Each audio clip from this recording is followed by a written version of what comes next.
Hey guys, what up? What up? It's been a while. How we doing?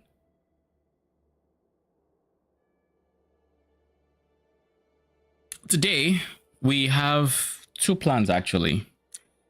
First things first, I kind of want to see this teaser. I haven't actually seen it. It came out 2 hours ago. Then I want to actually plan my character for last Epoch launch in when is the launch? Thursday in 2 days. And then I have two characters I kind of want to I want POB or plan, and that will determine what my league start will be. Now, I say I have to, but realistically, I say I have to, but realistically, if the first one looks promised like good enough, I'm probably not trying for the second one, but we'll see. There are two options here for build wise. There is Beastmaster, which is I think what I'm leaning towards, because I really like the concept of being able to spec a tree for a skill that my minion is going to use and not have to use it myself, and alter my minion, and that uses my minion's abilities or stats and all of that. That seems very cool to me, and I was very, very unimpressed by the acolytes minion specific changes. So I don't think too much has changed it, but there is the abomination, and I do like the idea of a bow based abomination build, so I am not opposed to that. Plus, this season has given more support to my auto bomber skeleton playstyle, so I really can't complain about that. So, well, first is first, we're going to be watching the trailer or teaser, then we'll go from there. I also heard there was a leak for PoE 2, and I kind of decided to stay away from it. Like I heard about something. I'm not going to say what, but I heard about one thing, and that was it. I kind of decided to stay away from it. So tomorrow we are going to be reacting to PoE fresh, like PoE 2's reveal. Hopefully it's pretty good. Fingers crossed. If it isn't, then it is what it is. But I do have good high hopes for it. I really hope they alter the end game, or at least they make changes to it in some capacity. All right, first things first though, the teaser. Here you will survive, no matter the outcome. Step forth into your mountain home. This has to be Act 4, right? And seal the door. Like, I'm pretty sure they already said Act 4 is coming, or there's a high chance of it. The Val must live on. But this Dorian is acting like he's still, the Doriani of the past, so hasn't really agreed to help us, yada yada yada. But maybe the Val are helping us now. Here you will survive, no matter the outcome. Step forth into your mountain home and seal the door. If all else fails, the Val must live on.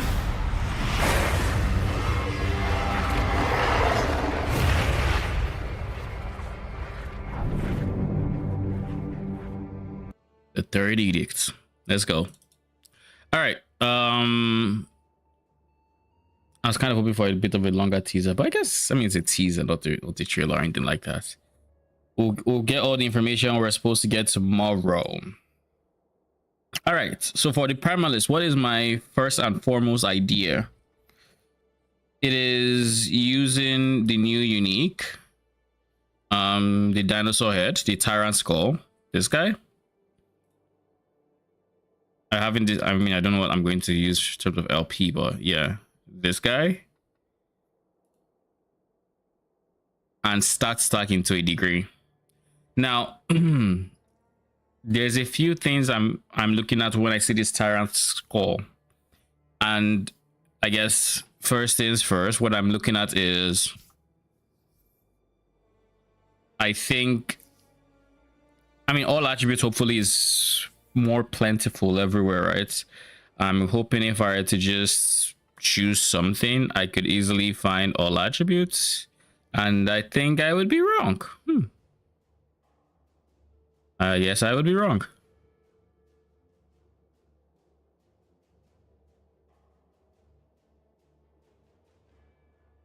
Wait, no. It's a prefix, right? Yeah, attunement is a prefix. Int, vitality, strength, they're all available. Okay, I guess there is not going to be all attributes like I thought. Anyway, so this might mean we have to pick what we're stacking or not. And if I choose to go T-Rex, my first instinct was Raptors, because with Raptors, I can skill them with melee fizz. Why would I want melee fizz? Because int gives fizz pen, strength is melee damage. So melee fizz. But I also know that in terms of skills, they've made some things possible, like having a flame fire breath attack, which is a spell with a cooldown that ignites and all that.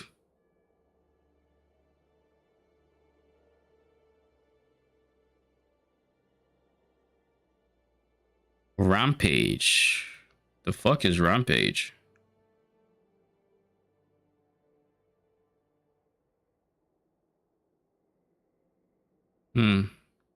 I'll be very honest. I think I prefer last Epoch tools, but I'll give this a shot.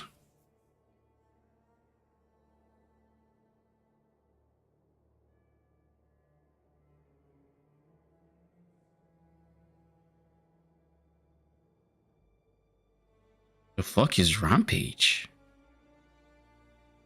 It's all talking about Rampage this, Rampage that. Where do I get information about Rampage?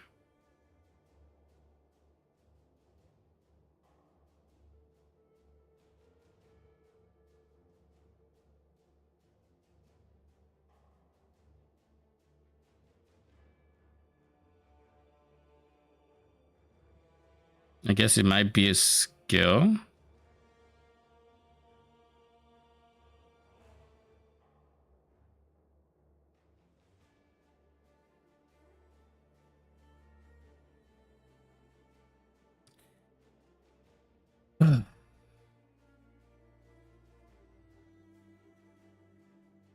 All right, where were we? Primalist.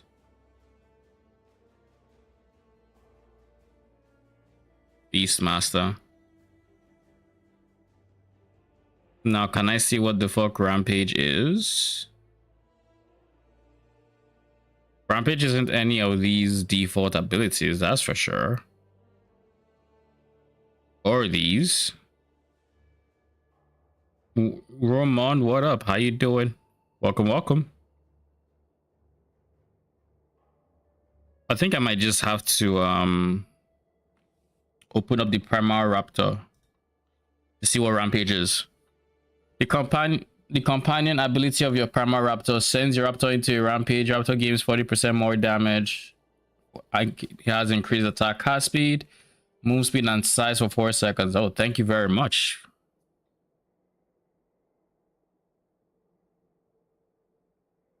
So it's actually, so you manually activate Rampage, right?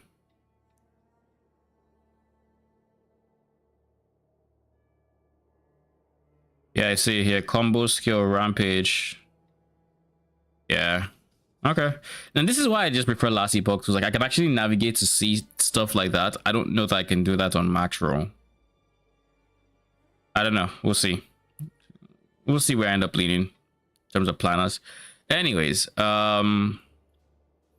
cooldown 4 seconds, and then This means it's reduced and it deals this damage, and then Rampage resets the cooldown. So if I really wanted to, I would go CDR, self CDR, so I could cast Rampage, so they would be resetting their Fire Breath. However, I would also want them to auto Rampage. So let's see. Working on melee play. I'm doing good. How's your melee play going? That's an acolyte skill, right? The new one.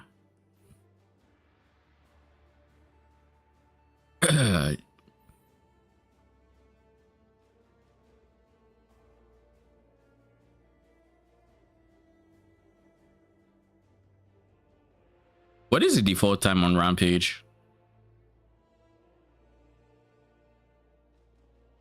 It says cooldown is 15 seconds. That is long. Or it's actually long. 15 seconds. Where is the base duration? 4 seconds, the base duration.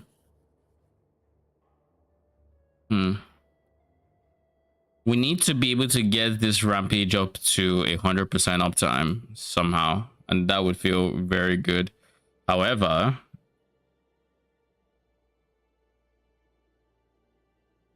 I think there's just a lot of CDR. I feel like I don't need this, in that I can probably get enough CDR between these, and I assume I can get it via... Do we have Minion CDR here? No. No. Okay, what about 1x3s? I haven't played Primalist in so long. We see dots, aspects. I need to actually check on sources of aspects as well. Melee damage, that is fine. Chance to poison. I do not see. Let's do this here, shall we?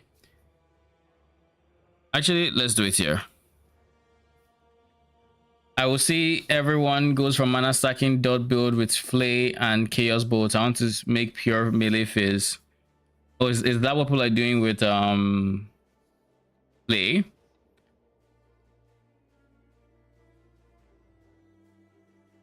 Why mana stack though? Did they add a way for acolytes to get 100% damage to like their resource instead? Or is it just the chaos bolts extra effect that gives you, I think was spell damage or something like that? Let me see, where are you at? Skills. I know chaos bolt has, is it this guy? Spell damage per 20 max mana, and it obviously benefits from mana, but is that the only reason people would be going mana stacking? Not using macro so I can upvote your builds for affiliate link. I haven't decided yet. I actually started this on macros planner, but my problem with macros last Epoch planner so far has been, and I can just easily show this real quick. Beastmaster. I was looking at this skill, Summon Raptor, and I saw Rampage here. And I was curious what Rampage was, and I was trying to figure out what it did, and I just couldn't find any extra information on, you know, Rampage. And it's like it's not offering me anything to work off of. I hold alt here for more damage. It's like does not increase size gain from this yada yada. I'm like, my guy, what is Rampage? So I come to last Epoch tools and I do the exact same thing. Beastmaster skills, this, and that's like you can already see there's Rampage here. I can hold this so that the menu stays up. I can click that, it opens Rampage. I see exactly what Rampage does. You know, there's just some things that I know how last Epoch tools works, and I don't want to say macro can't do it because I don't know if it can or can't. I just know I can get the information here because it's in data, it feels like data mine information. I can navigate through it, whereas this feels polished, like, you know, it's POB but without extra information. It's because of flay note. Spell damage per 100 max mana plus 5% directly using flay and hitting at least one enemy with a melee attack has a chance per 1 max mana to release a chaos. Oh shit. And wait, so that means if you get just 100 max mana, you are always you're guaranteed to shoot a chaos bolt as you are flaying. So basically it's just an extra damage hit when you are flaying. And I assume both count as spells. Now the next question is, does it work like ailments where you can get over 100% and shoot more chaos bolts? Can you get to 1,000 mana and shoot 10? I can imagine how laggy that shit would be, but that could be cool.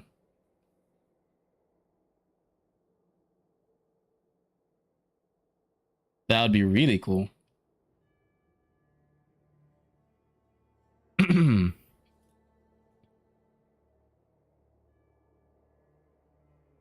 But yeah, that is my current experience with last Epoch tools versus macro.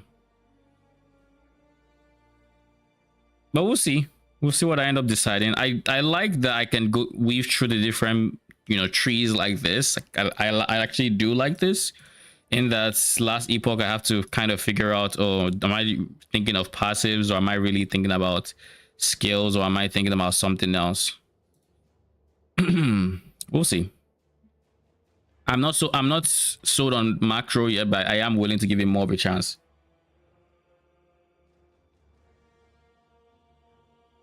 Play has giga mana cost, but have you seen the unique Butcher's Crown?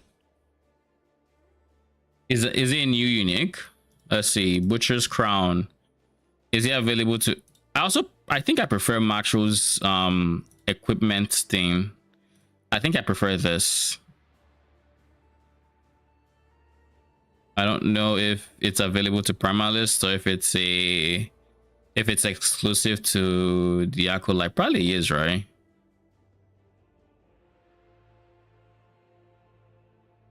It's probably an Acolyte specific helmet.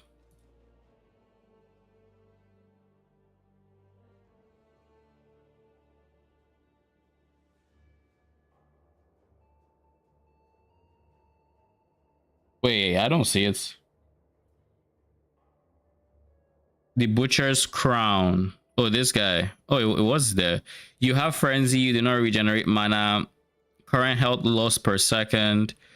12 health and 1 mana gained on hits per increase mana regen up to 4 times per second.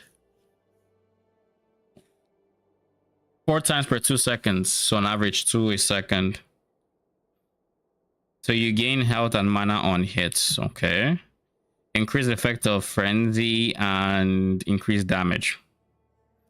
You do not regenerate mana. So all your mana regen will then come from...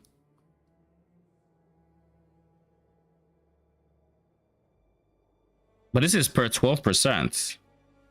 So if you stack mana regen, then on hits, if you get up to 120, that means you'll be getting 10 mana per hit. And this is last Epoch's mana, so it's actually like having that instant mana regen could actually be pretty nice feeling. Only thing is you would have to hit an enemy, and you can't really just flex mobility skills out of combat because you're not regenerating mana, right?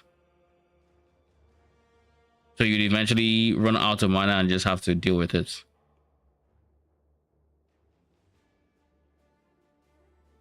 And with the way last Epoch has mana cost scaling, if you can get this flat mana regen like high enough, then it could be giga, especially since it's going to happen 4 times in 2 seconds. And I assume you can get it off of 1 hit if you hit multiple enemies, because those are multiple different hits. Then you have to wait 2 seconds for it to happen again. So you use your skill until it hits the minus, assuming you can hit that fast in the span of 2 seconds. And then as soon as the CD is done, you're back to full, and then you drain it until back to full. That'll probably end up being closer to like what the playstyle might look like. Isn't Flame a movement skill? Yeah, it has movement tag base. It goes up to 3 meters towards an enemy if not within range and performs the attack.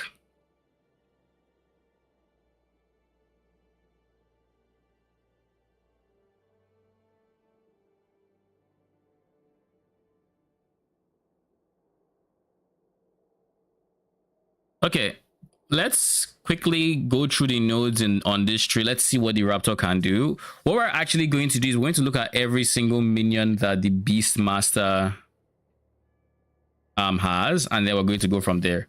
Romond, I think I remember something about was it Bleed Explode or Bleed Proliferation? Are you going to be playing around with that, or does that come from a new unique? I don't remember the source. I feel like it was the skill tree, and I feel like I saw it on the patch notes, but I don't remember for a fact.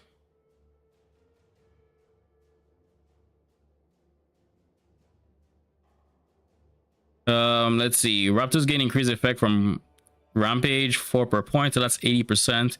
That's almost doubling Rampage's effect. That's actually quite nice. While Rampage is active, we have Call. That is actually pretty nice. Rampage grants your Raptor less damage taken. Pretty decent defenses. This is flat crits, right? This is how they write flat crits. Yeah, this is flat crit, not increased. So this is actually very, very strong. 12% flat crit is insane. That is a lot of flat crits. Crit multi and shred. This would be points to take. Rampage's duration is increased.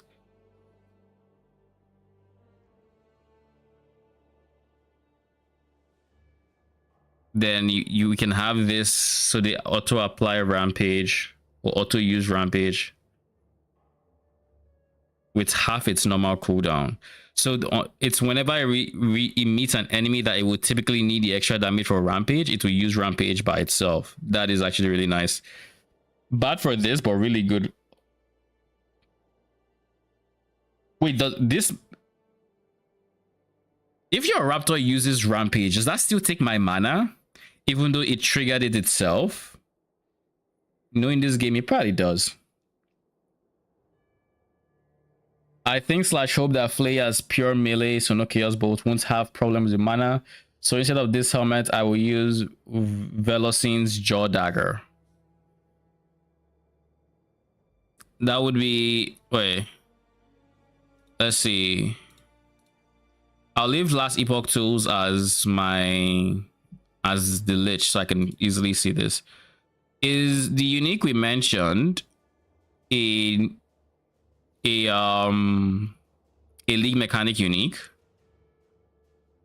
Yeah, it's just a gladiator helm. Wait.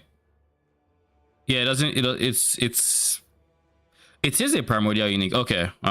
So this is where I'm supposed to see that it's a primordial unique. So you said you want to go for Velocine's Jaw Dagger. So that's a dagger.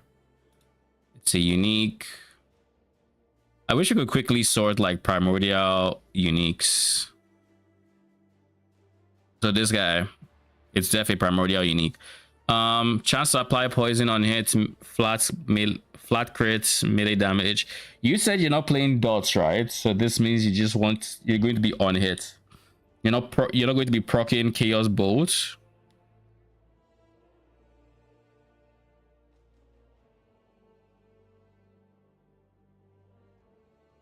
Pure melee, no Chaos Bolt. So you're not mana stacking, okay? So increase movement speed by dexterity, level of dexterity skills. Is Flay dexterity skill? You're gonna be very quick with this. It is? Okay. Wait, this actually means that even on a necromancer, we should be getting a steady supply of like other attributes. The runes for other attributes. So dexterity, attunement, but all the other ones that we weren't getting before. Now we should be able to get them on every class. Is the vibe I'm getting from this season's changes. 10 against all resistances is kind of insane. What the fuck? I mean, this would be really strong if you were going multi-elemental, but you say you wanted fizz, right? So this only ends up being 40% fizz pen, or I guess 30% on average. So you'd have access to haste, you'd have a lot of movement speed. So do you want to go for this guy because of all the movement speed, or what is the main appeal for this dagger? Aura of Decay sets them to negative 125. Yeah, at that point you barely need pen. Holy, that's a lot of extra damage. That is a big multiplier. Pen plus level. Yeah, this reminds me of the was it a wand? The int skill wand. Pretty sick. I saw it on someone else's planner.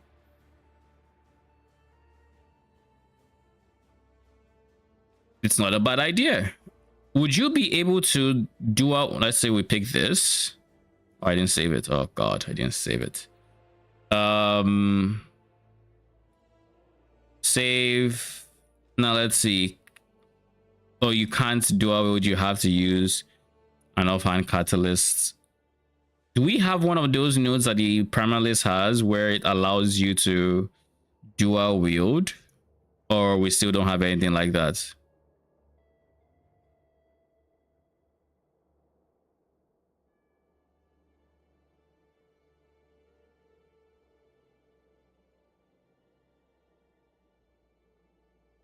It would be weird if you didn't have access to dual wielding. There, axes or daggers in offhand, so you can actually use this dagger in the offhand and use something else in your main hand. Yeah, because like, just imagine what the lit should look like. I always imagine like double sights, so it'd be weird if it wasn't granted the opportunity of like the dual wielding. I would have found it weird at least.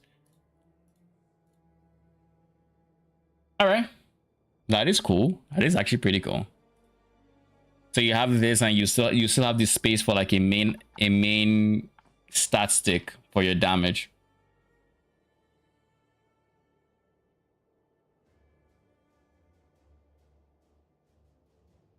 Let's see. Summon Raptor.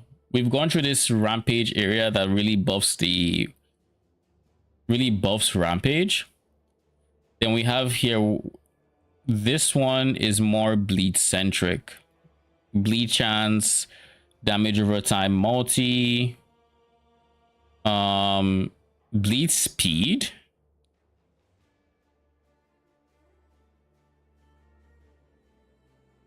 Hold up, wait, what is this? Isn't this kind of insane? If you giga stack minion ailment duration, right, and of course you overstack their bleed chance, say they apply 100 bleed stacks, if you make that shit apply quicker, and that's a 1 in 4 chance, like every hit, and I assume if it's doubled, it just doesn't limit it to just doubling once. What if it can double again? This would mean it's going to be hard to keep high stacks on a single target, but you're going to run through those bleed stacks. Like the damage you're supposed to do in 4 seconds, you end up doing it in 2 seconds. Like it's pretty much how it's basically a slower reap from TLI. It's not instant damage, but the dot basically doubles in DPS. I guess it's not as insane when you think about the fact that unlike other games, bleed doesn't have a stack limit, so you can literally just keep stacking it.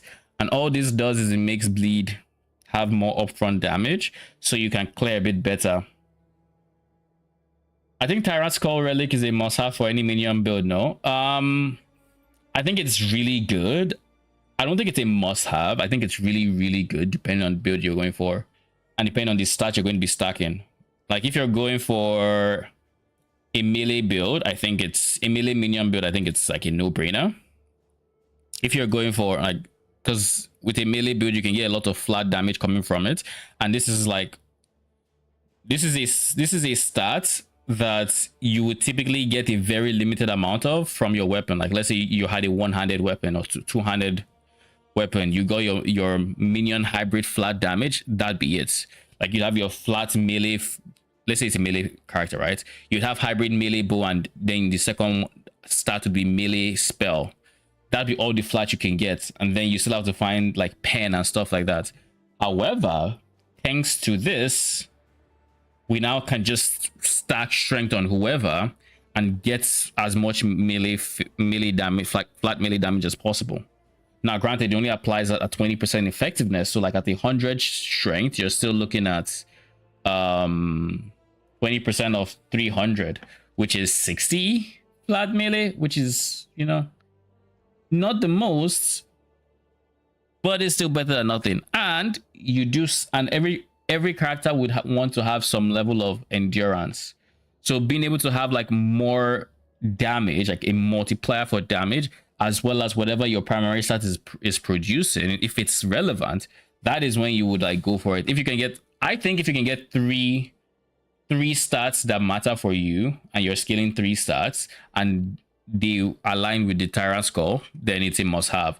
But if you only have 2 stats, i.e. endurance and something else, then depending on the stat, it might not be that great. Like for example, if I'm doing a fire raptor build, I might not go for this because endurance is huge. Maybe I go endurance stacking, but the moment I decide I don't want endurance, there really isn't much here for me except crits multi. But if the minion in question doesn't scale off attunement, then it's a wrap. That being said, I do think, wait, Raptor doesn't scale off attunement, it scales off of dexterity. I could have sworn Beastmaster's minions used to scale off attunement, but I guess they changed that to dexterity. Because I remember seeing dexterity in the patch notes. I could be wrong. It could have been some. I think it was Beastmaster that had attunement. Unless I'm thinking of Forge Guard. I don't think I am, but might have been that. So yeah, endurance is huge, and if you can get a primary stat that matters, then sure. If aside the endurance you care about attack cast speed, then dexterity is your play. But if I was going for fire raptors, then I wouldn't care about attack cast speed because cooldown would be the big limiter, and there's nothing here giving CDR. If there was though, then it might just be Giga for everything. Attack cast speed from relics is also dex. Yes, like if I was going like melee raptors, this would be base. Like there's nothing that can compete with it, because I'd be scaling strength for melee damage, dex for attack cast speed, and endurance for more damage, and everything is just like giga buffing the dinosaur, but also giga buffing the raptors by an obscene amount actually. So yeah, I think for the primalist, it's likely going to be a must-have. I can't think of many primalist minions that wouldn't just absolutely love that, except maybe crows. But even crows would still like it, because crows like attack cast speed. Do they use melee? I don't remember if they do. I think they do. Oh no, these guys skill of attunement. Okay, so these are the guys that skill of attunement. So when I was thinking attunement, I was thinking this guy and probably you. No, nobody else skills of totems do. It might have been totems I was thinking about actually. I think about it, but most times I play Primalis, it's totem builds. Sub quests. It's no clue what we're talking about, but it does. How's it going?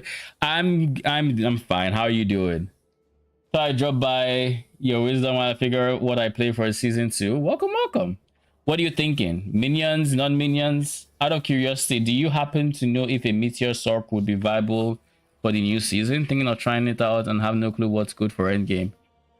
I see no reason why not. so long as it's a main skill for Sorks, which I think it is. I could be wrong, but let me just quickly check. Where is Meteor? Meteor calls down, it deals a lot of damage. Does it have a CD? It does not, in fact, have a CD. It just has Giga Mana cost and Meteor. There's probably a way to make it viable. Let me see. There's a good test is to see if Macro has anything, and that just tells you if someone has theory crafted with it. Let's see if anyone has though. Roman, thank you for the follow. Appreciate it and welcome. Evolutions and amulets. I have seen that guy. I haven't actually looked at the stats, so I don't know if it's Giga or not. Wait, what? There's nothing for Mage? From the last Epoch team planners. Okay.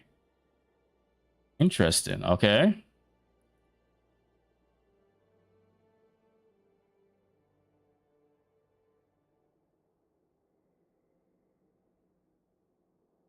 There's probably ways to scale it, like scaling AoE, reducing the mana cost, because it looks like it comes off rip with like a really high mana cost. So you probably want to do something about that. And then maybe you scale AoE, so you just drop a meteor per cast. You might also have to deal with like cast speeds or something like that.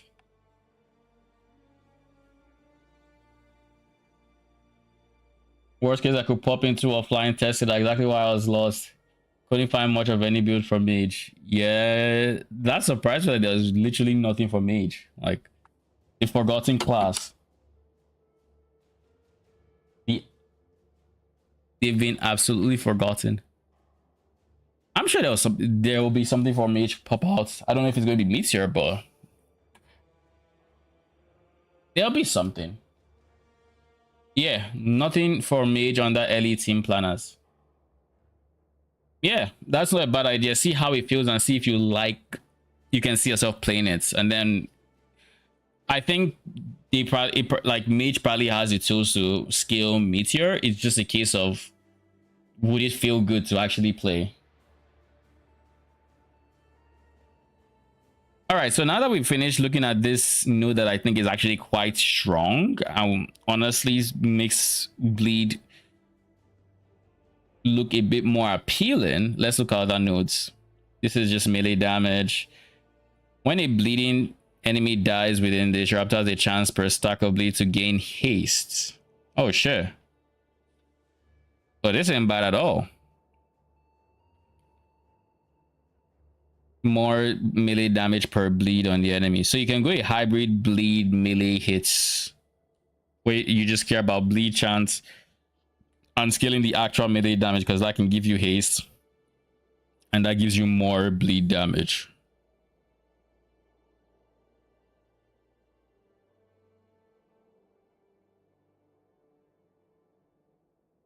So you can get this up to 75% more max. So if you can get 75 bleed, you're getting optimal melee damage, and this will only be relevant on single target.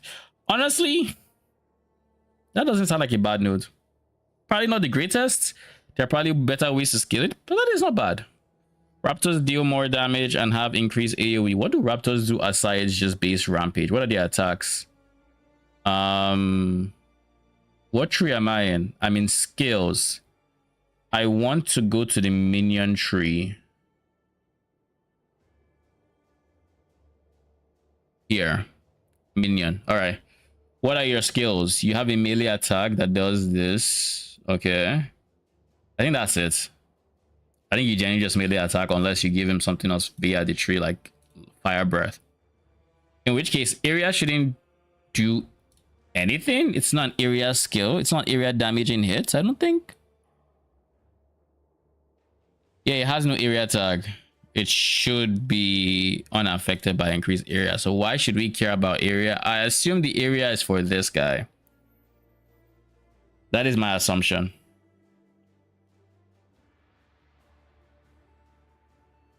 Shredding physical resistance.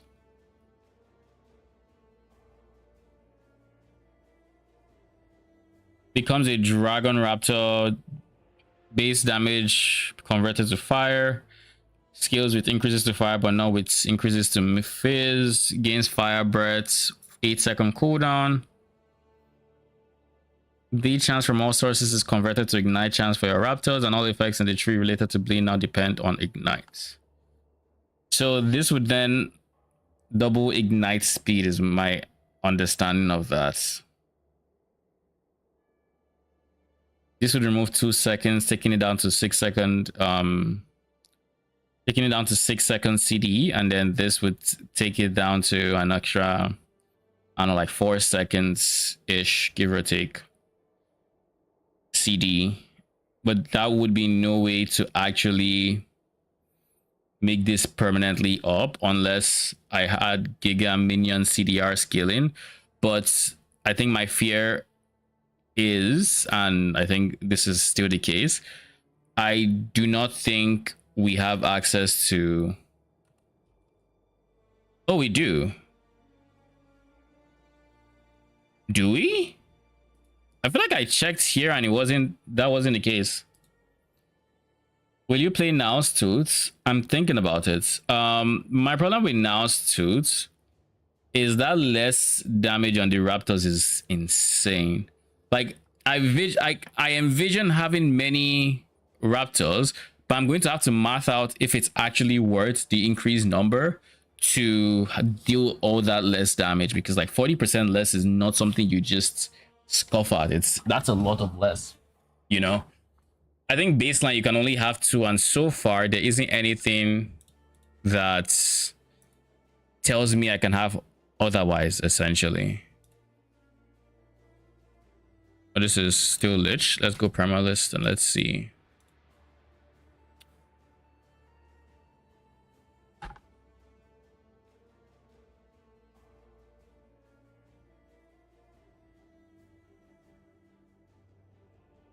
Huh.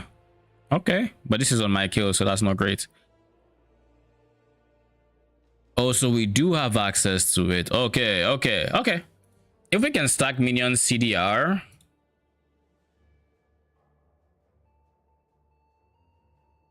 It seems like it's only on 1x4s, which is not great. Like it's not even only 1x3, which I would expect it to be, but it's not somehow. So that is not great. But that means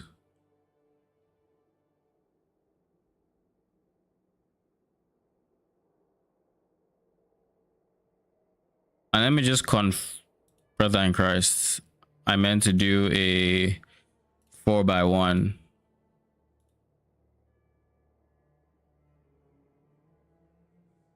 Yeah, it can't. So I literally have to have 1, 2, and that's it. Also, I'm just not realizing this search for idols mod much better with it's much better with this. Oh wait, nah, it's a different mod. It's only 1x4. It's only this guy. So I would only be able to get 40%, which is here and here, and nothing else. That's a bit of a letdown. Real talk. It could have been so much better. Like, why? And it only goes up to 20% as well.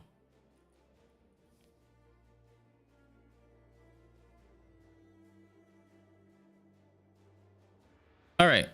Now, let's figure out the Naustoots versus non-Naustoots if we're going Raptors. So, looking at this, our base is, what, 2 Raptors? It doesn't say we can have up to our companion limit, and we can't increase our companion limit via this.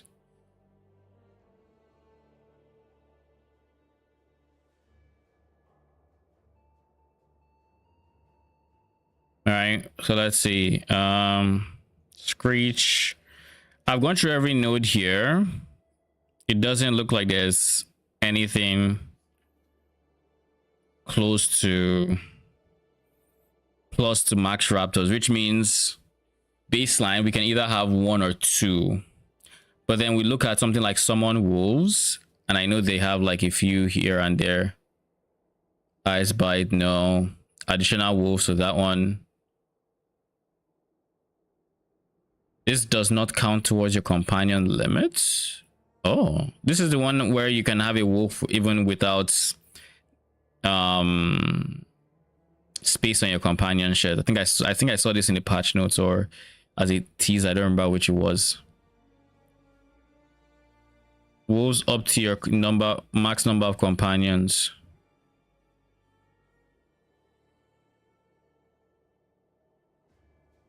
So how many companions can we get? This doesn't increase our companion limit. It just gives us one more wolf. So this makes me believe how I get max companions would be through other sources like the tree, which would not necessarily surprise me. Yeah, I think that is the case. So let's go through the passive tree and let's just put something together. We'll probably end up adjusting this, but you know, it's not a bad place to start. That's 5 points. Increase health and 3 seconds. Your next hit restores this. I don't plan on hitting myself, so do I with melee weapons? Probably. I think I would be doing that.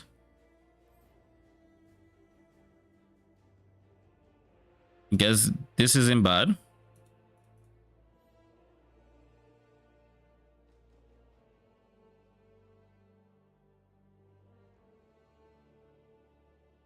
The healing from Hunter's Restoration also applies to your minions, and when you trigger this, your minions gain increased damage for 3 seconds. I don't plan on triggering this.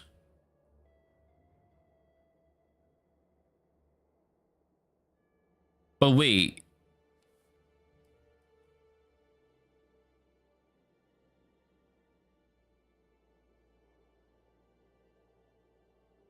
Doesn't that just mean they would...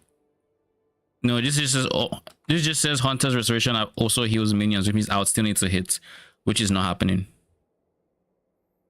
That is not happening. Chorus of the Anurok? What is that? I don't know what it is. Melee damage leached as health. I don't remember if this counts as my leech. I don't think it counts, right? It counts as their leech. It doesn't say to me, because I know they added that.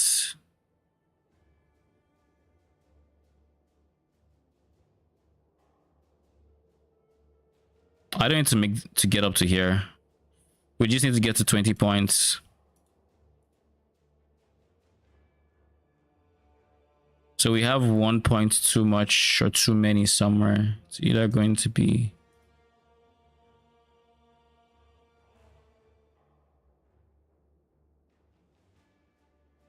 Wait, so I can't remove a single point because this guy?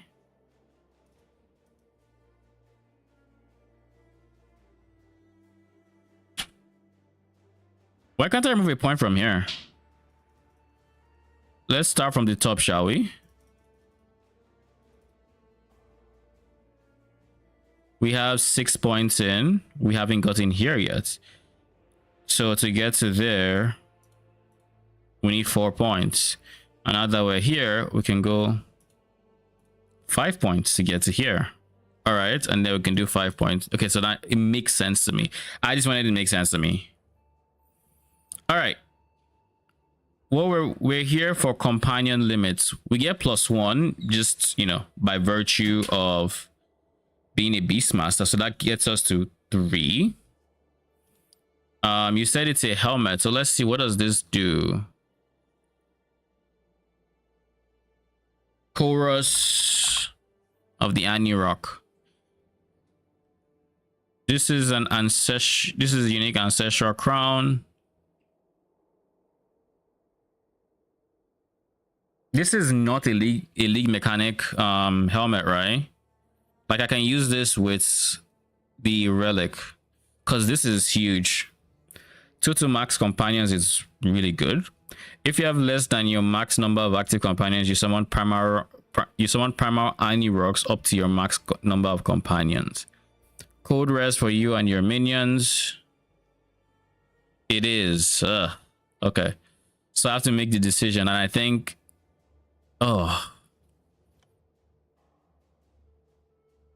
minions increase area for area skills, attack and cast speed for minions' health. This would really mostly be given max companions. But wait, 6 to 10% of max health gained as endurance threshold is kind of nice. This is kind of nice as a stats. Arthur's legacy is +1 max companion. This would probably be what I end up doing, because one, I can deal with one. I am not sold on this guy yet. Like, there's still every universe where I switch this off when I see a minion that appeals to me. But I don't want to lock myself into +2, especially when the helmets, when the unique, let's say companion.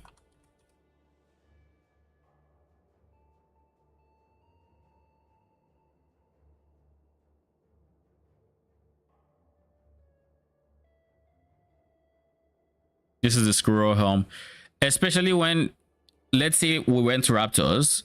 This would mostly be giving me +2 max. We don't care about area unless I go fire breath. And I guess, but here's one thing though. If I'm going fire breath, this would be really good, because area would be really good for that. And this is not a stat we see often. So this would be very good for fire raptors, but for melee raptors, this would be bad, because the other one is way better for melee phase raptors. And then we just go for +1 instead, which is, I mean, one less, but we're also going to need a way to summon, at least it seems like we're going to need a way to summon up to our companion limits in raptors. Right? Because so far, let me see. So far, this one has, Summon Wolf has this node. Raptor skills with strength, yes, and dexterity. So if we were to go this guy, then we're going strength, dexterity, which is attack, cast speed, melee damage, as well as endurance. So that's more damage, more health. Way better than just the helmet. Mantle is a very good chest for just straight up being tanky. So I'm never against Mantle. And then all the strength would be really, really good. Strength, minion skills, extra levels there easily. I just really like this redirection. Like, when it comes to minion skills, there are few ways to get as tanky as this chest provides. So it has a soft spot for me, not to mention movement speed. Like, I mean, you had me at movement speed, my guy. But yeah, I will have this just sit here for now. We can have this sit here for now, because I have nothing against it. So how do we get raptors up to our companion limits? I assume it's literally, if we just want more than 2, we have to go now to it. Yeah, it's literally this.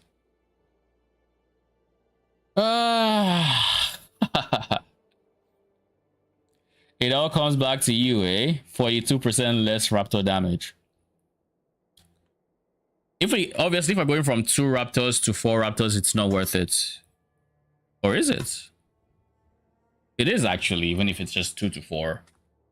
Because it's 42% less, not 50% less. At 50% less, damage would be equal. At 42 is slightly better. And anywhere past 4 raptors, and it's just like, I mean, it's obviously a damage increase, but like, it's way more of a damage increase.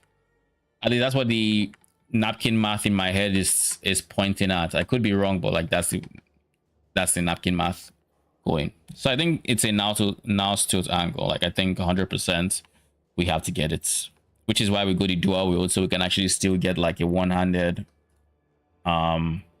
axe like this and still get some minion damage in there and minion stats, or we could go catalyst. We'll see. All right, what did you say? New amulet looks really cool with that beast.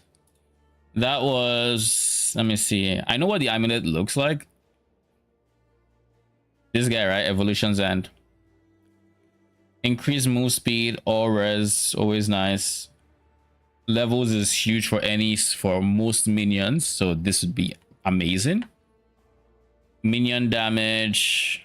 When a hit leaves a boss or champion below this, you summon a Rift Beast for 15 seconds. What the fuck is a Rift Beast though? Has the same evolutions as the Rift Beast that dropped this item.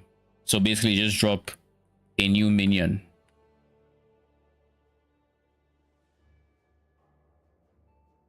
I guess if you get this from a melee minion, it would kind of scale with the thing, right? It'd be an easy way to give stats to them because all your minions gain these stats. So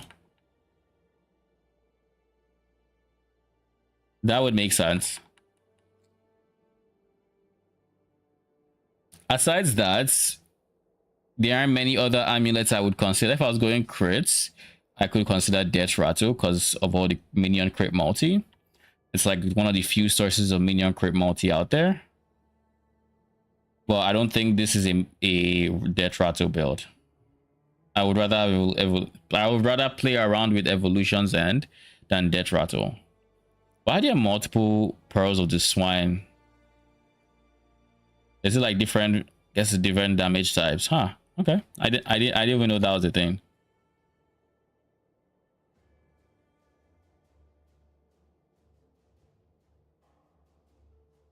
And this, all things considered, I used to try to go for an Omnis because of the +1 to all. Now that we just straight up have. Wait, Logi's Hunger though. If I am going Fire Raptors, this could actually be just as good because Fire crits chance. I guess it doesn't matter for me. Well, it'll be 2 levels and flat crits. Nah, this would be trash. Okay, so here's why I think this would be trash. If I remember correctly, Raptors just come with giga like flat crits coming from here. So when their tree is already giving them +12 on top of their, I think, base 5. They don't need you to dedicate your amulet so they can get an extra 2 or 3. Like, no, they don't need that. Like it will make tapping it even better, but +2 to all fire is nothing compared to 2 to all skills. So yeah, I think we go Evolution's End for now. We slap that on. It's like you kill that boss in League Mechanic, and for the next fight, you upgrade him with some extra skills, and if he drops the amulet that you basically crafted your minion. But you see, that is a very cool concept, right? I love that conceptually. Now the question, like, I guess what I would be curious to see is what the drop chance of this amulet is. Is it a case of it is a very high drop chance, and all you need to do is craft the actual beast you want, and it drops? Because like it seems like it's a chance within a chance, you know, like, oh, because you're trying to get 1 LP, 2 LP, yada yada, and on top of that you're trying to get the amulet to drop, period, and then on top of that you need it to drop from, you know, the guys over there, the Rift guy. It seems like so much RNG that you can't actually craft deterministic, unless, wait, here's something that actually could be cool. If one of the options, because this is like a Metamorpho-esque system from PoE, you're after every fight you're picking one of 3 options. If the option itself was the source of Evolution's End, where it's like, oh, you pick this, you have Evolution's End, and you see what is there, then you know you have Evolution's End, and you go in with the mentality of, I am crafting the minion I would like to see, because you know you're going to drop it. Now, is it going to be a well-rolled Evolution's End, yada yada? You wouldn't know, but that would be, I think, the way to handle an amulet like this, right? Not because, like, I'm not thinking about the skills I'm putting on the Rift Beast I'm making. I'm mostly just thinking of the loot. I think that's how most people are going to engage with the mechanic.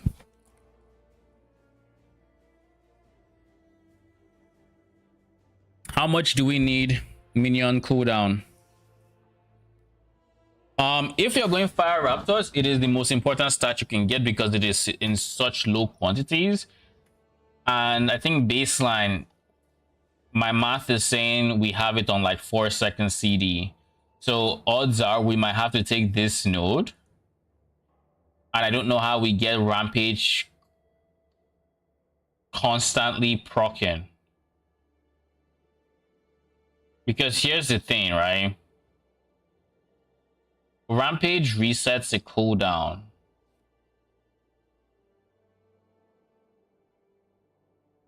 Which means if we scale our cooldown recovery, then we can have them do Fire Breath a lot more. But like, unless Fire Breath is some big, insane DPS ability, I just don't see a 4-second cooldown thing worth all the investment it will take for us to manually press Rampage. So they use the ability and just keep doing that. Like, even if they use this one, it would only work when there's a rare, and whenever there wasn't a rare, we had to deal with the consequences of our decisions, which is not having Fire Breath.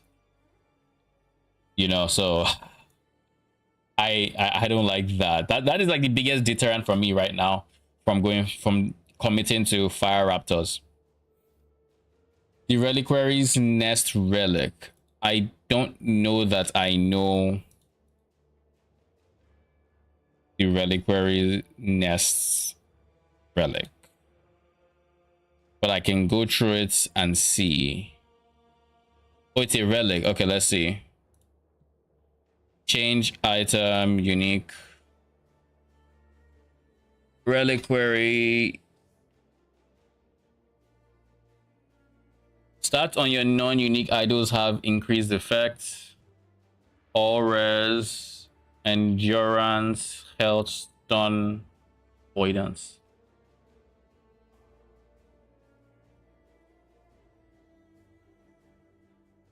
The random comes, I think, in the fact that the amulet can drop even first time you fight him. So minion inside amulet would be trash. If he drops after using, it might be big, I guess.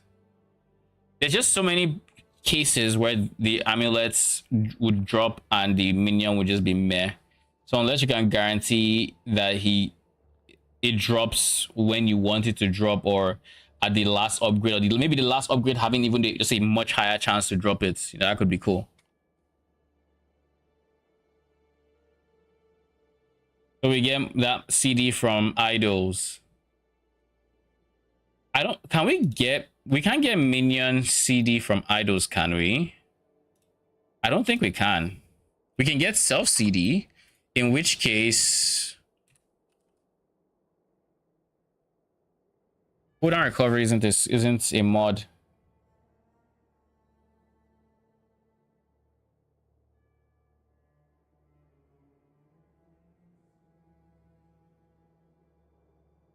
So there's two CDs at play here with the Raptors. There's the base CD for the skill. It does. Did I misread it? I might have misread it then. Oh shit. Tell me why I thought this said relics. I thought it said relics. Okay. So this is increased effect of idols, 60% up to, right? That is not a bad idea, to be honest. This would be much stronger on Acolytes than it would be on Permalist. I would have to figure out what other relic attributes matter, but if we can get, because like right now we know for a fact that this guy can roll it, right? It's a prefix, eh? Increase minion cooldown 20%.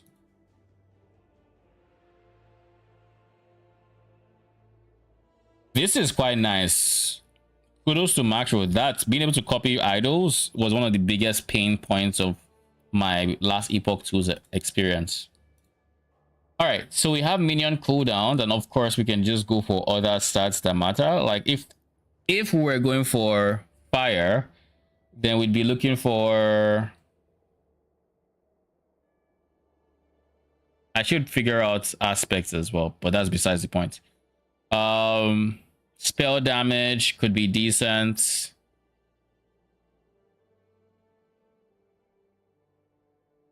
We prefix cooldown.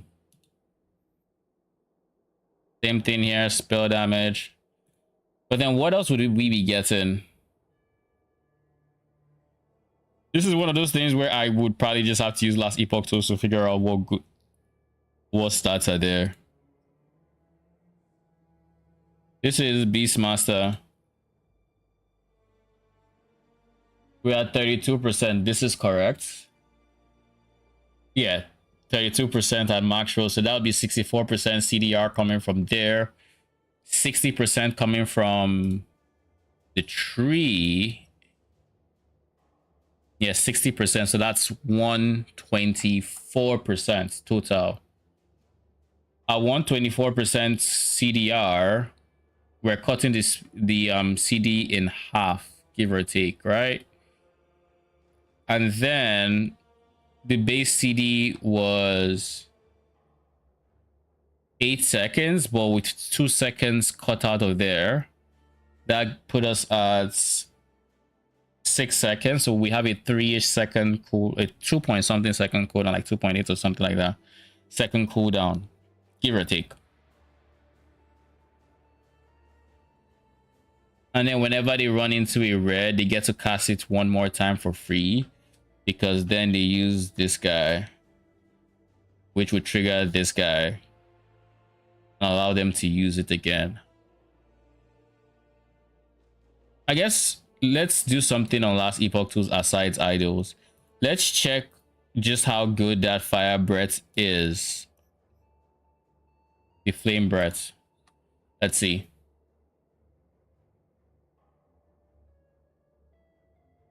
.75 degrees arc, 0 to 6 meters. The easiest thing to compare this to would be Forge Guard. Manifest armor.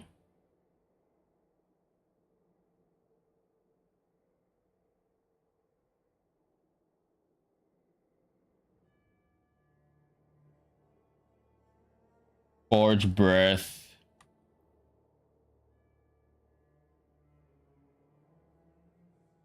Does this have all these, everything we just saw? It doesn't have arc, it doesn't have base radius. So we can't actually compare it to something we know. Yeah, exactly. Acolyte can have it on the 1x4 and 1x3. I don't know why they decided Beastmasters can't have it on a 1x3, but like that is... Because if we could have it there, then we could easily have this, get this cooldown to below like 2 seconds. Or to about 2 seconds, in which case it'll still get a bit awkward, but like we can manage, you know, like we'll manage with the fire, because like they still do fire. We could maybe play around with ignite, so even when it happens, you know, something I was hoping for was that this would have the baseline. Oh shit, 400% effectiveness though.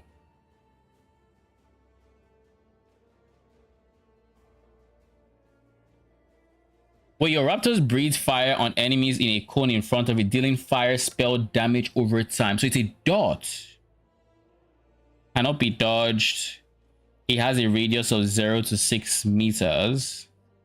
Of course, area should scale it, but it's a fire dot, actually. I thought it was a hit, but it's a dot, which means crit scaling is ineffective on it. And it will scale insanely well with ignites.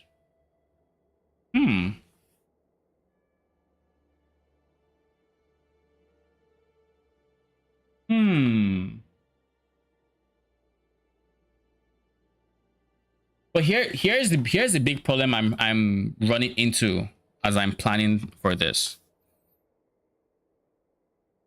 If this is a dot, right? That means all the bleed chance is a no-brainer because it's ignites. probably go for this guy, yada yada. But then if we have 6 raptors and we're using now Stoot, which is reducing their damage by 42% or 40 whatever percent,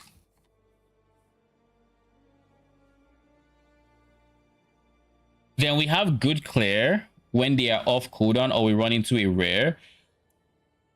We also have to worry about their AI though, because like I know manifest armor just absolutely sucks at using its cone ability, because what it does, it's hard to visualize, but let's just say if an enemy is where this logo is for this raptor, it's going to try to hit it at max range in a cone, which means in a pack only the front line of that pack actually gets hit by the attack, instead of it being like somewhere in the middle or like closer to it where it can actually hit most of the pack. It's been a pet peeve I've had for the longest time when it comes to like that arc based abilities. But because this is being released now, I would like to believe they paid more attention to it, and maybe it doesn't suffer from the same AI issues that manifest armor suffered from. Or if we can benefit from a different shapes of idols, and maybe wings of Discord body armor. Wings of Discord. Let's see. Change item, unique. Wings of Discord, less damage taken from the first hit received from each enemy. Increase effect of stats of your non-unique that are different shape to all other idols.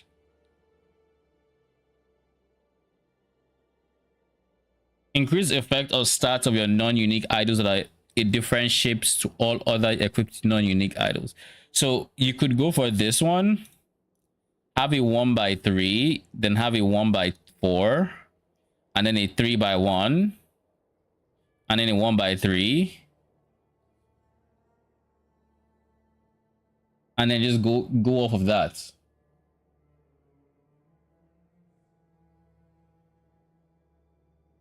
That would be cool.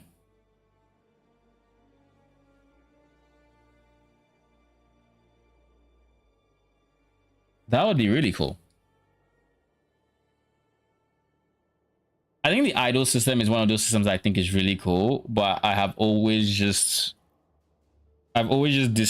disagreed with how they've handled it as a studio in terms of stat allotment. Like, I get it, it's probably for balance reasons, but it almost feels like sometimes it just feels like what do you call it?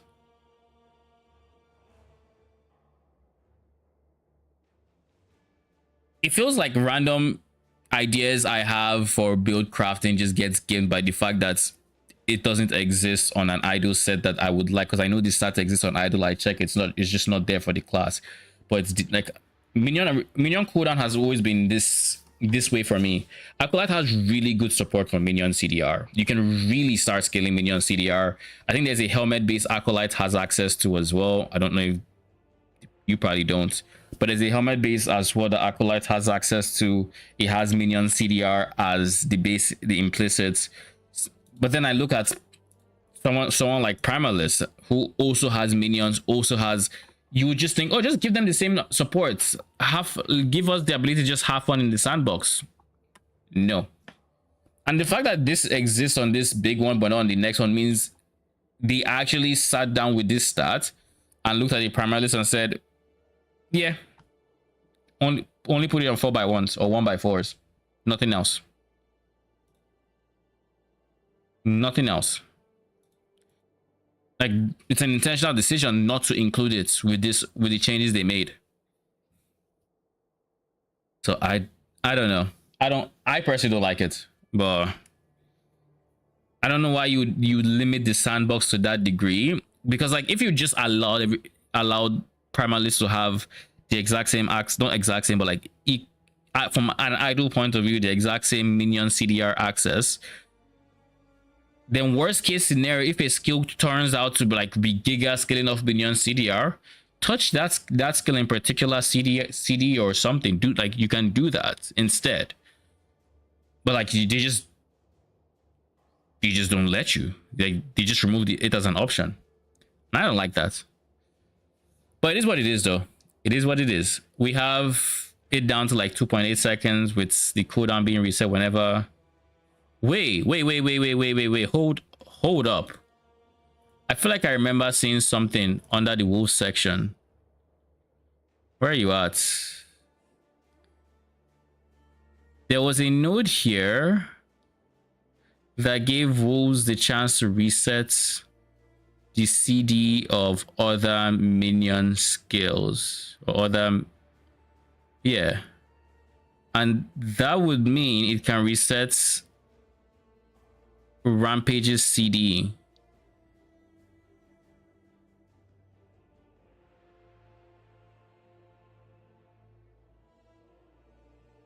Where is that node? I could have sworn it was on the right side, but I am not seeing it anywhere.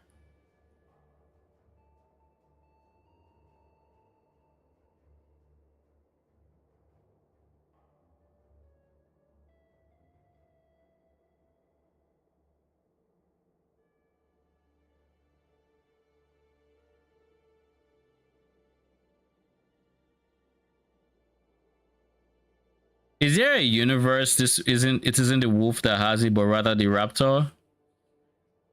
Surely not, right? Surely not.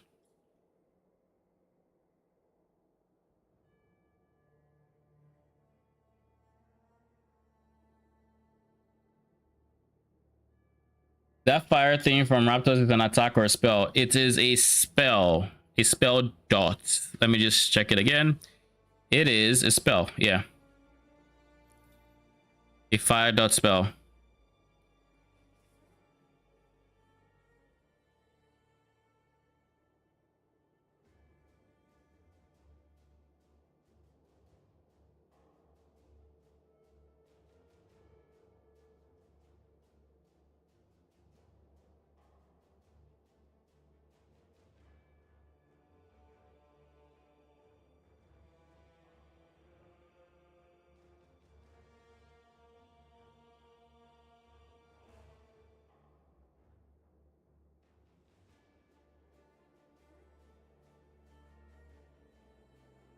How do I not see this?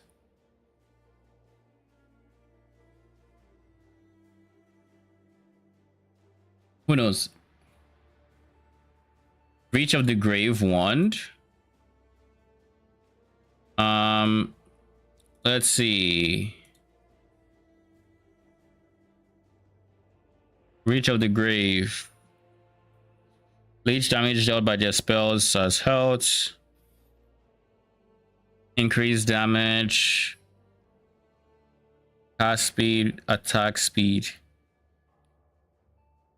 This is it's a decent wand. It's a decent wand, but I wouldn't go for this because I think we'd get more power from a two-handed minion axe than we would from there in terms of modifiers we can get. 120 damage. It is, but it's increased damage. I say wand reach. It's increased damage on a slots where you can get the most interesting stats, if you will. As an example, we can't use 200 axe. Why am I saying 200? We have to use 100 because we have to use now's tools, right? But it can go on the offhand. So let's see. Let's use a sickle as an example. We have access to stuff like fire pen. I think in this game, fire pen applies to ignites. So we have fire pen. We have flat spell. I guess it's a dot. So I don't know how good flat spell damage is for it. Let me see. What does the stats look like? This 40 fire. Yes, added damage works. Okay, so yeah, flat spell. You can get double flat spell, which are really big for like 32 on melee spell and then 32 on spell bow with fire pen. And then prefix wise, what do we have access to? I feel like there should be an increase that we can use, but I could be wrong. Let me see.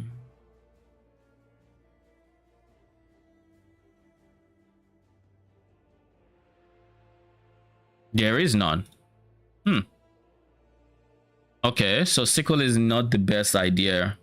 That means we have to stick to likely ones. So let's see what other options we have.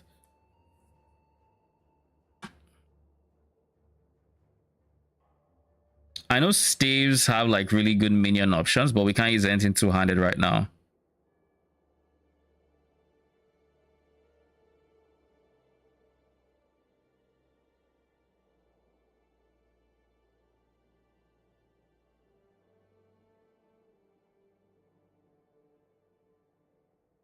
Health regen minus mana cost.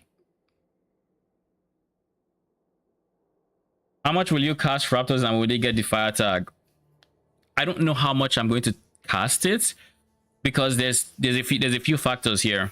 I'm likely going to end up going this node that would allow them to get Rampage near bosses and whatnot and only have like half the CD on Rampage.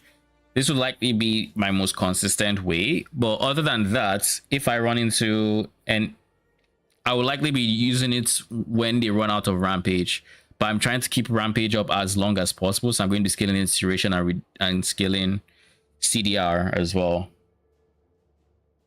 And yes, they get the fire tag with this node, I believe, right?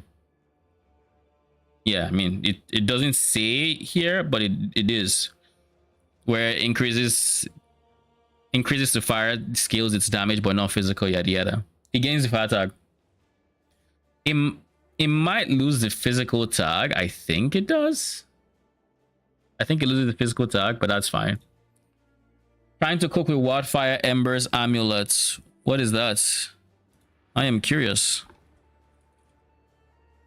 Every second while in combat, your ignites are spread among enemies, and you have chance to create a wildfire with next to an ignited enemy.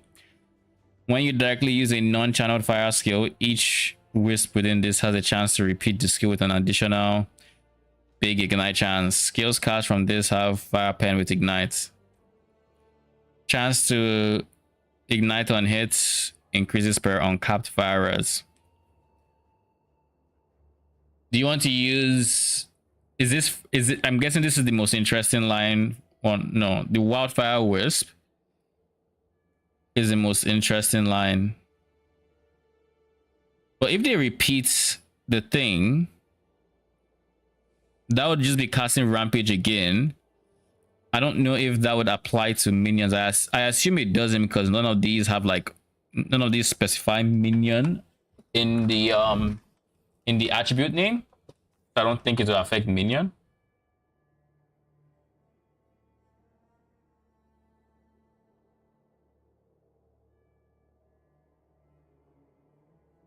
But if it's for a self-cast build, then yeah, it seems like a really strong amulet. Where were we? We're looking at ones. I don't know if I'm going ward. I doubt I am going ward. So we'll just go something like this with Hell's Regen. Suffixes, we can still get pen. We can get flat minion. But prefixes, do we have minion damage or something like that? We have minion melee lightning. Why do we have minion melee lightning? Like, that seems so specific.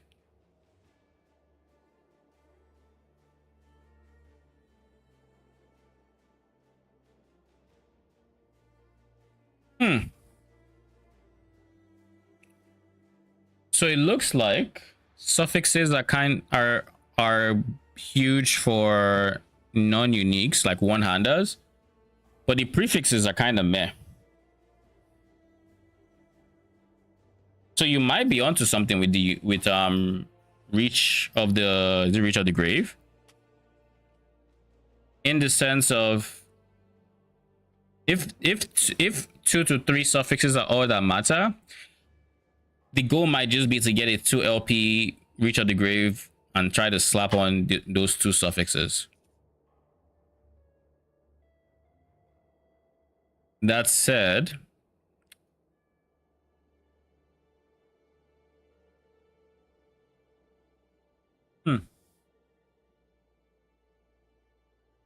unless I can figure out a non-unique weapon that actually scales pretty decently with minions, prefix wise, because like I saw, you can get minion lightning damage for whatever reason because the game said so. Basically, this guy, minion melee lightning damage and lightning res. I would like that. Oh, you know what this is? This is pebbles. I think this is a set item. I think this is from the set item. This one. Which is not something you would use in a case like this. What about scepters? This has increased minion damage.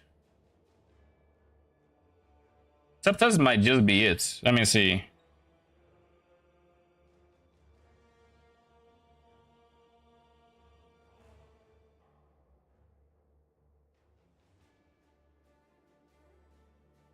Nope, they ain't it. They ain't it, Chief. They are not it.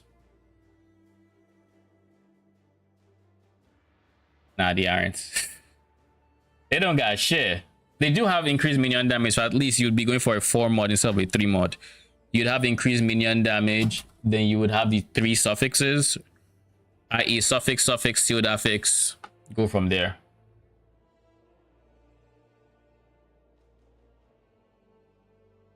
Yeah, I think that makes sense. I think that makes a lot of sense. So this would likely be a cheaper version, or not cheaper. This would actually be more endgame than Reach of the Grave because it has a lower increase, but it has flat pen. Having been able to get one with those 3 modifiers would be giga, but the thing is, can you get it as a sealed affix? That is going to be the tricky part. If you can get one of these stats as a sealed affix, and not just a tier 1 stats as a sealed affix, but like a tier 3, 4, 5, and then have one of these guys also be a tier 7, then it's a no-brainer. The scepter would beat the unique wand. But if you're in an early game scenario, odds are just easier to get the wand with the increased damage and just get one modifier. Just get the guaranteed modifier. Because if I remember correctly, now you select the modifier with Jura, right? So you literally just pick one of them, put on a 1 LP wand. Now you have a decent amount of increased damage as well as if like flat. Because I probably will go for flats, not pen here. Maybe pen, I don't know. We'll see what the tree looks like for that.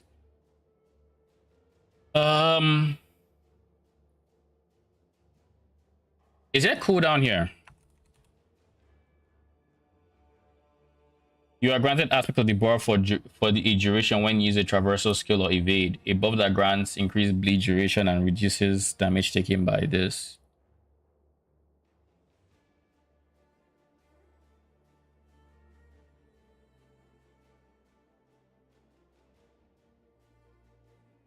This does not convert pen, right?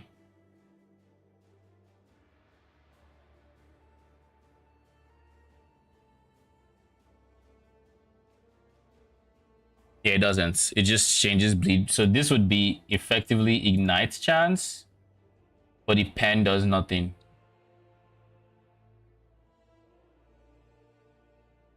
So this is a source of aspect of the boar.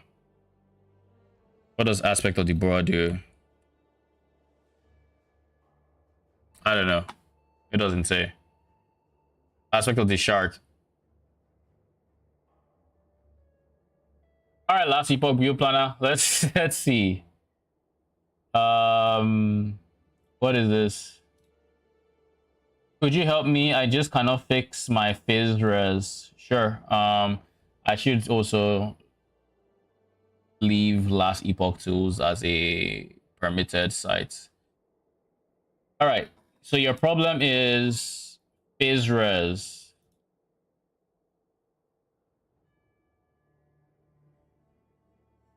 What do you mean you can't fix your phase res? You have giga phase res.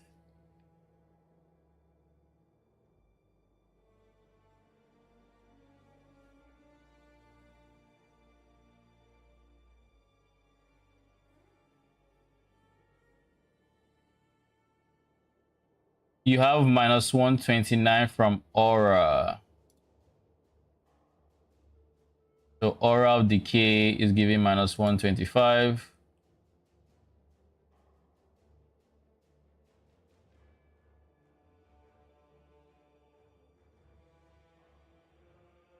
Can we apply that here? What if we did this? Would it let us?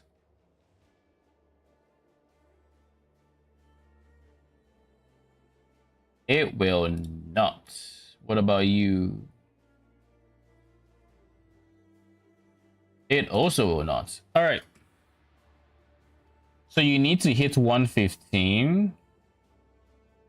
You are currently at 200. And you need to get to 115.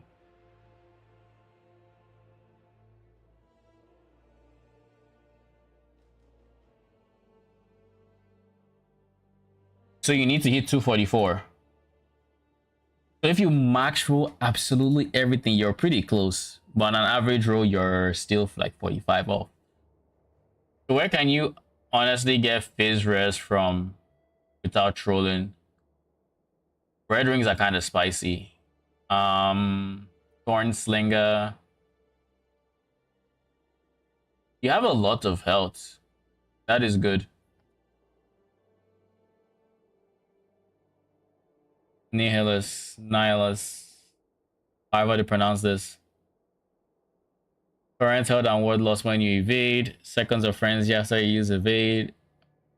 Minus 5 to 15 auras. Armor. Level. Crit multi. etc. You have physical rest coming from your blessings already.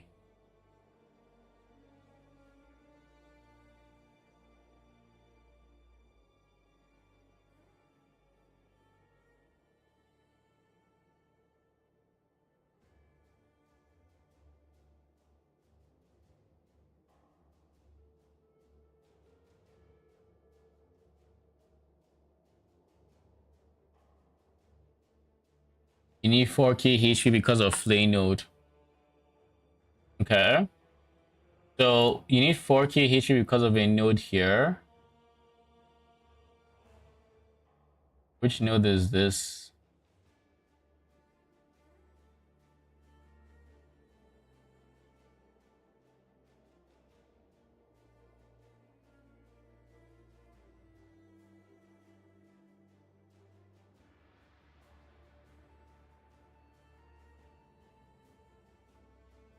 Occult? This guy? Very usefully consume percent of your current health and ward fate gains melee damage per 30 health consumed. And additional spell damage per 30 ward consumed by this effect up to a limited amount of each. And it consumes 9% of your current health and ward. This does not have... Oh, no, it does. Maximum added damage is 48. So you need 48%. You need 48.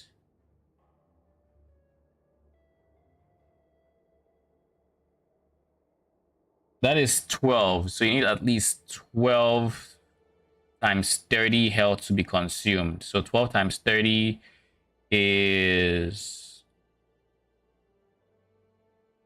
360. Yeah, okay, 360. So you need 360 to be 9% of your health.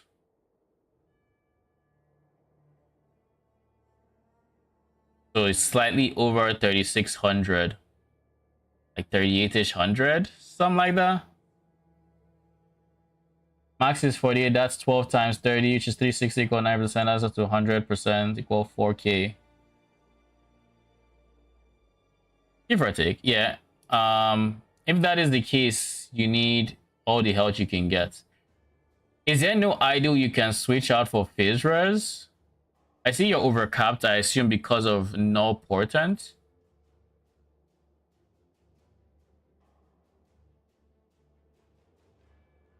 Like all your mods are pretty, like they look pretty solid, and I 100% recommend them. But it makes me think this is the easiest way for you to solve it. So I need 115 on auras, yeah. So 115 gives you the max amount of DR because this requires you to have what, this is 40%, right? 40% over cap.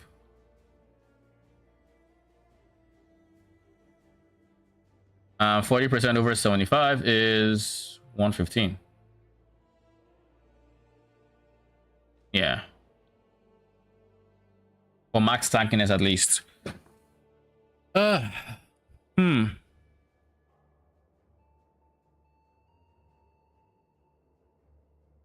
Well, first things first, if you go for a high roll phase res, at the very least, you'd be looking at like 210, right? Because it's a 20% range, which means last Epoch tools thinks you're at 65. You can get up to 5 to 10 more, so 205 to 210. Other than that,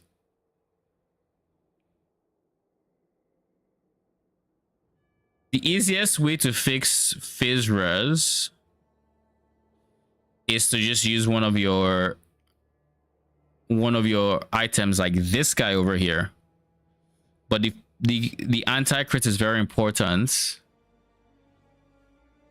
While the anti-crit is very important, can't you get anti-crit somewhere else? Like here? Oh, this is not anti-crit. No, this is not anti. Oh god. I suspect anti-crit is this guy, isn't it? No? Huh? Okay. If that is not anti-crits, which one gives anti-crits again?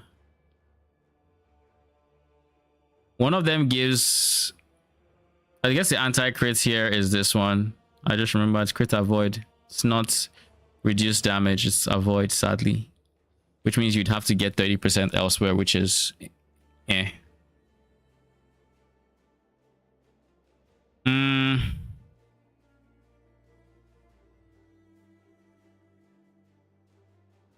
I think you might have to give up a source of intelligence for it.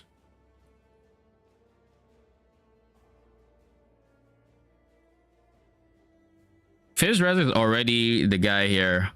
Can't this guy roll with like hybrid health? Or is it just the flats? This is health regen, which is health and health regen. Not bad. Yeah, this might be Fizz Rest T7 angle.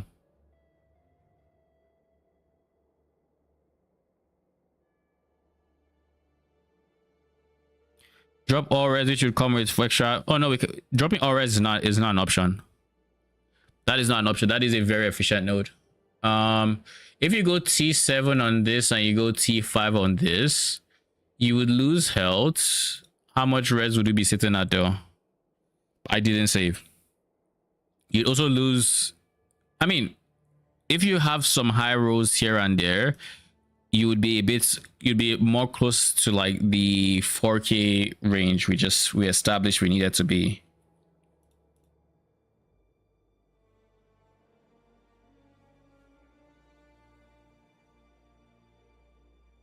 So you can bear for this to be T5, but that's it, but not by much. Not by much. Does this armor node have anything else it can be? No, it does not. That makes sense at least. What about you? You have hybrid and you have crit reduction and you have armor mitigation. How much armor do you have? 41%. So you don't have a lot, but it exists. It's non-zero. It's a decent amount of armor.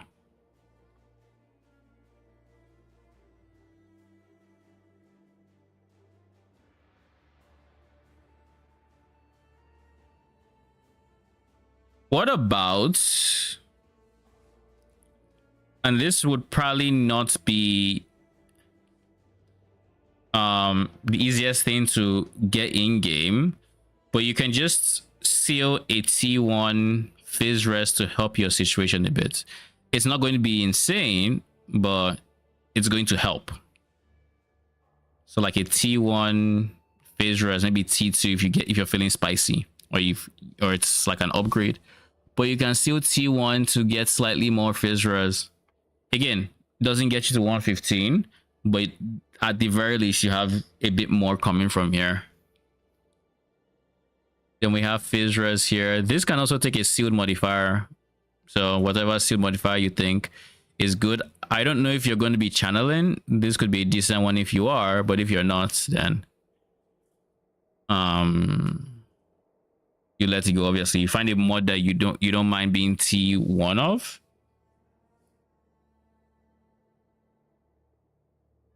One thing you could also kind of lean towards, do you have any sources of like just cold resistance, like elemental res? It doesn't look like it. I'm inclined to believe you don't have like sources of like cold resistance. And if you have like no sources of like elemental res, then yeah, that's not possible. Because what I was thinking was get generic sources of all elemental res and then replace one of those sources with like phase res, but it doesn't look like you have those sources to begin with. Idols, I mean, yeah, idols, but idols can't roll all res. Maybe one by ones might be able to roll. No, they can't. Wait, can they roll? I think they might be able to roll early res. Right now, we still need to hit like 40, well, 30, like 7-ish more phase res. Just, I think the ideal goal here shouldn't be to hit 244 here. It should be to hit like 220. Because that just means if you high rolls and you actually get 240 in game. That said, you might also have to expect some low rolls depending on how min-max you are. But since you're using red rings, I assume this is a pretty min-max character. Where else could we get? I mean, like, this is the easiest place that comes to mind. Doing this, that puts us exactly where we want to be, but then the health goes down a lot. Is there anywhere we're not getting health where we could be getting health?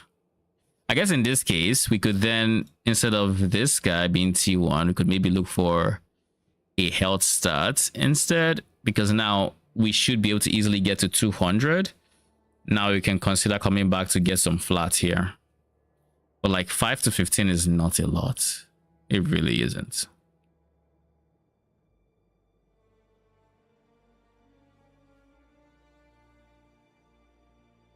How about this?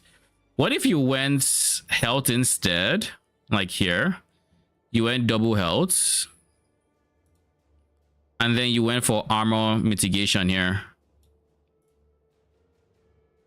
This way, you are not capped on crit, but because you are going armor like crit reduction, you don't necessarily need to hit 100%. You just need to hit you know, you don't need, look at Reaper node Vow Shroud. Reaper Vow Shroud.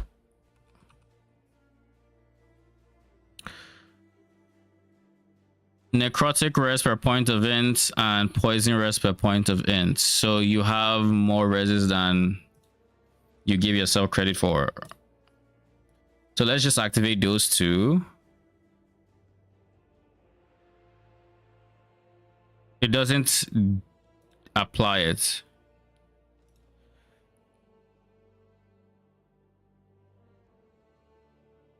Why doesn't it apply it? Huh. How much int do you have? You have 129. That equates to 129% necrotic and poison res. So that solves these two by itself. Do you have any necrotic here? I mean, I assume you have no necrotic because necrotic is overcapped. So you'd be looking to replace poison res.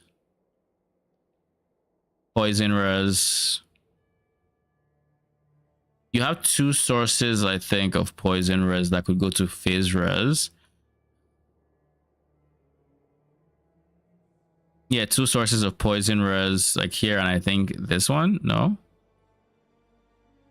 here, these two.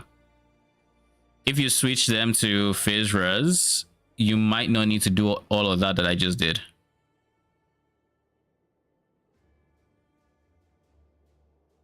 So that also works, and that's pretty good. But this is also something to consider, by the way. You don't necessarily need to get to 100% crit reduction. Where did you get 230 fizz? I went T7 fizz here instead of health, which allowed me to go, and I also switched armor, like crit reduction, to health and put it on the sealed affix, getting you to 9% reduced crit. This gets you to a total of, what is it again? Where is your crit reduction? I have lost track of your crit reduction. It's 60% wherever it is there. This will get you to like 70-ish% crit reduction, which again, not the most by any means, but it is still better than nothing.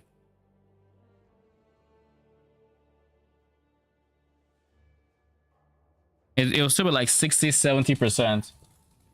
Yeah, 70 is okay. Like, you don't, because you're going crit reduction, you don't have to hit 100%. That's the strength of crit reduction versus crit avoidance. You don't actually have to hit 100%. And you seem very tanky from your other sources, so I'm inclined to believe that you should be fine at like 70%. And this again leaves you closer to this health. But because I switched phase res to health here, where you could get phase res here, you would end up in a situation where you just take this back to T5, you take this to T7, and now you're easily crossing the 4k health range. Will it work? Yes, 100%. I think you keep health like this, and I think you go sealed crit reduction here with double health here. This allows you to hit your 4k much more easily. And of course, switch the poison reses here to like phase res. I'm not sure which ones have phase res. So I think the build will work overall. I don't know. I'm not the most knowledgeable on Lich, but I will look through this very briefly and see if I notice anything off. And I'll just look through the most important interactions. Flay deal, we have Flay, which is a dash. Enemies killed by melee attack will release blood eruption, which deals physical damage in an area. You said you weren't going for mana stacking, you were just going for pure melee phase. You're just going to hit with the Flay and kill, right? 200% added damage effectiveness, which is pretty good. So blood eruption chance every second attack goes up, damage goes up. Attack speed with a dagger, so you need to have a dagger ideally. And then Flay deals more damage and has lower mana costs, but less attack speed. Then you have marked for death and call. 6% call is not bad. Marked for death reduces res by a lot. That's 25%. And you have, if you directly use Flay and hit at least one enemy but do not hit a boss, a spectral copy of Flay strikes a random nearby boss or rare enemy. So if you use Flay on a normal mob, you will also hit Flay on a boss or rare enemy. That's kind of cool. Flea deals more damage. Directly using Flea hitting at least one enemy reduces the remaining cooldown of Reaper form by percent. This can only occur a limited number of times per use of Reaper form or Reap.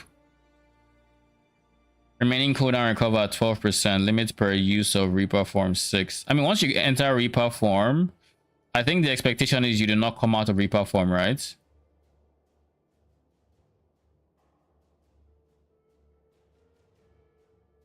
So you just have spectral copies of Flay being triggered. Then spell damage per ward consumed, added damage from consumption, and then melee damage.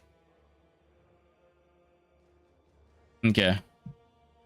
What is this? We have one going to chill chance and damage, and one going to expose flesh on hit. A curse which reduces cold res and armor and increases the target's chance to be frozen. Is this just for chance to freeze, or why do we have this? Hit damage, it's a multiplier, which is good. Doubled against low life enemies, cool. Just for the curse. Do you have anything that relies on curses, or is this for freeze? Mana chance on hit per curse. Okay.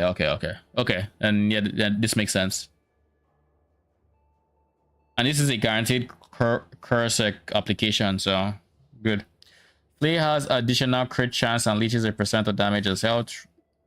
Big. And then Flay has additional crit multi. Chance to cast Marrow Shards is 100%. So you're going to be casting Marrow Shards whenever.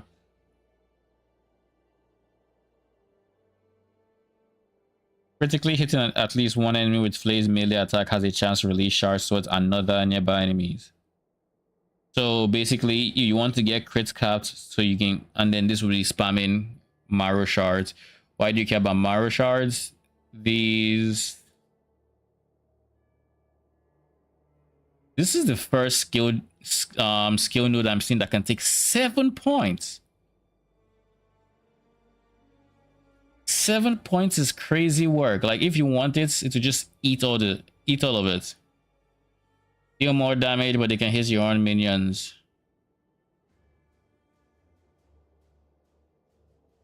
So friendly fire doesn't matter to you, but the more damage does. Chance to cause enemies to bleed, cost more health, more damage against bleeding enemies, more damage, travel shorter distances.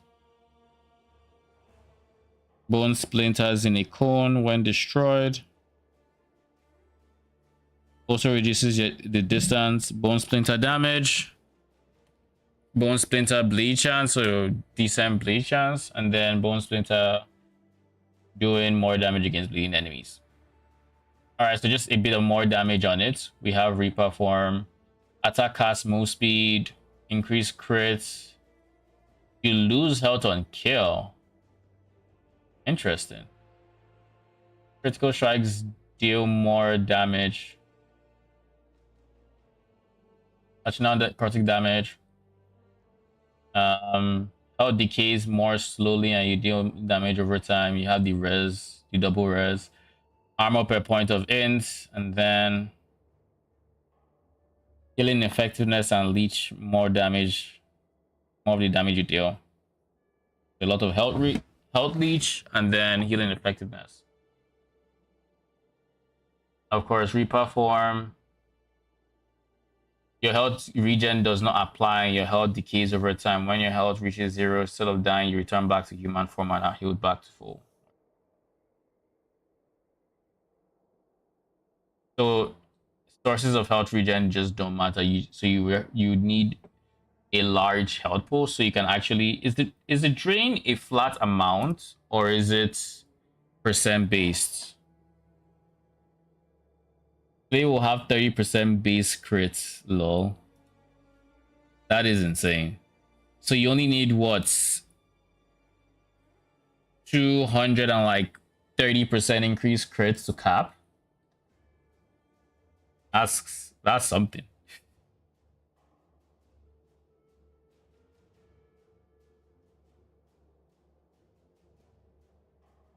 Physical res, armor shred.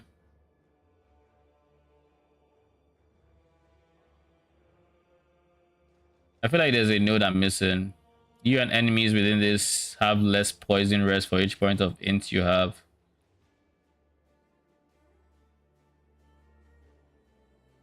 So wait, this node right here counters this node for the poison res.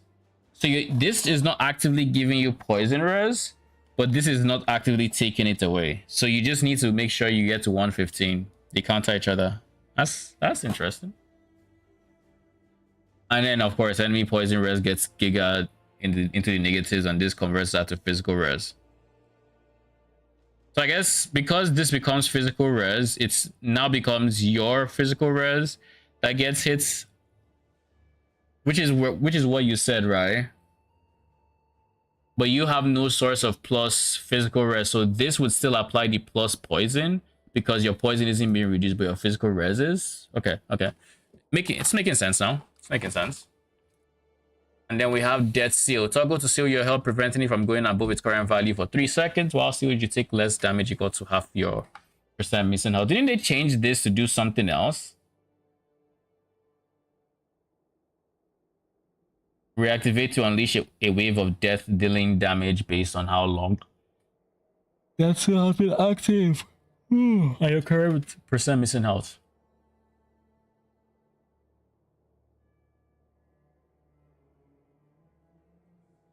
A portion of the damage.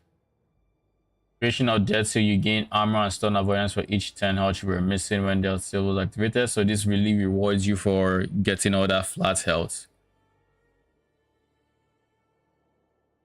Death wave damage. So you're doing it each second upon activation.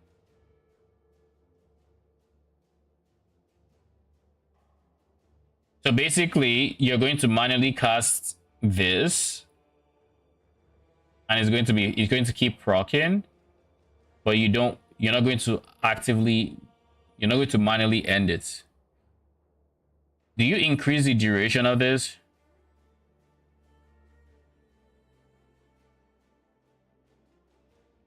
That still prevents health loss from effects that continuously drain a percent of your current health. Like what? Ailments, I think, are a flat amount, so this wouldn't stop ailments. Unless there's an ailment that does percents.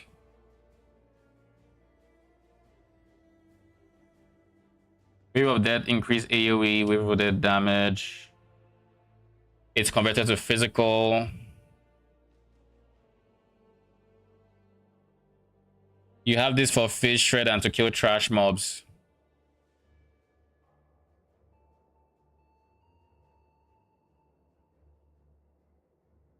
And then it has call. Do you have a way of scaling the duration of Death Seal? Or is it literally still going to always stay 4 seconds? And are you going to be comfortable with this permanently up? If you could get it permanently up.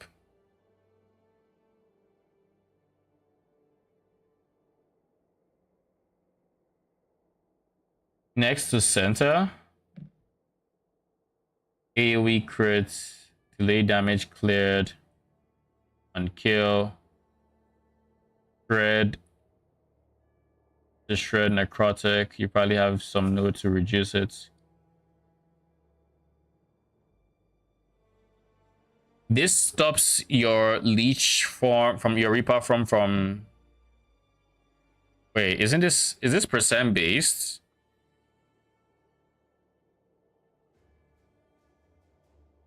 The health decay accelerates while you remain in Reaper form if you take more damage than your remaining health. Yeah.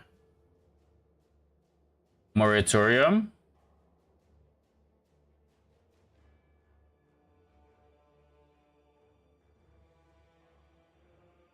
Oh, duration. Okay. I don't know why I skipped. All right, 36%. So this 4 seconds goes up by what, a second, give or take, so it becomes 5 seconds.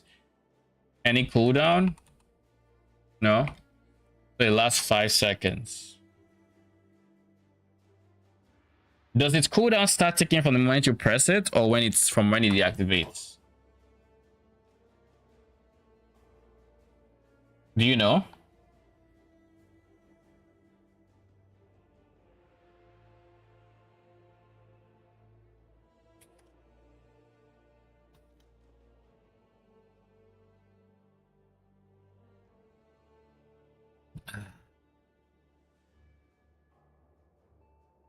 Let's see. This looks cool so far. So the gameplay loop I imagine this would have is you go Reaper form, you use Flay as the mobility skill you're meant to use it as, and then you have Death Seal activated whenever it's off cooldown. So you flay it into an enemy pack, Death Seal kills them, and then as you're flaying, you're casting Marrow Shards. And Marrow Shards costs 9% of your current health to cast the spell. But because you have Death Seal activated, you do not actually lose that. You do not actually pay that health cost.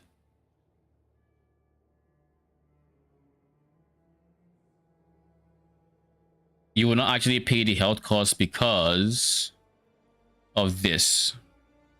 So you flay, it's a mobility while this is active. I worry about Death Seal's uptime, but I guess when it's not up, you're leeching, so you'd be at full health regardless. But it seems like something you would like to have almost all the time.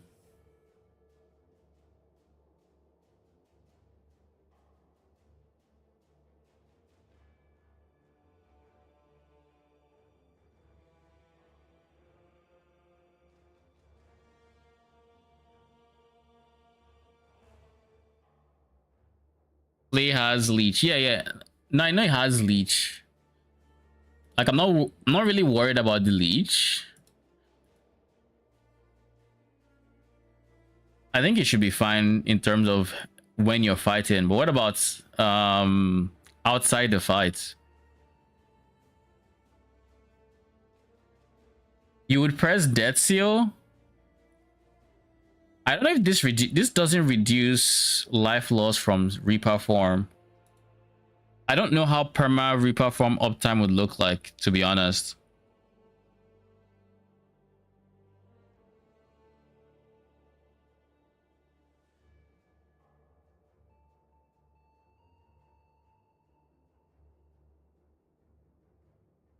The rate at which your health decays in Reaper form is not based on your current or maximum health. The health decay accelerates while you remain in Reaper form if you take more damage and your remaining health. So it looks like it's just going to keep scaling, but it's a flat amount, not percent based amount. And you're going to be, of course, keeping your form with all your abilities. I just wonder if it's a case where at some point in a map you're going to have like a distance between packs, and that would get you out of Reaper form, or if based on how, since it's a flat number, your max health might be so high that it just doesn't matter. Aura heals you a bit.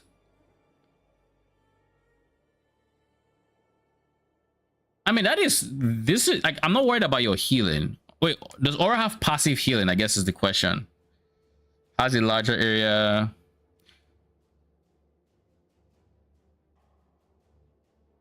Increase health regen.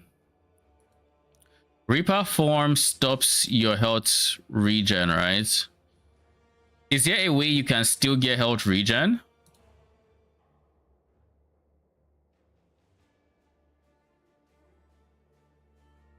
Oh, this is not health regen. This is missing health heal. This is a heal.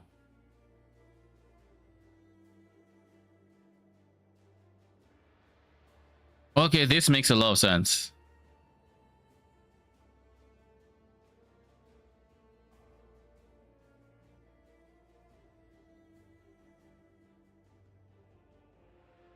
Okay. I think this makes sense. This will help a lot in your pack to pack movement.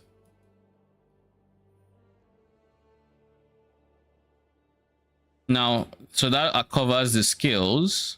What items did you decide to use? What is Traitor's Tongue? Parry chance with Traitor's Tongue equipped in the main hand. Crit chance, and this is flat crits with it equipped in your offhand. Level of dexterity skills and int skills. Increased melee attack speed. This is not a bad dagger, and 3 LP is not that rare. Okay, 1 in 99. That's honestly not bad. Then we have Nihilus, which you just would be hoping for an LP1 for crits. Then Bone Clamor Barbute, standard ward stacking stuff.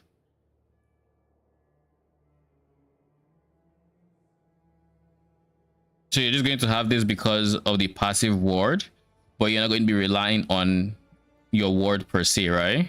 Like ward is just an extra defensive, a little bit of an extra defensive layer, but it's not insane. 13 flat crit is huge. Yes, it is. It's pretty nice. It is it's a really good dagger. I assume do you skill of dex and int? Yes, you do. Okay, so this gets a lot of levels from it.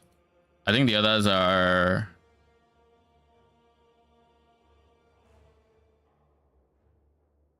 you don't skill off anything.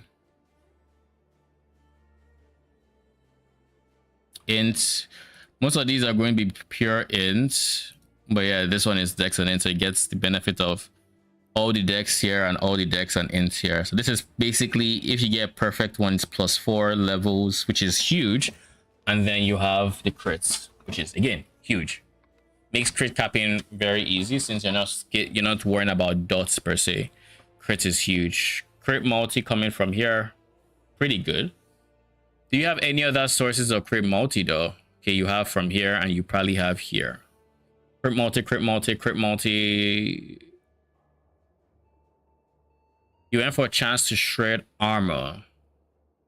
Don't you have enough shred armor coming from your auras? Doesn't this shred armor? It shreds, okay, it shreds physical res, not armor. Okay.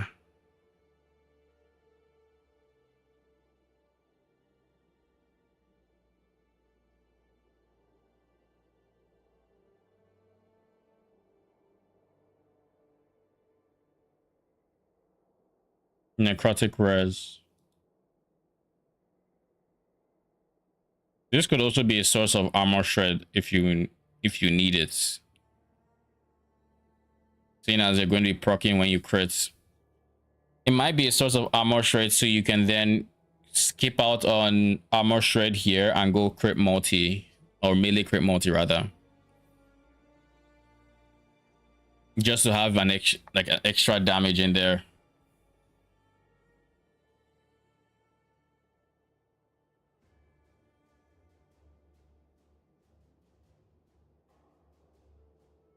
It's an affix. Oh, you have melee phase where crit multi where melee crits should have been, right? This is crit multi, this is melee crit chance. Where's melee crit multi?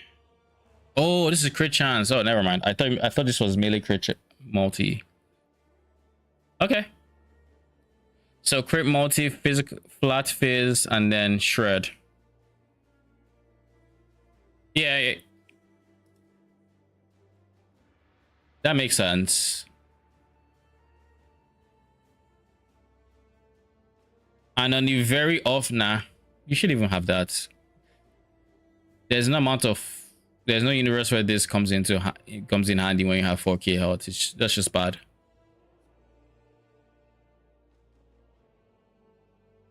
I think this is fine. Defensively, you can go frailty, of course, but I guess you could potentially switch chance to shred for frailty, so you have that defensive layer as well, and then you just get shred on bone marrow. But depending on how much damage marrow is doing, if you feel it's underwhelming, you might want to switch it to utility, but otherwise it should be fine. Should be. You have frailty on idle. Chance to apply. Oh, this one.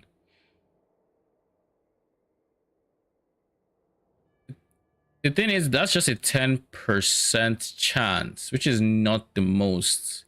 So it would apply eventually on single target, but frailty stacks up to 3 times, and it's 6% less each time.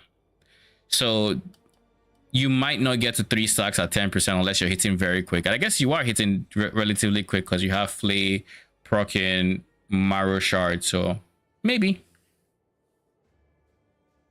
I'm going for the Squirrel Beastmaster. I mean, that is not a bad idea. Have I ever gone squirrels? I feel like I've tried to go squirrels once, and I think I stopped playing at the time before I got to squirrels, or after I just got there. I'm not sure which one. And it's been a long while since I attempted it. I think I was new to last Epoch at the time, even. At least relatively new.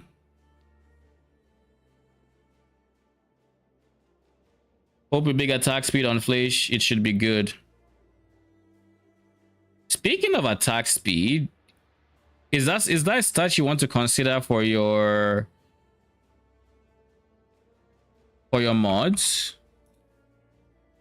Melee attack speed?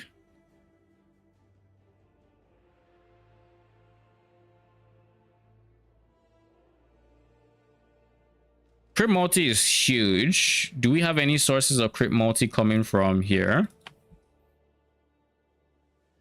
Yes, we do. We have not crit multi. Not crit multi. Crit.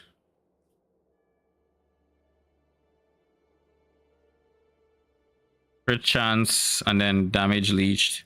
Yeah, there's crit multi here. Maybe, I mean, crit multi is always nice to have, but maybe it's worth swapping crit multi for attack speed.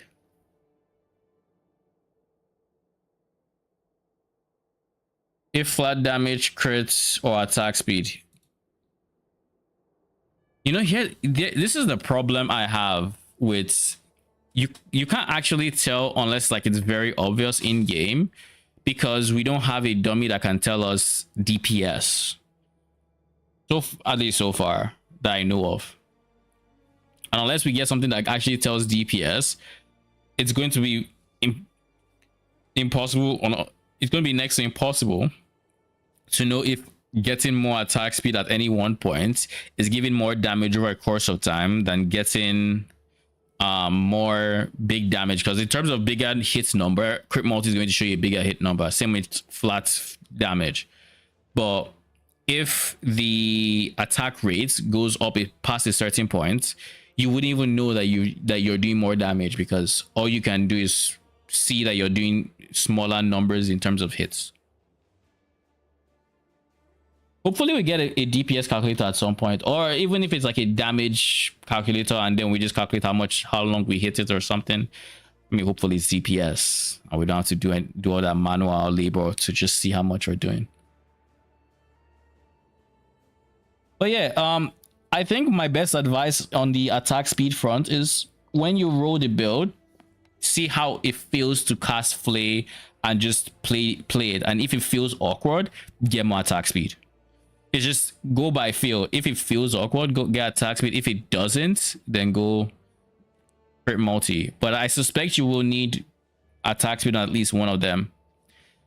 And that said, if you are getting attack speed on one of them, I recommend it to be on this second guy here, so that you can get the T7 on attack speed, because it's going to be your only source of attack speed. I mean, that or replace crit multi. What would you replace here? I don't replace the flat fizz. Anti-prefix, so you can't take shred. This is your only flat fizz. I'm fine with it being T7. And melee crits. Are you just crit capped, or can that be T5? Because if it can, then crit multi might just end up being swapped for attack speed. Then crit chance ends up being T5, and then, you know, as they say, or as it goes.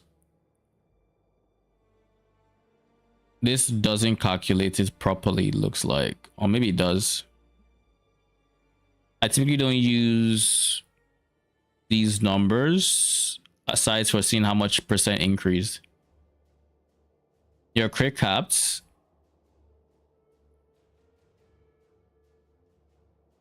Okay. We're Reaper. All right. Do you know how much you're overcapped by, or are you like just because like this is 10% flat melee crits, but then it also has the 4% implicit, so that's 14%. And then this one is an extra, how much percent was this? 13. So that is already giving you 14 plus 13, which is 27. Yeah, 27 plus your base 5-ish. So 31-ish. Close ball capped.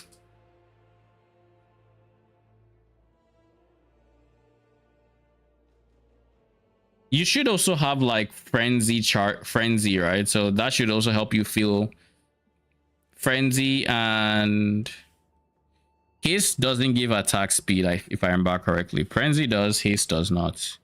Brother in Christ, can you stop? Yeah, haste frenzy gives a lot of attack speed, 20%. Haste gives move speed. All right. I think this is actually a pretty decent setup. Like genuinely, I think you need to come up with a cheaper budget for earlier on. You're not gonna have red rings early on, so you might want to come up with like an alternative for while you are scaling and what you want to get in these places that have like, you know, very end game items. Of course, you can just put stick rares in, but in terms of rings, there might be a unique ring that you might consider instead. You know, stuff like that.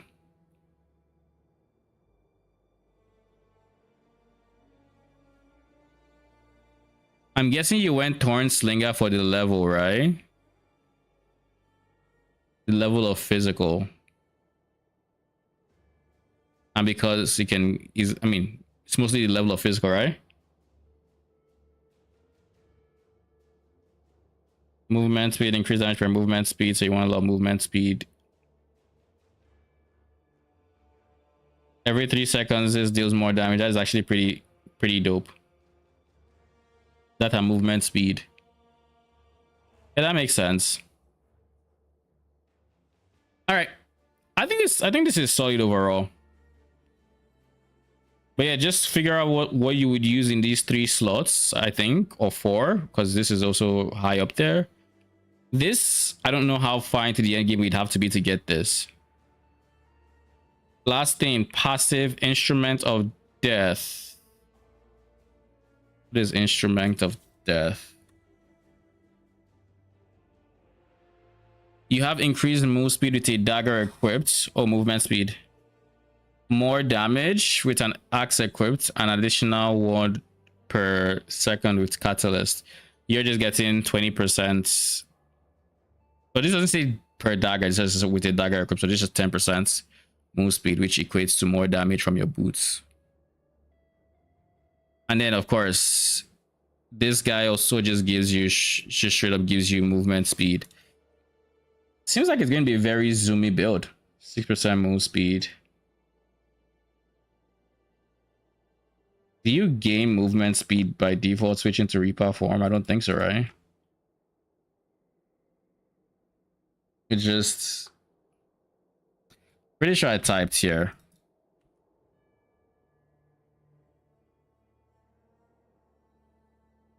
Movement speed, movement speed.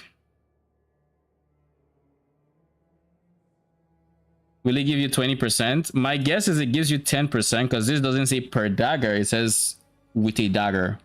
You do have a dagger, so you're going to get 10%.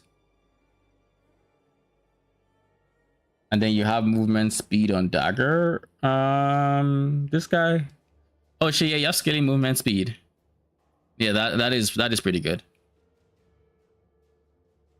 Flay, what does Flay gets with each stats?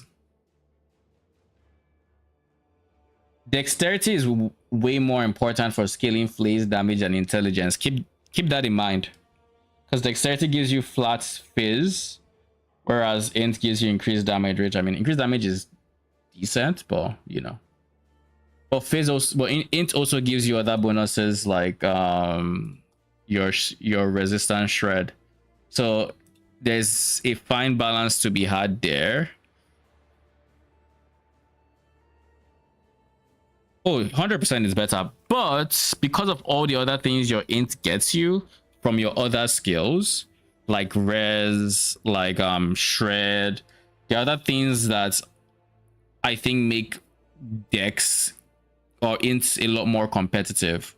So I would say you're fine at your current ratio, but if there's any way you can like sneak a bit more dexterity into your build, like on your passive tree or something, consider doing that because flat is a lot.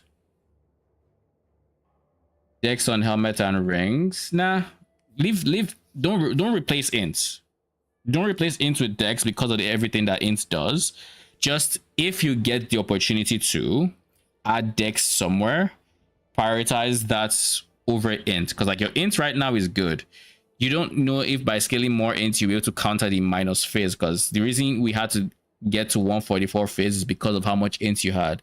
So that means you can't afford to get more int because you might not be able to counter the negative effects it does to your phase res, you know. Do you have anyone in your tree that gives dexterity? You have dexterity coming from here. You have dexterity coming from here. What about here? Nothing. Nothing. Nothing. You also have chance to curse per chance per curse to gain mana on hits. Yeah, I think it's fine. Overall, looks very solid.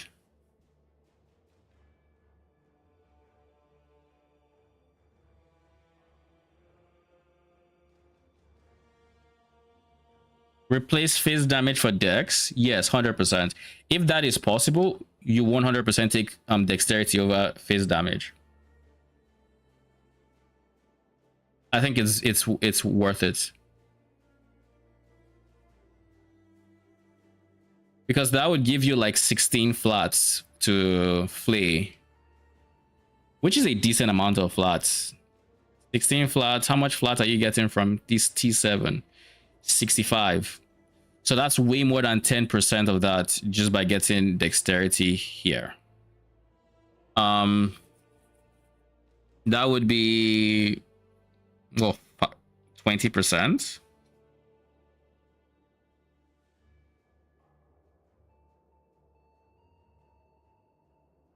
25-ish%, give or take, of this in just getting T5 dexterity here. And it's a stat where your only source is literally here, and like the skill itself.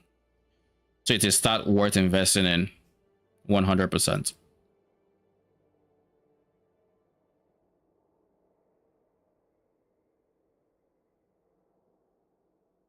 All right, where were we?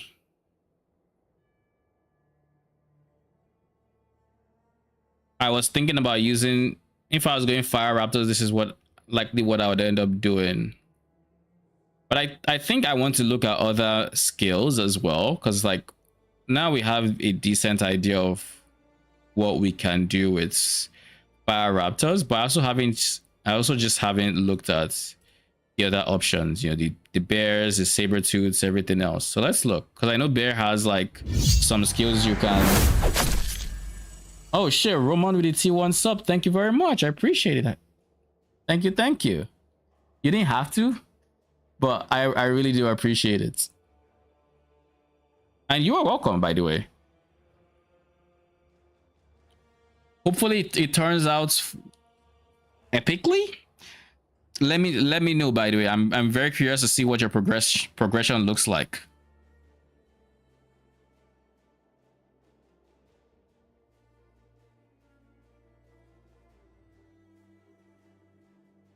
So now you have your league starter, and it's very different from what people are scaling with. Are you a COF player? Honestly, in the past couple seasons, I have been Merchants Guild, but this league I have told myself I am going to go Circle of Fortune and actually experience it. So yes, this league I am going Circle of Fortune. I am going to experience the SSF experience I've heard a lot about. And I have high expectations.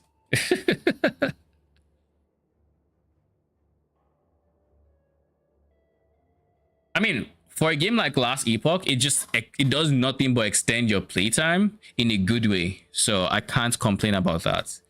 Because one thing I noticed with Merchants Guild is when you have Merchants Guild and you can actually farm up to your like your ideal version of your build, the problem I run into is I just lack the motivation to keep pushing monos because I don't really enjoy playing the game to like to try to get items to sell and stuff like that. I don't enjoy that playstyle because I think Last Epoch didn't do the best job at making it at giving you exciting drops.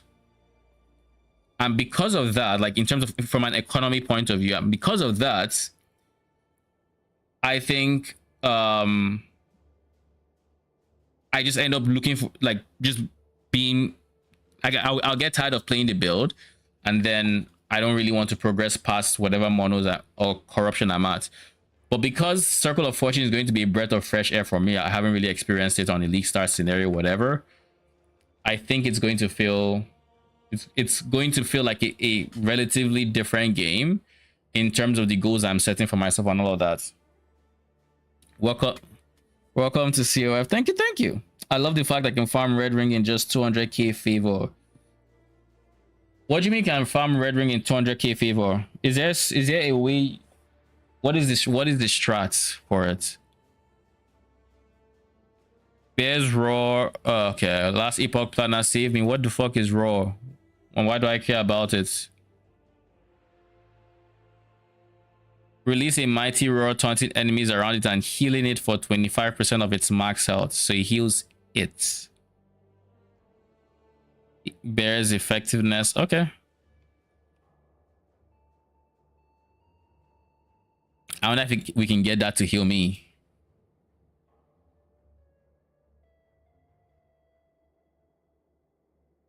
In Last Epoch, thanks to COF buffs and professions, I think COF is better. No, I do not know what professions are. That is a new word to me. Is that the telescope thing? I forget what they're called. Raw area, which is fine. Healing effectiveness, fine. Also grants itself and your minions less damage taken. I mean, that'll be decent for utility. Inflicts frailty. Can apply all 3 stacks. What is its base cooldown? 12 seconds. Holy. How long does it last? 4? 4 seconds. At least it taunts me for 4 seconds. Okay, it's a telescope thing. I do have an idea for how they work, where you can have different they're kind of like bounties, where the next time you kill this mob, you get, or the next X amount of times, or whenever you fulfill this goal, you're going to get like loot drops in this, whatever this says is going to drop. And then you have your tree increase the number of like number of items that drop when that happens and stuff like that, right? It's like something along those lines, where you just take a bunch that is targeting the content you are running, and then you end up getting a lot more loot for it as you're just passively clearing. Kill the cost and gives you more rewards. Okay, so if you get a really nice one, you can actually get more of it.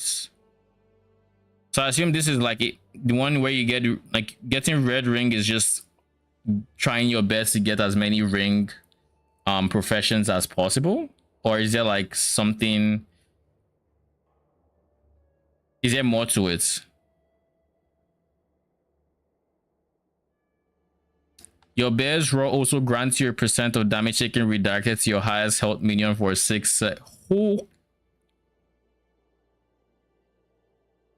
that is nuts.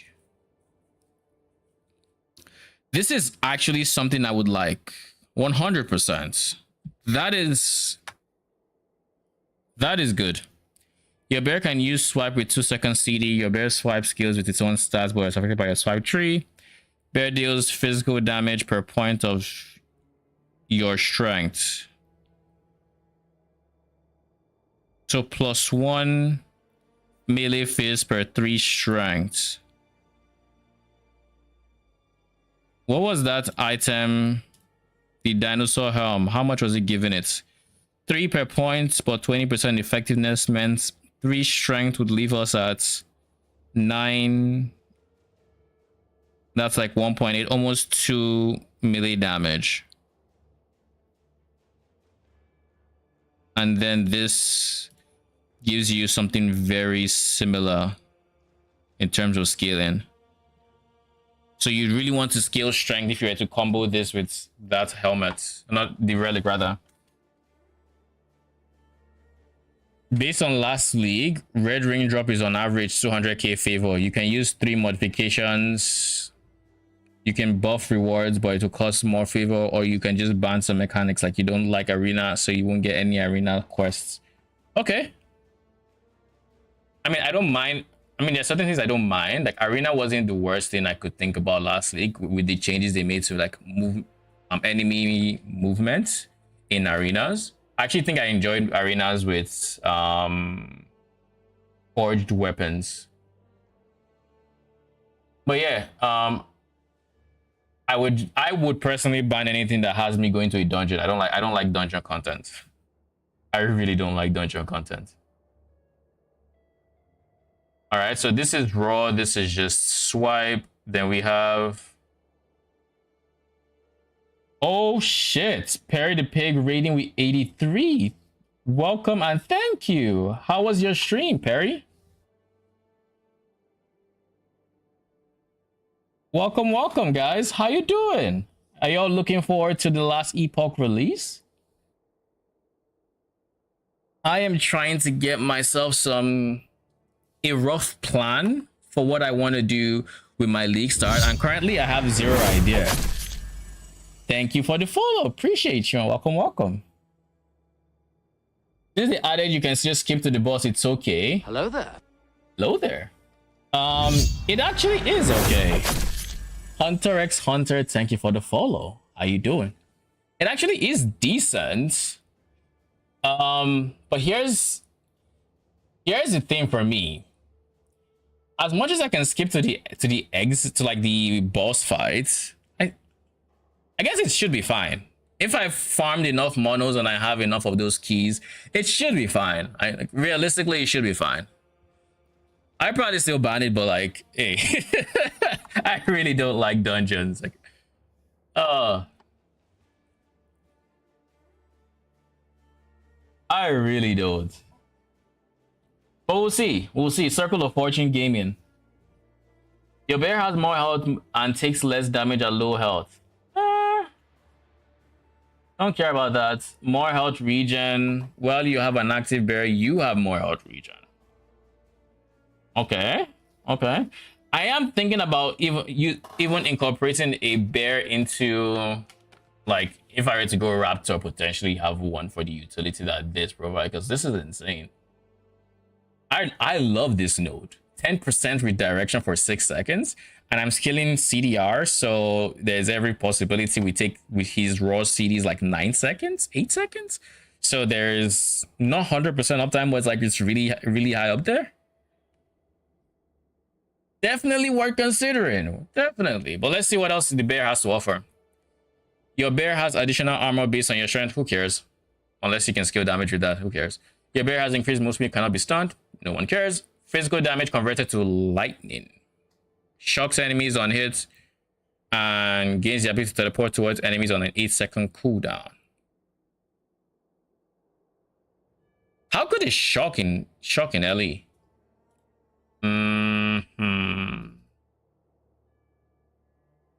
Where am I gonna see that?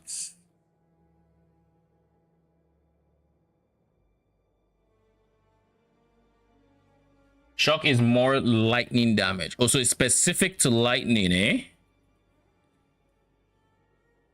Okay, so that is not great unless I am looking for a lightning build. So maybe Stormcrows, maybe? I don't know. That is not great for anything I have thought about doing on Beastmaster, that's for sure. Your bear has increased movement speed and deals more melee damage per stack of bleed up to 30. Wait, 30% more melee damage? Bleed chance, attack speed, Thorn bursts. A spell that deals physical damage around the bear. Can I get a bit more information on that? Summon bear. Where is the minion? Perma bear. Then actually, let's go back. Summon bear, skill tree. Then we have this guy. Horn burst. It just damages all nearby enemies. It's an AoE spell, so it's not like a Nova. It's just AoE. Alright. Cause Thorn bursts. And then we have, they also do that when they are hit up to a number of times per 4 seconds. Limit per 4 seconds can go up to 6, and it's now retaliation. So 6 times, and they of course taunt when they roar. So they would basically permacast this. They also just do it whenever they attack, because this doesn't look like it has a cooldown, right? Like there's no cooldown on this. Whenever it attacks, it does it. But then this has a cooldown. We're kind of scaling minion CDR, so this should also get reduced. Maybe. I don't know. I actually doubt this gets scaled by CDR, but you never know. More damage, has chance to inflict bleed. Poison instead. Thread armor. Okay, so that is one more thing we can do. And then we have AoE Earthquake. So this is what Arcane was talking about. You can have your bear cast Earthquake, 6-second CD, and then this uses your Earthquake tree. Now, what can we do with Earthquake on this tree? Additional charge for Earthquake when you directly cast Warcry or enter Werebear form. So this wants you to be in Werebear form, or it wants you to cast Warcry. I'll check out what Warcry does. To be honest, I'm curious. Cast Thorn Burst from each enemy hit by its Earthquake. This chance is tripled against bosses and rares. Does this have a CD? 6-second CD. With all my CDR scaling, we're looking at like 3 seconds. What does Earthquake look like? We have Warcry. Knocks back enemies, stuns them. CDR, whenever you stun an enemy with Warcry itself, and then inside his tree would have like certain other buffs. Now what's here affects allies. You and allies affected gain increased crit chance, increased cold damage, restores ally health for the same amount as the breath of Ethera.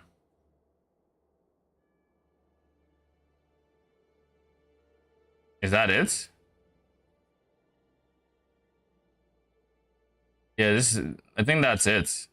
It's mostly debuffs and buffs for you, but not necessarily. I guess this also would probably be something. While Warcry is on CD, your crits have increased chance to Warcry for you. Yeah, this has nothing, but this does affect cold minions. Okay. Dragon Flame Edict two-handed staff. Let us see, what does that do? I'm against two-handed weapons, but I am open to seeing what is actually new in this patch. You said what? Dragon Flame. We just search there. All right, Dragon Flame Edict. 200% chance to ignite. Kind of nice. Though I don't know that chance to ignite on hits, increased minion fire damage, minion firers, and chance for the nearest minion to the target's location to cast Dragon Flame Nova when you use a minion skill. So when I use a minion skill, a minion will try to cast Dragon Flame Nova, and then we need to know what Dragon Flame Nova does. So this is a last Epoch builds question.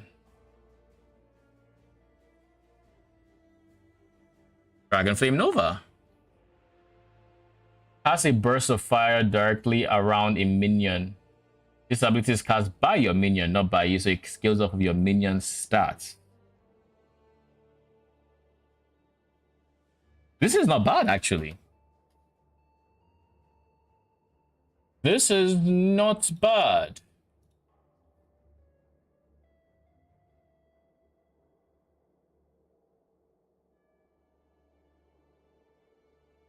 Is this a league mechanic thing? This is not, right? Yeah, that is pretty decent. The increased fire damage and the chance to ignite on an ignite build, this is huge. It is not, right? I don't see anything down here. What is the reason we are not going for Dragon Flame again? Because we need now Stoots for Raptors, being able to be summoned up to our companion limits, so we can get a decent amount of Raptors. That is the reason. So we can't go Dragon Flame Edicts on Raptors specifically. And it's Raptors that I would care about ignite chance, because they are the ones that have the the Fire Raptor spec. All right. 2 LP is easy. Yeah. It actually is.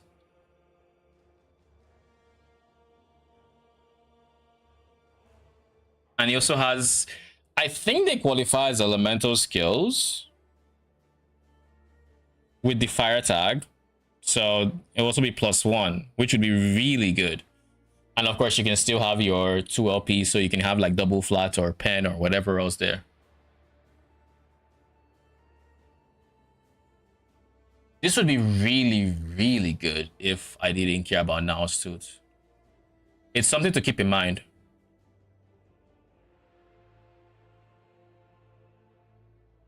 .05 to all resistances per complete set. How does this work?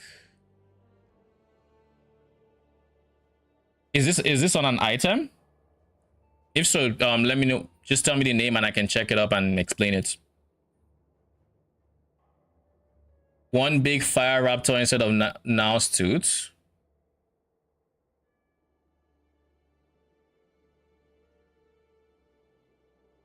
If we can get enough minions to skill fire instead, that is something we can consider actually. Instead of having like just the having like multiple raptors, we could go fire raptors, and maybe if they're like fire wolves, I don't think there are, but like Legends Entwined Ring.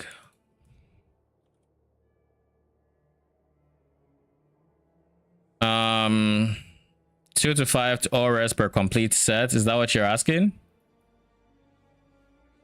So the way this works is it counts as being a part of every equipped item set. So what you would want to do is, I think if you're trying to min-max it,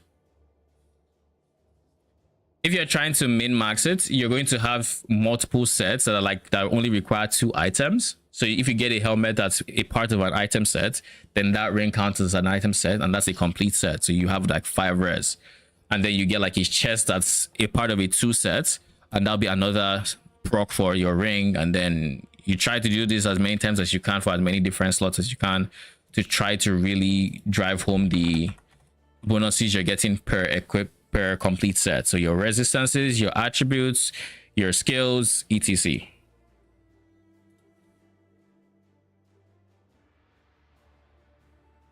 Could a big raptor with bear with earthquake converted to fire, maybe with bear proccing fire earthquake? You do have a point. That actually sounds very interesting. Let's see. So bear would be earthquake Bear would cast Earthquake and then we convert that to fire. That's a CD skill, but we are scaling minion CDR already because of this guy. So like barely matters. We're gonna want to have as much minion CDR as possible. This takes us to 2 minions, I believe. I do not remember if we can have 2 raptors baseline or if it's just a literal 1 angle. I think it's only 1. How do we get crows having multiple? Why do I have walk right here? What does crow have that allows me to cast 2? There's something in this crow tree that allows me to have 2 of them. I don't remember what it is though. Summon crows up to your companion limit. So it's basically baseline behavior for this one. But it's not baseline behavior for raptors. So you can only have 1. Okay. So it's only 1. So we have 1. So that'd be 1 raptor, 1 bear. And then we'd have to go like wolves. Is there anything here that can potentially scale with fire? We have eyes on the left side.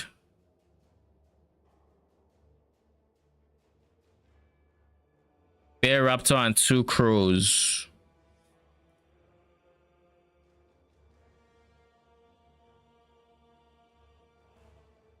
Does this have a fire spec? Lightning. Let's see, fire.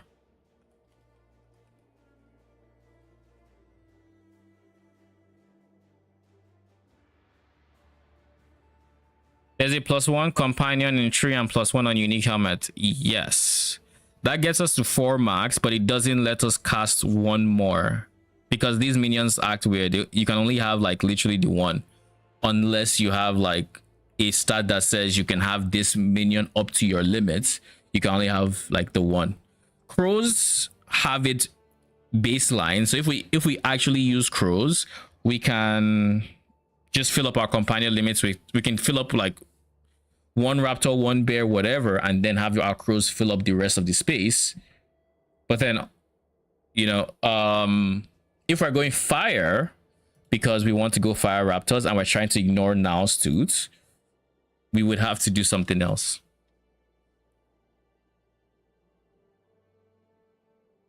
Is there any skill these guys can now cast? Aspect of the crow. I think this should still be the same way I remember it, but mostly being cold and fire. This is freeze. This is the baseline is lightning, and there's some armor shred in there.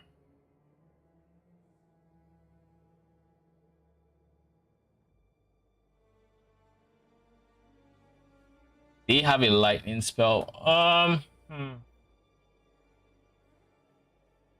I guess. Do we have any sources of? No, the 200 staff wants fire.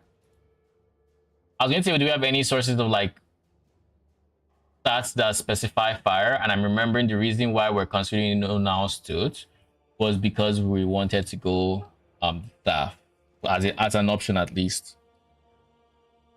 So without that, back to square one. So crows can, but they don't have a spec for fire, and wolves.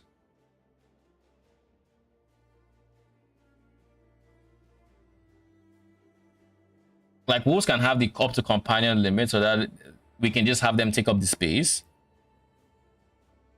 Maybe we have them howl. Maybe that's it. Maybe we just have like support wolves, but that seems like a waste, or feels like a waste. Where is the wolf? What does howl do? It gives frenzy to all allies, and it grants them more melee damage. And it also heals allies around you for around it for 50 health. We can maybe try to use it as a literal just buffer. Just have it howling.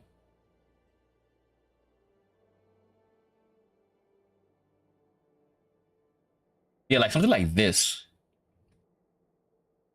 Pretty decent single target. But the problem I would then see is then Clear might suffer for it unless I can scale like Earthquake's AoE or something to make up for the lack of like minion numbers. Because like right now, these are just 2 DPS minions and that's it. Generic minion ignite chance would still apply to wolves, right? Yes, it would. Yes, it would, but they wouldn't have any scaling on their tree to help that. Like for example, these guys would have bleed chance that turns into ignite chance. They have more damage over time. These guys do have some bleed, so maybe they have some dot scaling.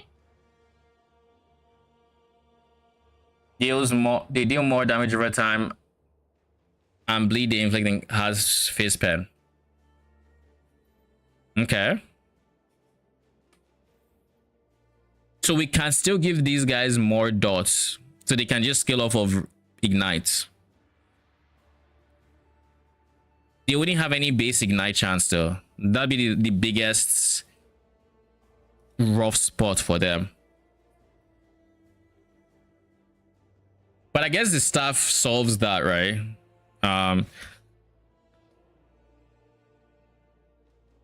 The staff solves at the very least giving them 100% base ignite chance, and then past that, so they are going to be igniting on hits. And we're scaling minion like overall. Here is another awkward part in this build scaling that like I'm just thinking about. Earthquake is an attack, if I remember correctly. Let me just confirm. Where's Bear? Earthquake, where are you at? You. I'd also need 15 points into Shaman Tree, which is not ideal, but like it's fine.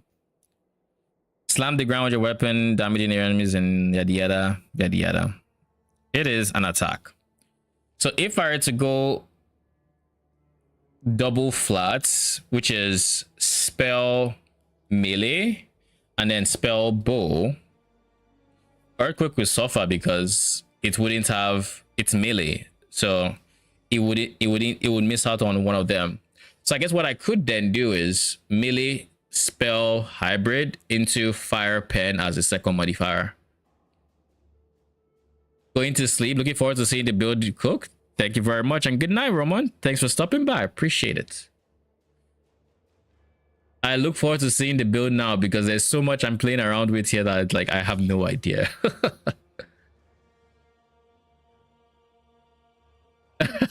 All right.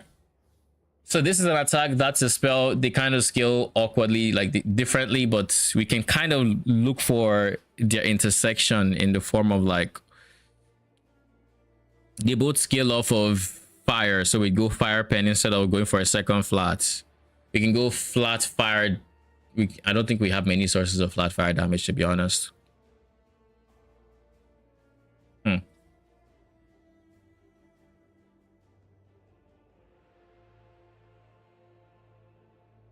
Ignite doesn't care about flat damage though. So if I'm really going for dots, ignite chance should be giga, should be what I'm trying to scale here, because both skills can apply ignites without like the fire spell from the raptors can scale ignites, the fire attacks from the raptors because their base hits are fire, and have the wolves should be able to apply the ignites, the bear should be able to apply ignite, the earthquake should be able to apply the ignites, everybody should be able to apply ignite. But I guess the next question would be why earthquake at that point. So let's see what the tree on earthquake looks like.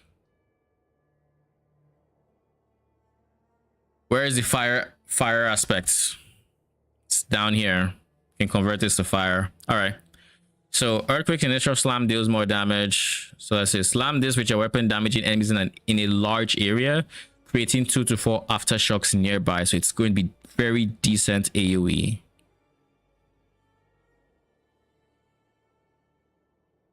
What if I just straight up ignored minion numbers and I just went one raptor, one bear? Is there a universe that actually works? And then I just try to scale like minion AoE. There was a weapon, there was something we looked at just now that had like a ton of minion AoE, and I think it was the second companion helmet. This guy, increased minion AoE. And of course it gives +2 max, but this is fine. I do need to see what the fuck these things are because I don't know what they are. So let's look here.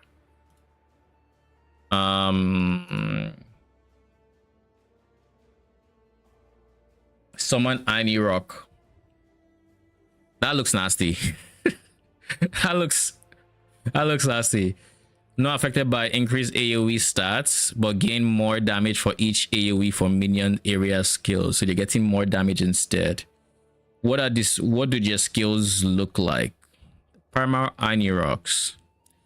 They gain Fist Pen per point of strength, Minion Crit per point of Dex, Minion Crit Chance per point of attunement. And they don't have a tree, of course. Jump Stomp. 5-second CD, 6.5 to 13 meters range. Why is there a range on the range? The fuck? Does he have, is that, huh? It also doesn't have the area tag. But again, it already says here that, or says on the skill that it doesn't scale off of, it scales damage in place of area. So all this stats is doing here is giving it damage, which is not bad. Not bad at all. Then it has Tongue Stab, which has a 3-second CD. Again, we're scaling minion CDR, so it should be using both of these. No area tag. This is an attack. This is melee. This is melee. Tongue Slam, 3-second CD. Again, I feel like this one should be at least an area hit because it's a slam. Tongue Slap. You got a lot of skills, my dude. I think I'm fine with testing what this minion feels like, and it already has a baseline of 50% more damage. So realistically, to scale this guy, I want to scale as much of a stat as possible. And because they are melee, I mean, if we're going Ignite, they care about Dex a whole lot more than anything else.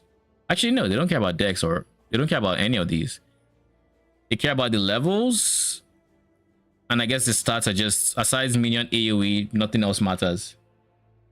Earthquake has pretty big AoE. Let me see if I can find what its AoE looks like.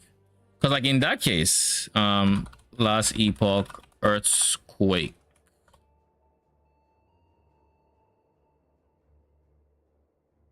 The Earthquake Beastmaster is a blast from the past. This build plays like a swipe build, and it deals the damage with the aftershocks that you proc with swipe. It's a very satisfying melee playstyle. So baseline, it's pretty, seems, I mean, that's not the baseline. I'm sure this build is scaling AoE. Where are the sources of, I guess let's start with equipment. Do we have AoE anywhere? What is this? When a companion is revived, melee fire damage for you and your minions. Increase melee damage. Fire pen. When a companion is down, it is automatically revived after 2 seconds. 10-second CD. When a companion is revived by Hakar's Phoenix, it releases a burst of flames and gains 100 melee fire damage and 100% ignite chance for 20 seconds.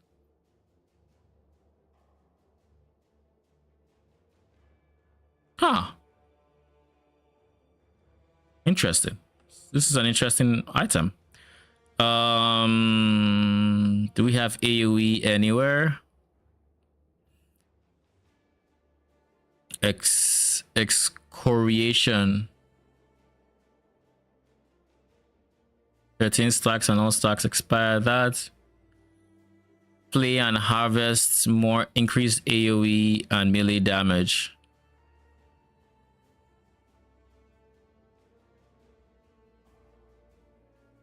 To cast Rip Blood. More melee damage to high health enemies. Increase melee attack speed and move speed. I guess that's why they're using this one.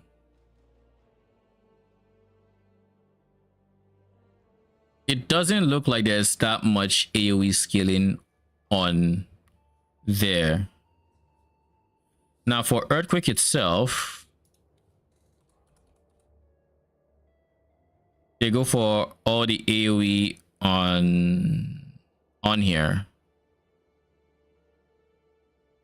So this is where most of their AoE scaling is coming from. They're not doing much on the tree. So this means has good realistically damage. This is the AoE we can expect, and this is Aberrot's area. So the AoE kind of is probably a bit, I want to think it's slightly bigger in a regular environment, in a regular map. Because I think this fight zooms out a tiny bit, right? I could be wrong, but I think this fight zooms out a bit. So it's a fair amount of AoE without the AoE scaling coming from here. So Anirogs just do a whole bunch of different melee attacks is what I'm getting from this. But the simple fact that they do not have a tree makes me feel like I'm better off just having like something else, like wolves. Because wolves will give me Howl. Howl will wolves give Howl. Howl will buff my minions. And that'll give us more damage overall versus the current situation we're looking at, right? And then we have Scorpion. Have we finished looking at Bear? Bear had Earthquake. What is this area? Crit chance. Less damage from critical strikes, and its own crits deal more damage. We don't care about crits on what I'm currently theory crafting. We care about...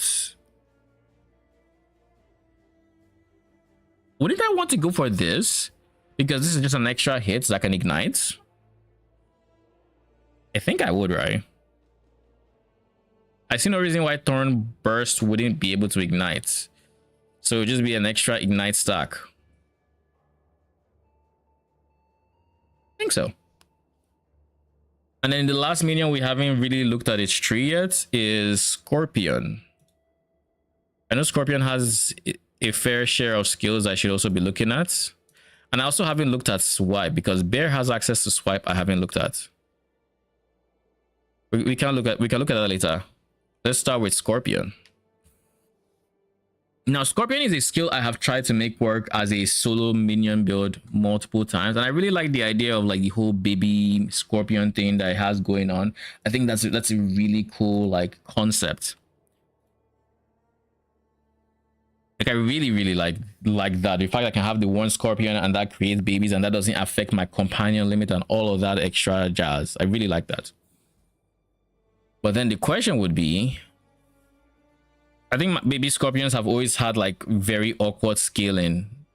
That being said, I think they count as alternate minions, and I feel like I remember seeing your minion starts not affecting them, which is why I say alternate minions.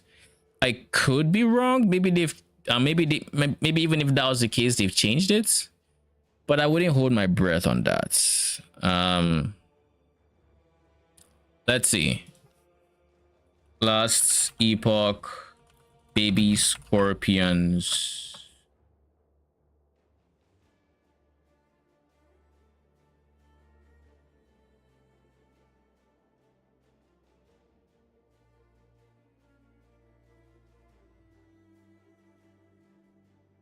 Yeah, attack speed, move speed, legit too.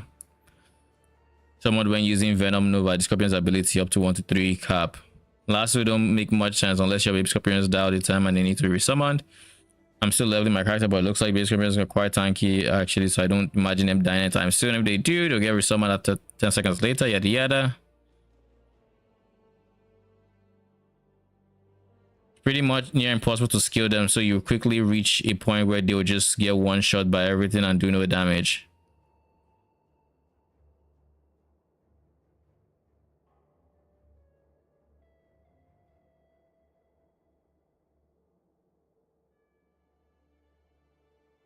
Their poison will shred, but as far as I understand, the damage skills with your scorpion's minion stats rather than your minion stats. Their damage skills with your scorpion's minion stats rather than your minion stats. I don't know any ways to pass minion stats to minion size Juro's obsession to with minion stats on it. Yeah, I think that was the big thing I have seen with like baby scorpions.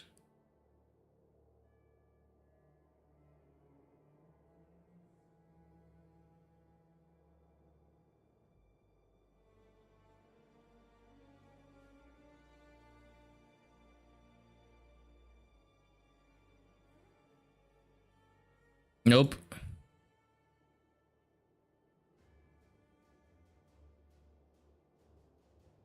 Do they have same size scorpions? Do the scorpion tree affect them at all? Poison on hit from entangling roots, companion or a minion.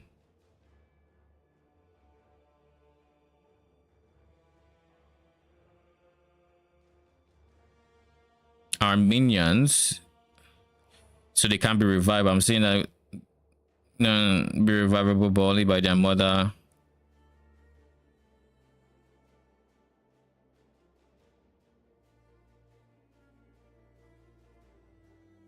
So they are the scorpion's minions, so they don't scale with our minion stats.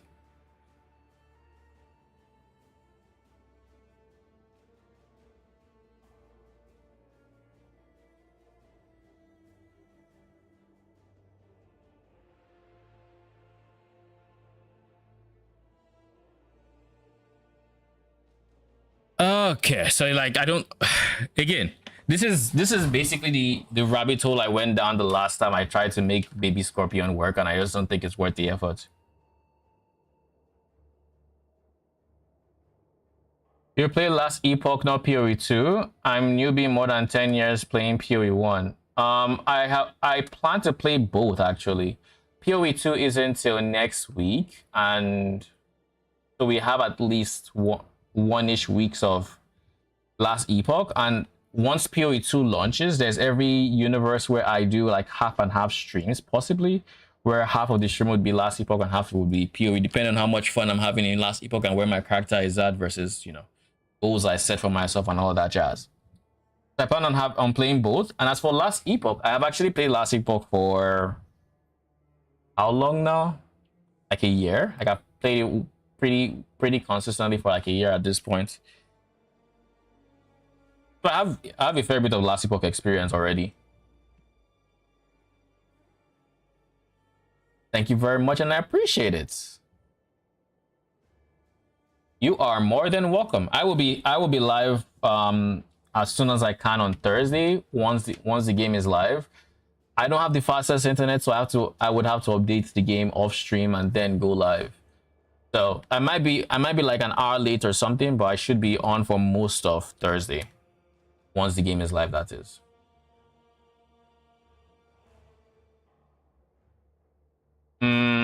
I don't think baby scorpions are the play. I think there's so much like question marks around them that as much as I would really love to play with them, I can't justify it. I just can't.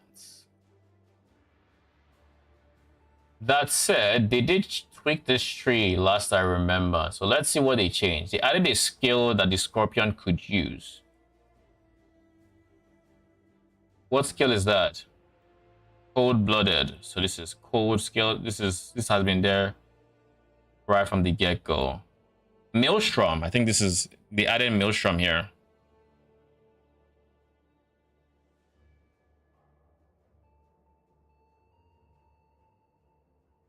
They also added Avalanche.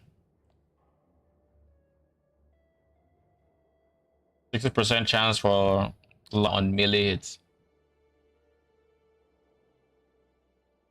So we can scale this with Maelstrom or Avalanche. If we wanted to go cold minions, we would just ignore raptors, and there's so many options for cold damage minions. Wolves are cold, stormcrows can get cold, scorpions can get cold. We also have access to maelstrom that these guys can cast that would scale off of that. Avalanche, all of that jazz, you know. And in terms of lightning, the same group of enemies or minions can also go lightning. Scorpions can go lightnings, scorpion lightning, crow lightning. Wolf cannot, but bear can. So bear replaces wolf in that set of minions.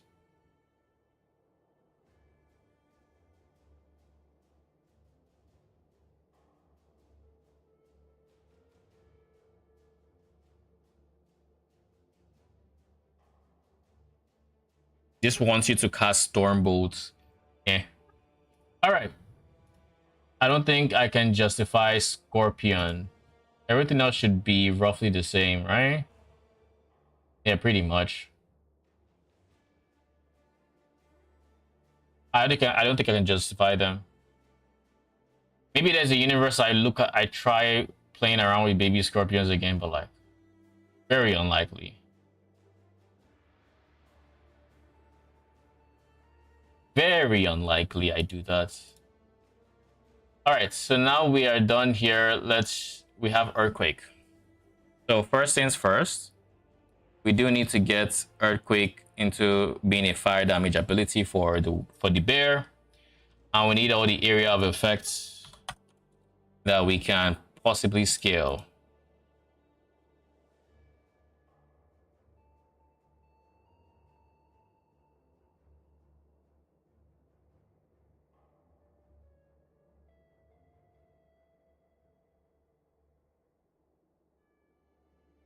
Blind is not a bad idea. I don't think I'll have any evasion, so maybe it's not the greatest. We'll see. Earthquake can cast more minimum possible aftershocks. Each enemy can only be targeted by one aftershock. So we definitely want all three of these for clear. And one more AoE, and then I don't want to reduce area.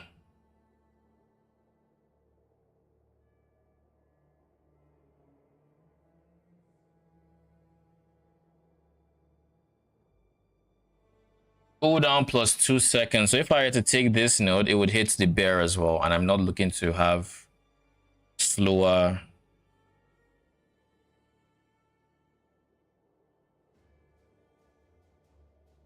I'm not looking to have even more cooldown.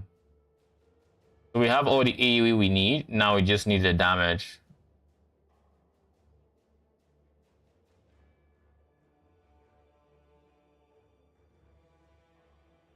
I think this is actually really good because we're going to be scaling a lot of damage over time for my minions.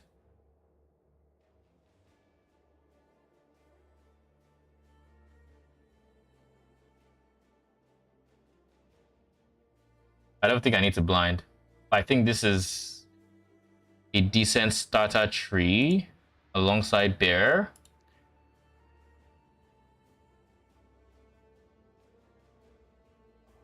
All right, so if we're going ignite or ignite based, let's just see where we can go with that.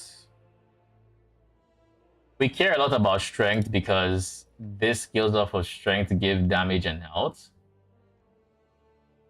This also scales off of strength to give damage and health. We're likely still going to put wolves in here because this guy is going to give us 2 max. And just having an extra wolf in here means, well, we're going to have a wolf here to be to spam howl. We're going to have this one. Then I might go for this guy because, I mean, what else am I going to do? So that would end up giving me 3 wolves, I think.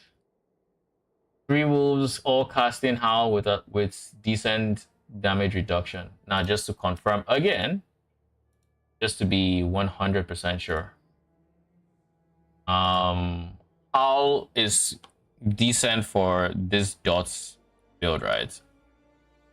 No, it is not, because this is more melee damage.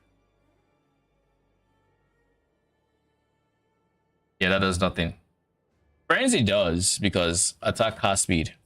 Well, we lose out on the melee damage portion, which is not great. Not great at all.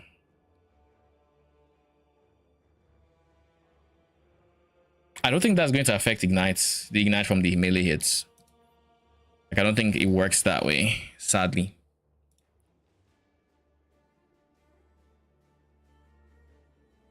All right, let's just put some passive points in. Like I said, strength is giga. Now, as for aspects, I need to figure out what aspects I actually do care about. So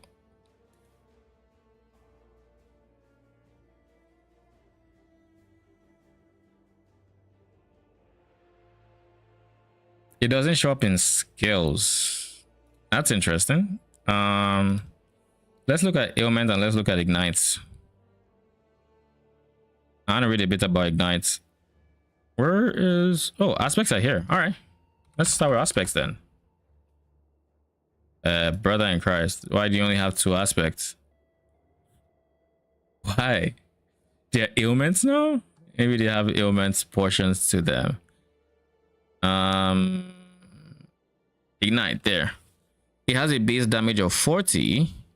Fire damage over time.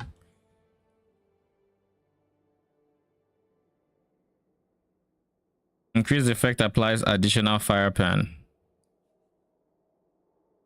So if I were to get ignite effect, that counts like fire pen?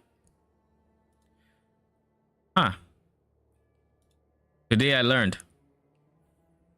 All right. Next up, aspects, because I need to know what these aspects are doing. We have aspect of the boar, which I think has to do with bleed. Doesn't say.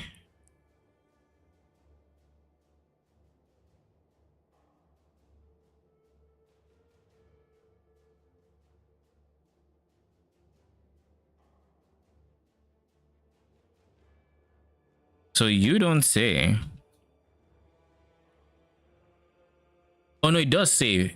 Aspect of the boar gives increased bleed duration and reduced damage taken by 15%. I guess that's decent. What about the other aspects? Aspect of the shark is more melee damage, which is not ideal. Then we have Viper, which is chance to poison on hit and more dots. That is the one we want. More dots. You sold me at that. And then Lynx. Flat crits, stun chance. Yeah, we're going Viper. We're going Viper if we have to pick. I do like endurance, but we're going to skip that for now. Every 5 seconds, your next melee deals yada yada. Doesn't matter. Oh, hell no. You limited to a single companion? Nah, G, we ain't doing that. Not today. Not fucking today. Holy, that's so bad. I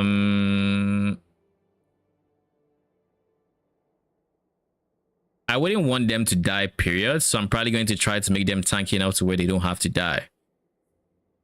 That said, I can't think of a few areas where they will probably have so much BS that they might still die. Looking at you, Lagan. And what's her face? What's the snake chick's name? That one can also have some BS that kills minions. Melee damage leashes health. Minion damage leashes health per point. Sure, let them leech a bit. I don't know how much melee damage they're going to do. We'll just take more damage.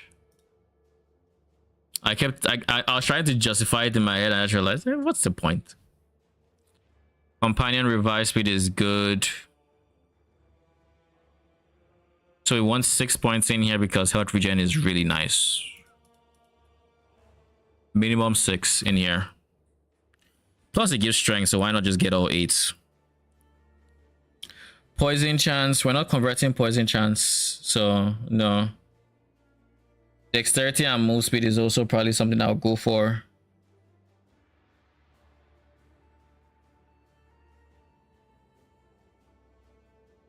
This is not currently a crit build, so we don't care too much for crit multi. But that said, dexterity is good.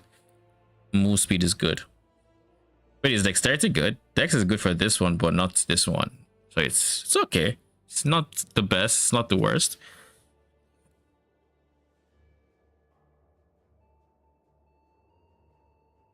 We just go for more companion damage. And now that we are here,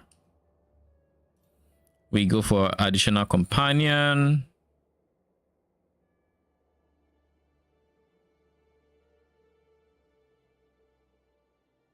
Inclined to go for that guy.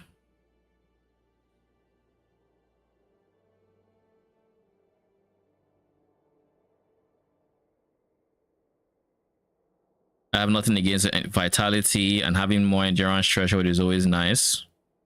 Can't complain. And that applying to our companions is also going to be really nice, because I am a big enjoyer of 60% endurance. So why not? You and your companions have increased melee attack speed. That would be nice. And then aspect of the Viper.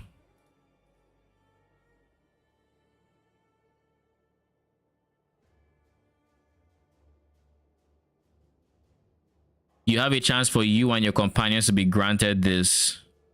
So this wants me to hit.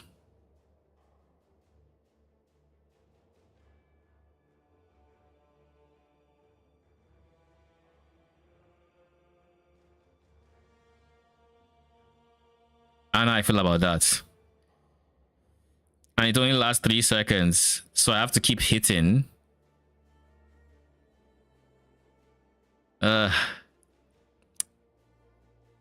Yeah.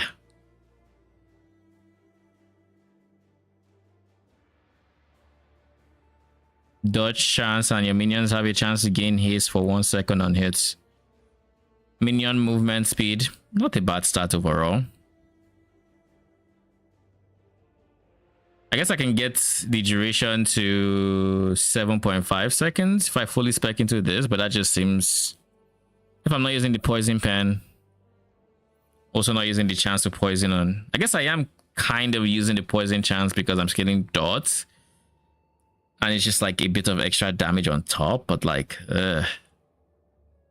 not great. Odds are...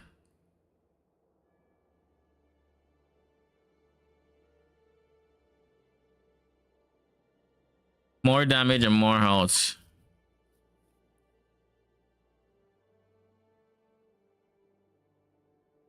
If these things both had area AoE to them, I might have considered it for my Fire Raptor. Try to get an Infernal Raptor, scale its size and its AoE a shit ton, and then just have a blast. If you gave me like CDR or AoE or something that would account for everything I lose by, you know, being limited to one companion, I might have considered it. Even the bear could be its own, you know, 1 minion build type thing, but like,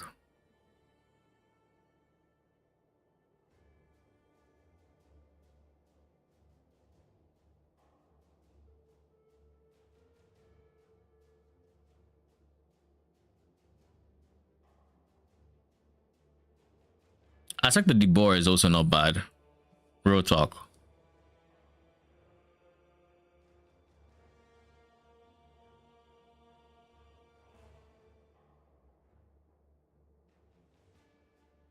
Shark is also not bad because melee attack speed. It's not great, but it's not bad.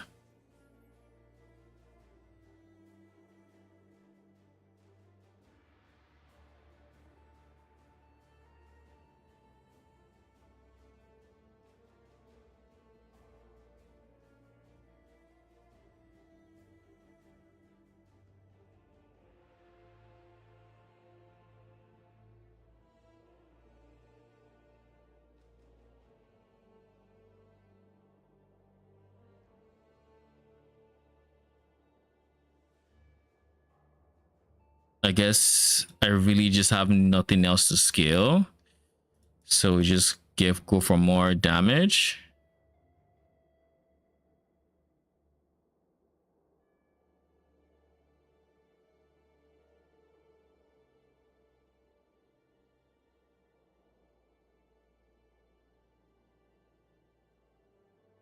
So I have 10% from here, another 10% from my bear, so that's 20%. And then I have like 20% from here, 24, so that's like 44% damage redirection. Kind of cool. I like the idea of stacking them.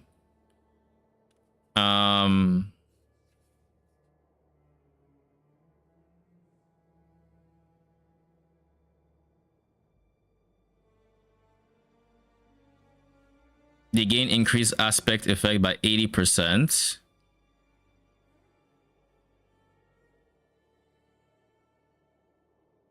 And I can scale the duration of this to be over 8 seconds, I guess.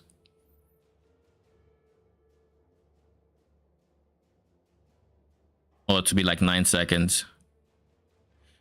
50% chance I do it. No, 30% chance I get it. And then it lasts 9 seconds. I can.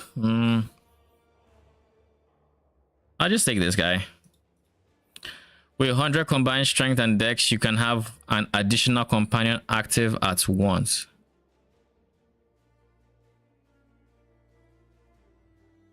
Wait, what? The wording of this is interesting. Max companions at 100 this plus 1. What is the verbiage on this? It's just max companion. So it's the same. It's just this one wants me to be at 100 strength plus dex. So wait, this is 1. This is 2. This is 3. Helmet is 5. And I have 2 base. So that's 7 minions baseline.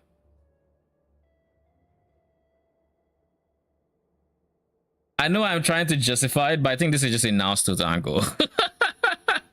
All of this extra efforts just so I could try to keep like my 2 minions and have my I think it's just a Naustut angle. Take Naustut, fill up my my companions with raptors, because I care about raptors, and call it a day. I think Bleed Beastmaster is good with new unique gloves.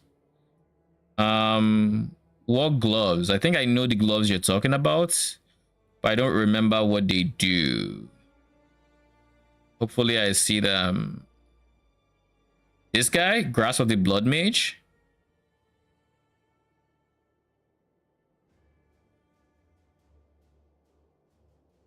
Hit damage taken from bosses and res dealt over this. Bleed on spell hits. Spell damage leech, spell crits, and then this. Is it this one? Or is it a different one?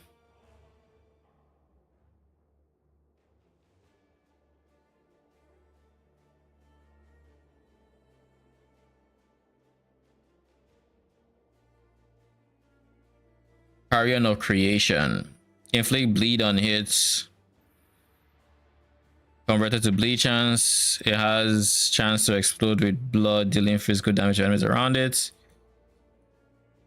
Gains 100% chance to inflict bleed on hits per stack of bleed on the enemy killed.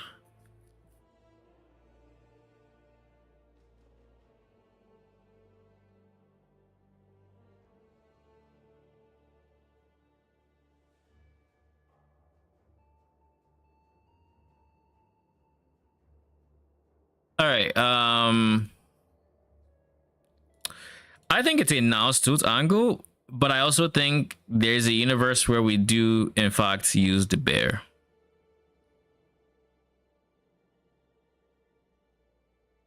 Maybe.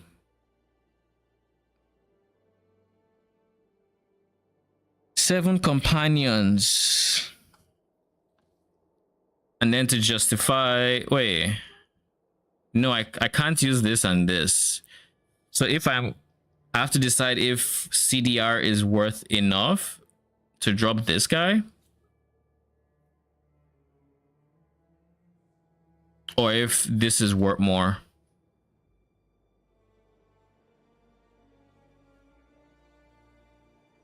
Minion increased area for area skills is really good, of course.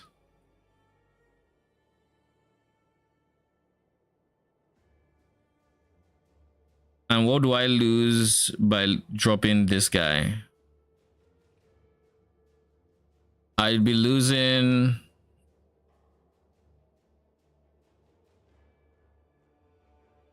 CDR. I'll be losing 24% CDR, which in the grand scheme of things,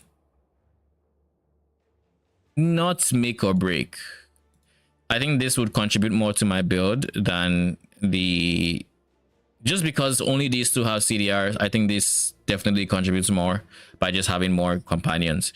So because if I can get to seven raptors, then now suit is not even a question, because if I can get to 7 companions, now suit is not even a question, right? It's just, it's a no-brainer at that point.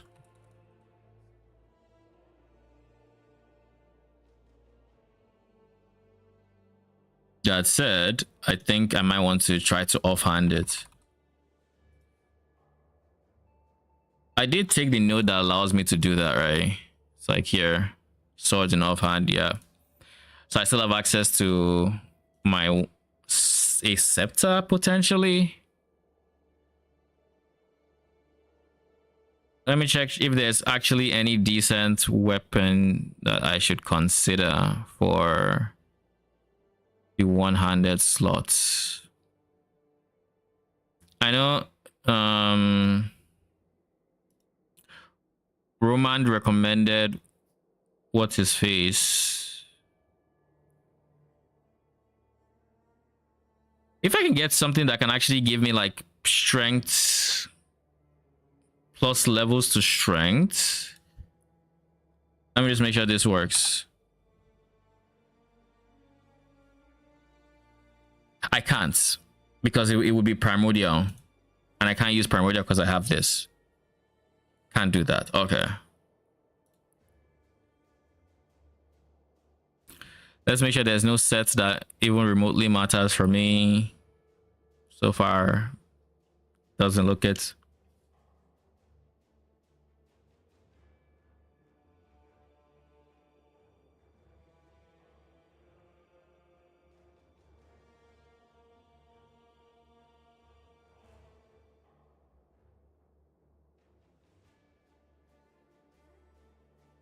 Yeah, nothing here matters. All right, back to uniques. And the reason I keep looking at uniques is just because suffixes are decent for one-handers, but for two-handers, it becomes not great, if you will. What am I saying? No, it's suffixes are good, but for prefixes are ass. That's what I meant to say. Prefixes are very ass for one-handers. So if I can avoid using the prefix,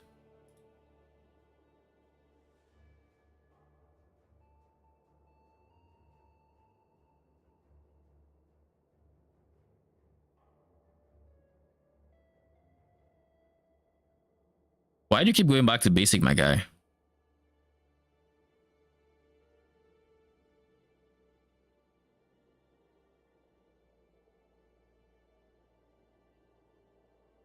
Spells deal increased damage, leech, cast speed.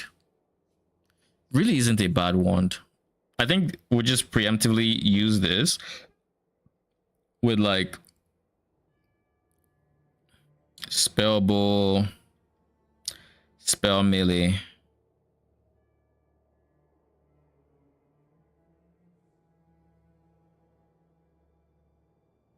I can't go spell melee? I guess I go fire pen, huh? That is kind of weird. Who goes T7? I'm thinking pen.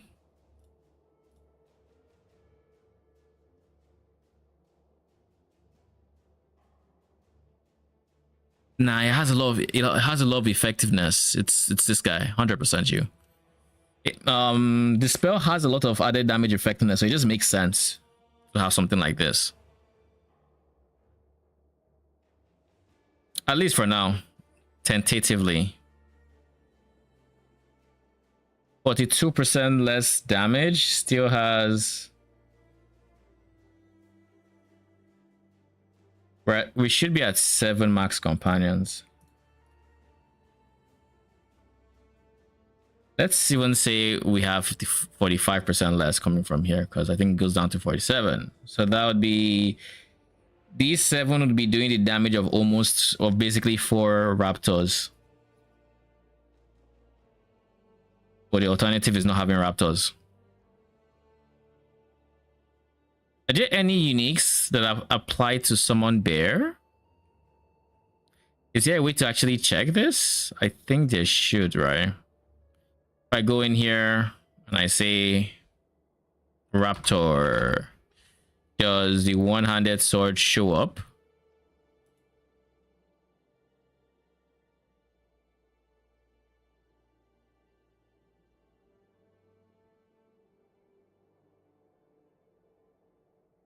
It does show up, raptor. All right, so if I send bear, where bear form,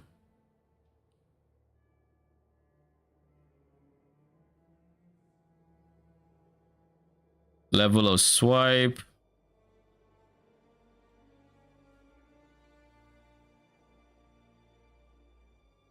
bone harvester. How does this care about bear?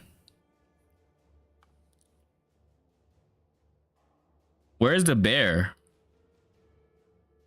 Huh?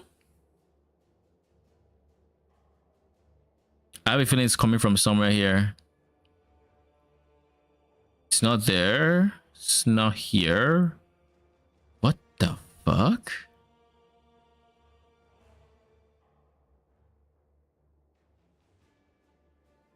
I don't know, man. No staff is being considered because, yeah, there's no unique that goes around, that plays around with summon bear.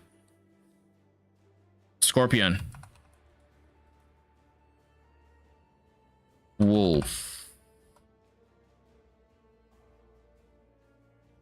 Summon wolf. There's a scurry. There's west wind.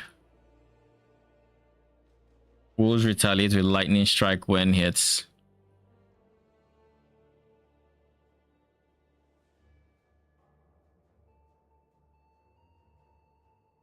Lightning wolves, eh? The claw and the fang. Why are they so similar? Unique bone amulet, brass amulets, rune of ascendance, age of winter timeline, random drop, yada yada.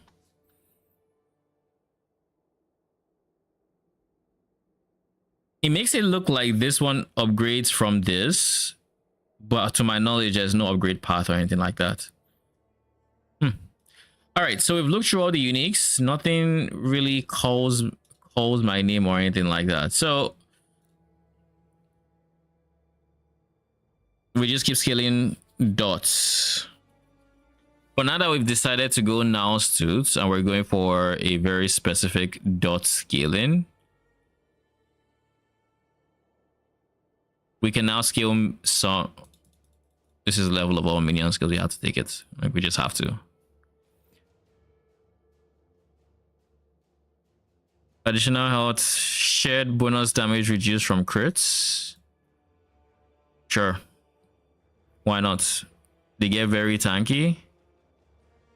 I don't have to worry about them.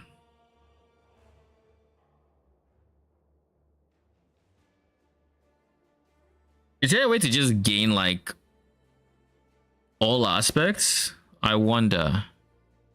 We can't crit with the fire raptors.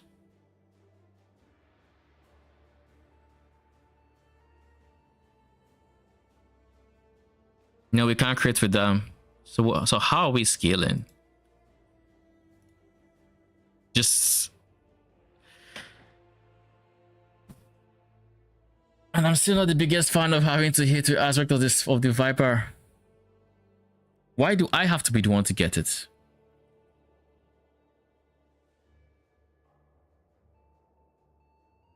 Maybe there's a different way to get it. I doubt it. I doubt it a lot. Maybe since it's on hits, I could use a skill like Maelstrom.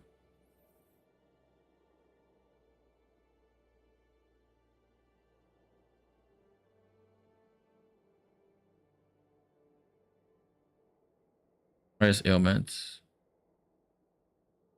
Ailments, blind. Blind, it cannot. Oh, why am I sleeping on that then? Create immunity? Sheesh. Why not? How many points do I have left? 21 points left to spend.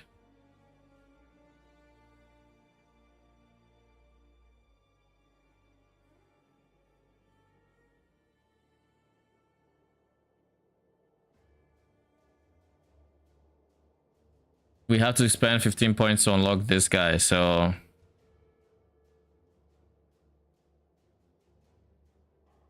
Attunement... Phase cold and lightning. It doesn't have fire. Why does it have fire? What did fire do to you? Okay then.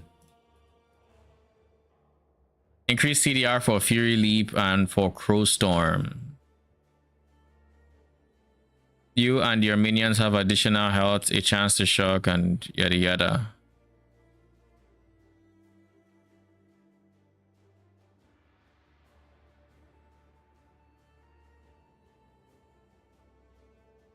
What is Gathering Storm?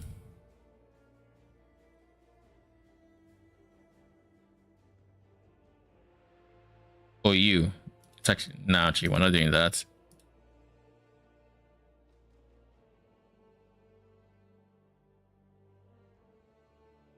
We get 8 there.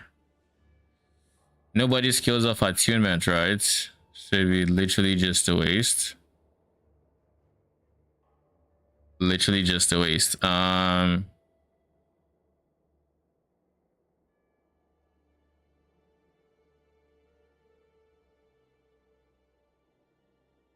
guess attunement probably just has like something I can use. I don't know. It's kind of trash. Well, what can I do? Now we have to still keep going for the 15. Endurance threshold isn't bad. Lightning res is not bad. We don't scale off of increased phase anymore, so that's... Nah, I think...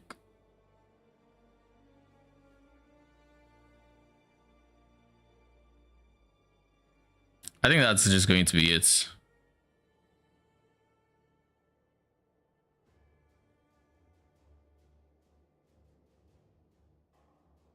I think this is it. 15 points. We have Earthquake. Life is good.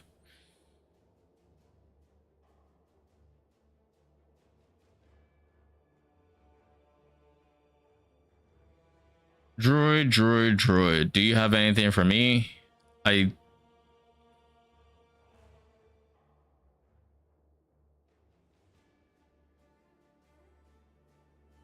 Endurance and armor. Minions have additional armor and this is doubled for your low cost.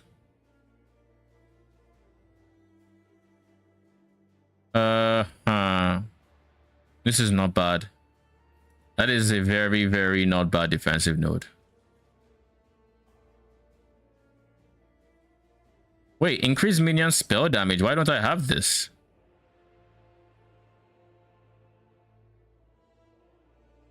What was past me thinking when he didn't take this? I guess I just didn't see it.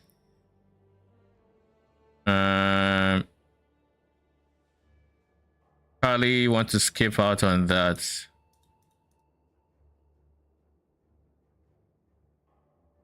Probably want to skip out on that.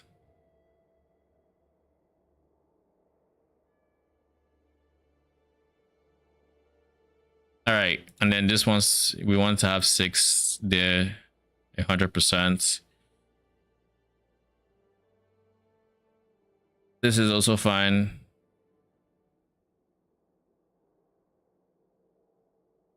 This is some free rares that we can just easily access.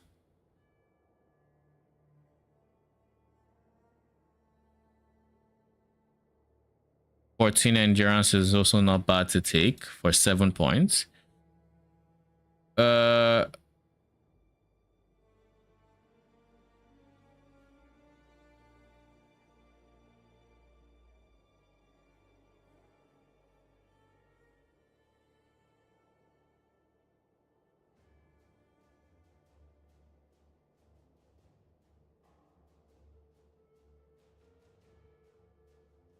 Your hits have a chance to grant you aspect of the boar on melee hits. So doesn't that mean I would want to use...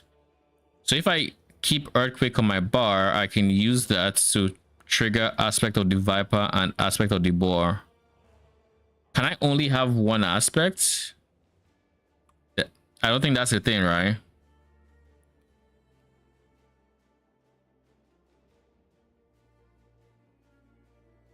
Okay, so we have gone way past what we should have, and now we need to scale back points somewhere.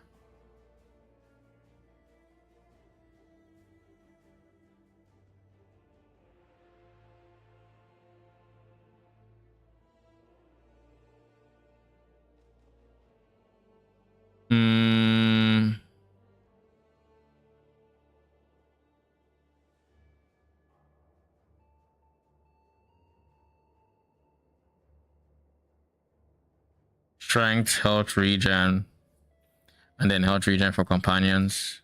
Now we're not touching this. Where can we take a point out of? Not there. Probably not here. Like we maybe can. Probably don't want to. This, I'm going to be relying on this guy for most of my minion survivability.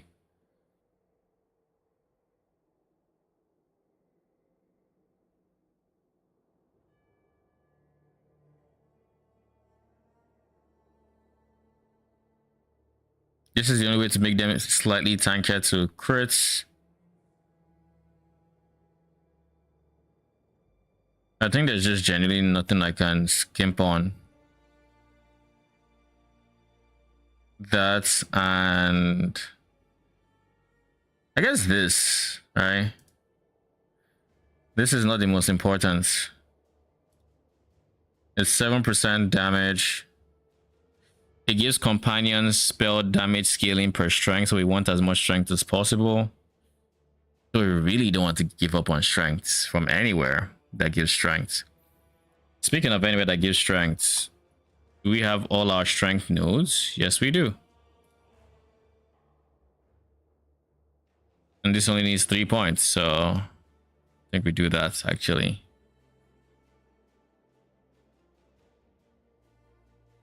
I think that is on ID is not the most important.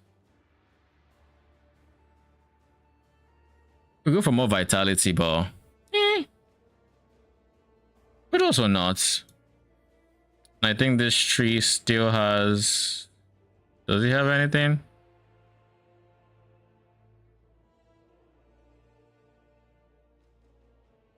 Less damage taken at low life.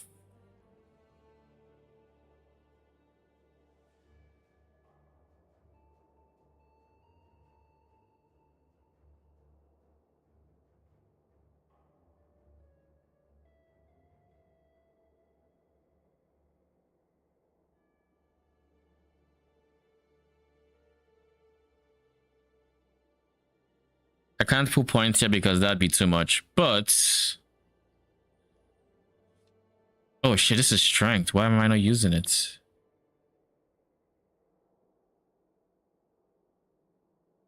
All right.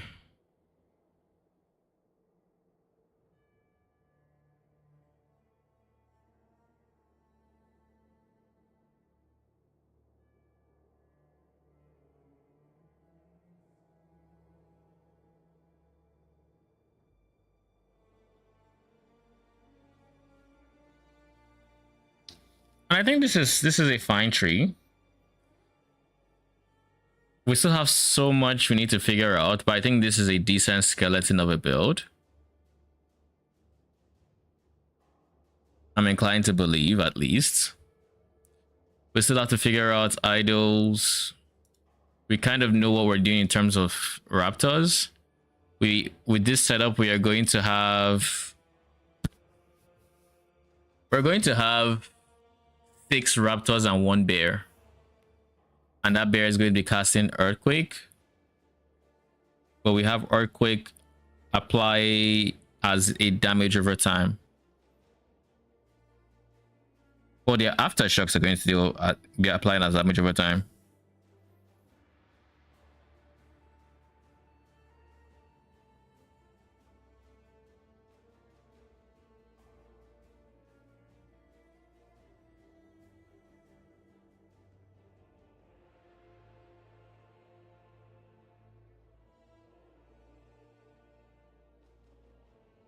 Is there anything I should be considering as well?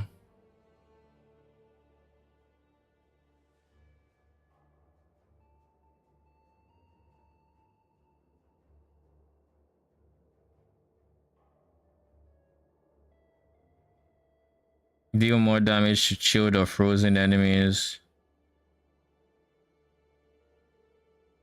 Earthquake casts more maximum possible aftershocks. What's where do we get level of summon bear / raptors?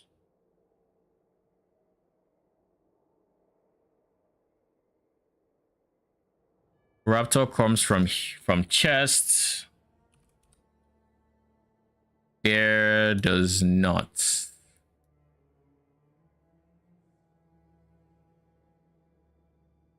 Bear is helmet. All right. So I think it's a no-brainer to say, wait, this helmet.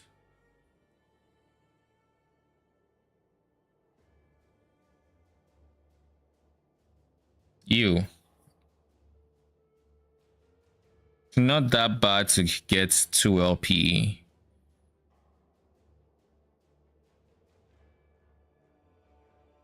It's not that bad. Not the easiest, but not the worst either. So at the very least, you're going to have level of summon bear. This is going to be T7. Then you are going to have level of raptor. Also T7.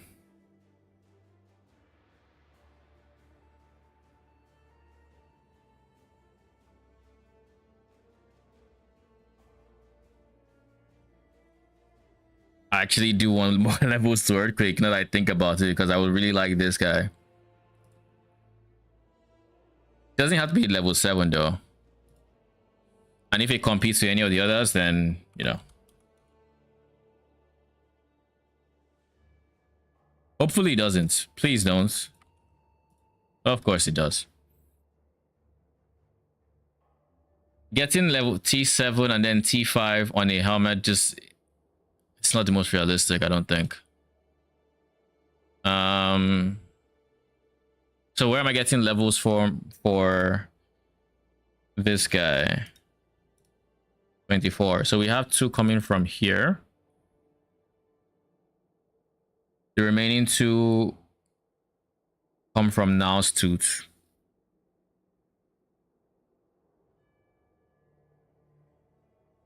Okay.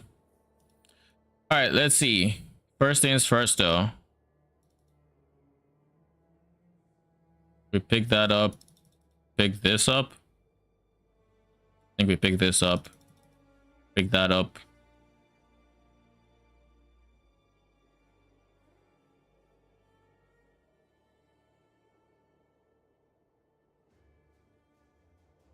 I would like to do that one as well.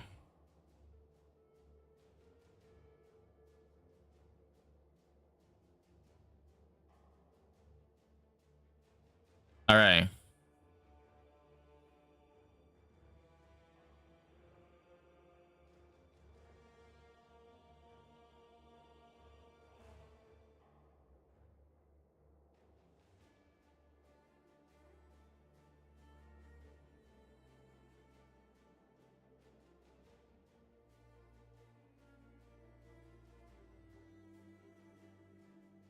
Blind chance, poison chance, and slow chance. Why do I care about poison chance? I guess because I'm just skilling dodge, right? So would be really good for it.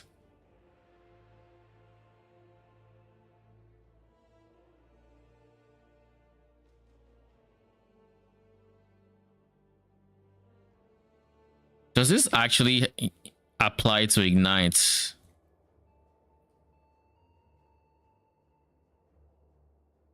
I think it should, based off of the wording on the last line, which is bleed chance from all sources converted to ignite chance for raptors, and all effects in the tree related to bleed now depend on ignite.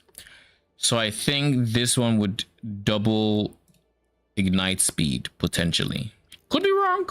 Could not actually work that way, but I think it would, and I think it would be actually very strong on if I scaled ignite chance, which I plan to. Now for you, what is the baseline? We need to get a decent amount of bleed chance, but before anything else, we need you casting Earthquake.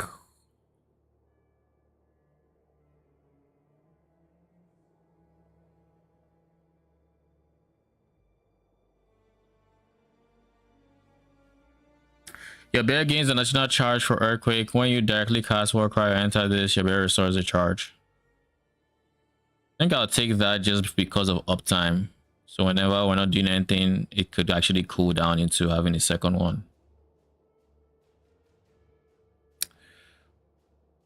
Should I care about turn bursts? If I can get generic ignite chance, sure. So far, I don't have ignite chance though. I don't have generic ignite chance.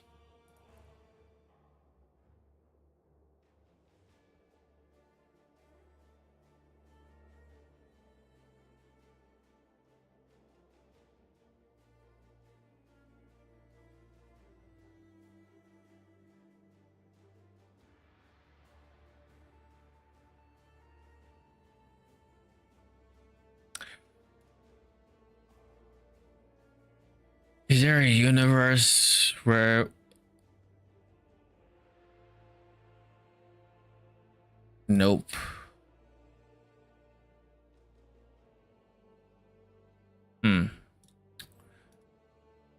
Okay.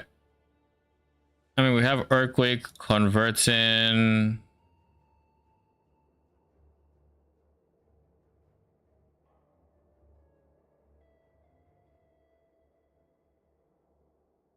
I wonder if this actually means it's going to scale off ignite, like it's going to convert its bleed chance to ignite.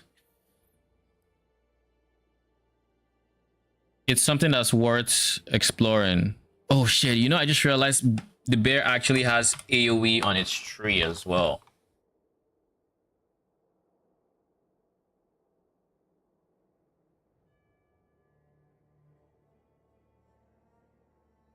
I want that. I don't think I won't bear without that. I really like the idea of this. What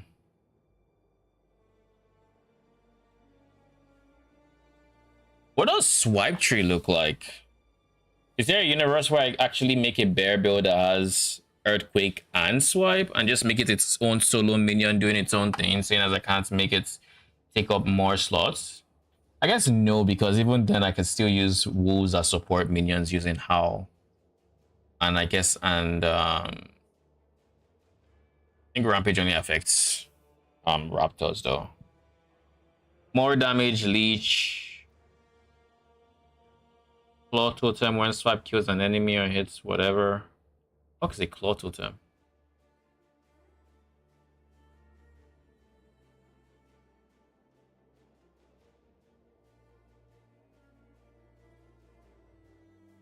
The attacks with swipe. It scales with totem and minion stats, but it's affected by your swipe tree.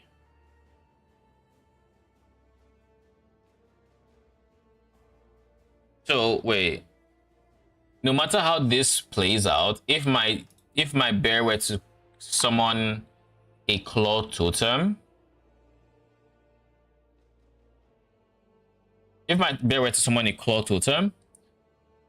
then if it's scaled off of my minion stats, then that's Giga. And if it's scaled off of your stats, then it should scale off of my minion stats because he's the one that summoned it. I think it's safe to say my bear is the one. It's my bear stats I'll be used for this. That said,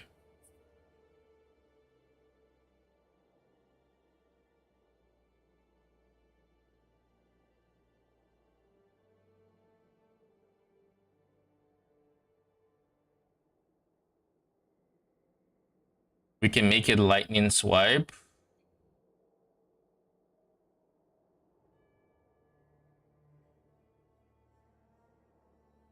Aspect of the Panther.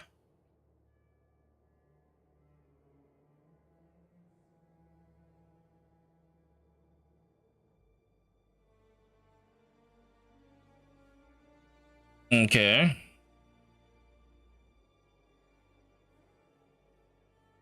We can get 5 stacks. 5% more per stack. The fuck is this spirit wolf?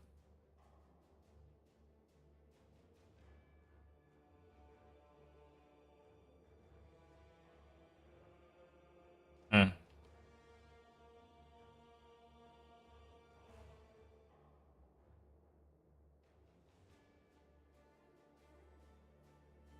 Aspect of the Panther. I mean, this would buff the bear by... Oh wait, I just remembered we do have a saber tooth that I just have not looked at yet. There's one more minion I have ignored thus far. I will be back to you. Let's continue. So this is just more aspect of the Panther. Crit multi, yada yada.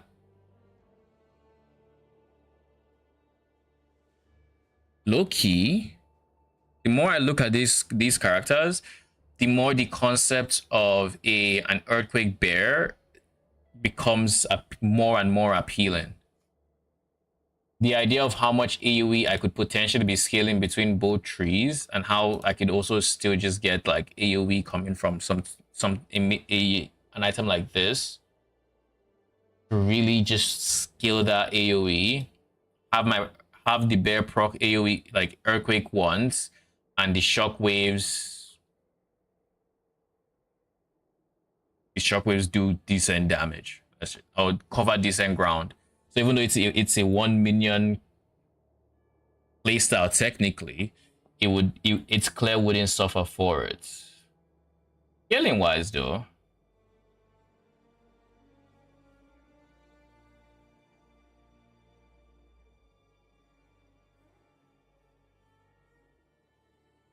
like I would probably have to go like this one. Aftershocks have a chance when they hit to cast another aftershock. So like just making sure whenever I procs, it tries to get more aftershocks, and then have them cast more aftershocks, and just have like the one earthquake hit be pretty go a long way for the bear.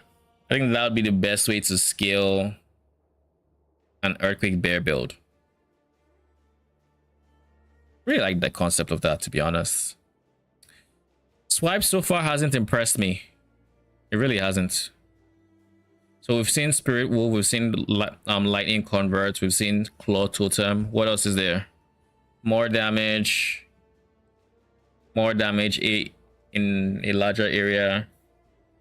Call. More damage against stood enemies.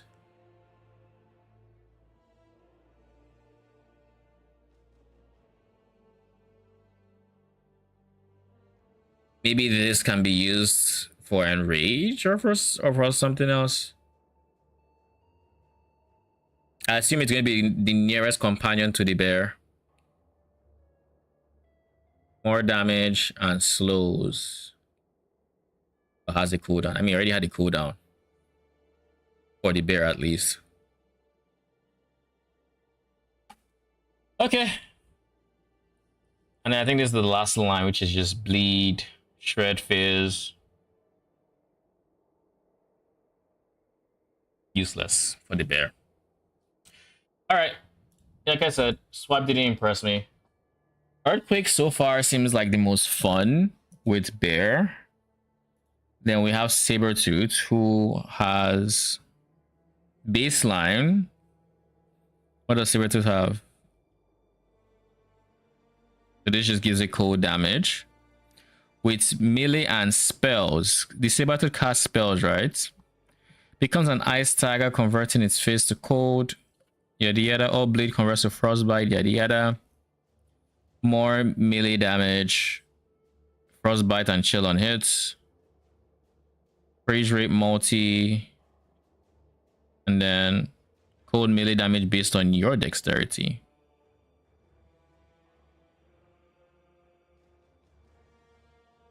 Then we have Ancestral Sabertooth that attacks nearby enemies for a short duration.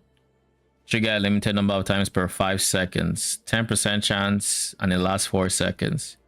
And in 5 seconds, you can summon up to 10. So you'd want it to hit as often as possible. Higher chance to summon this and they deal more damage. So you can have a Sabertooth just perma summoning Ancestral Sabertooths. That also seems cool to me.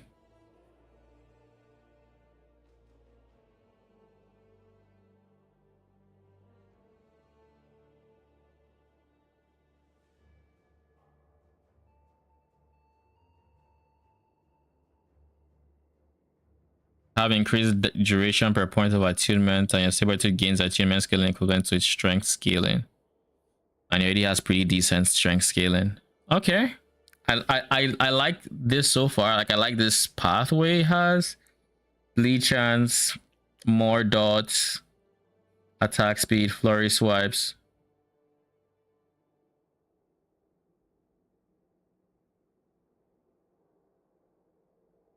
What does Sabertooths have by default? Flurry swipes, which is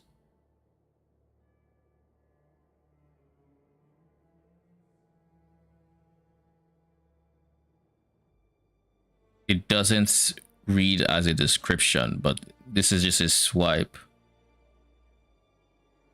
It swipes twice. It does 2 hits from what I can see, maybe.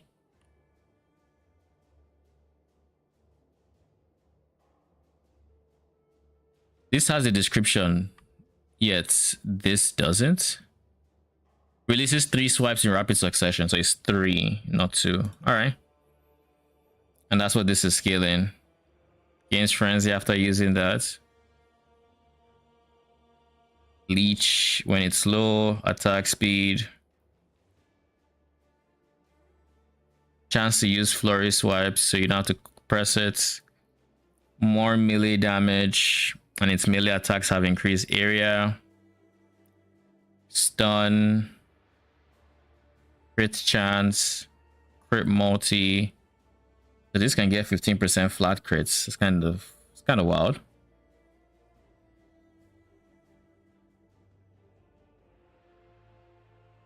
Increased attack. Actually, it deals more damage with flurry swipes. More dodge rating. Flurry swipe inflict bleed on hit, and if you are below half, it always crits. How do we make sure we're below half then?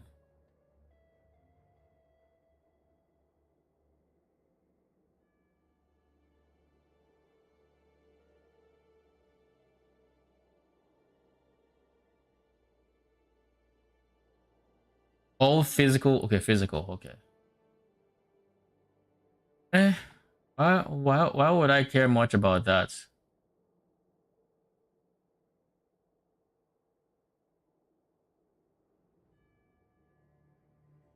This is what I've been looking for. I've been trying to find if there's any trigger here. Limited attacks which hit at least one enemy. Chance to trigger upheaval. Cast this way. Yada yada. What does upheaval look like? Then we have upheaval. Thunders the ground in the line in front of you, dealing damage to this.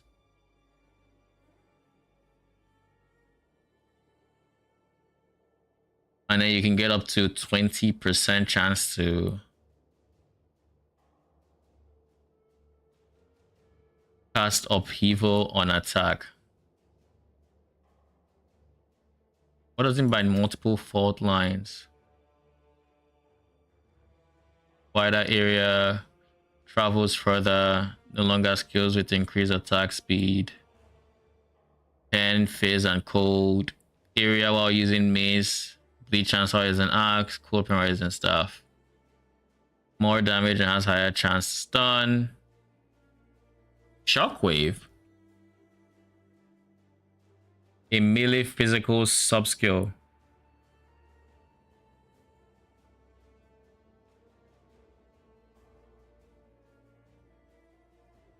Okay.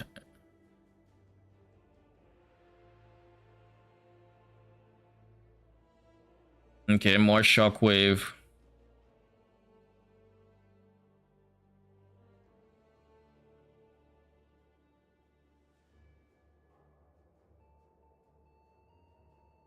Is there a shockwave tree?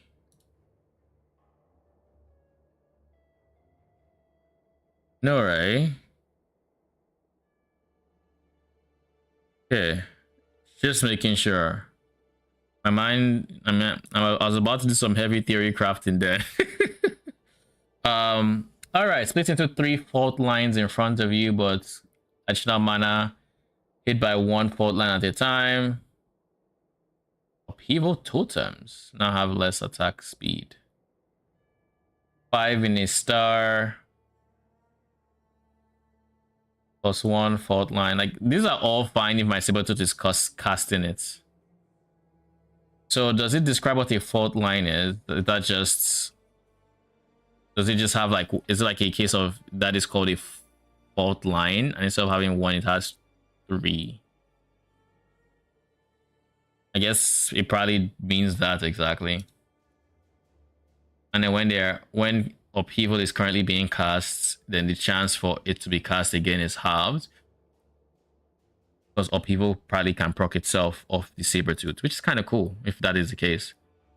And we can just try to get as many fault lines as possible. So it's like 3, then it's 5 in a star, and you can add 2 more to make it 7. Wouldn't that be like some insane, like really insane clear if this is the case? Just slap on a sabertooth, slap on upheaval, maybe have a bear with earthquake, and then just really scale melee damage. Like you're scaling strength, so then you'd go the dinosaur relic.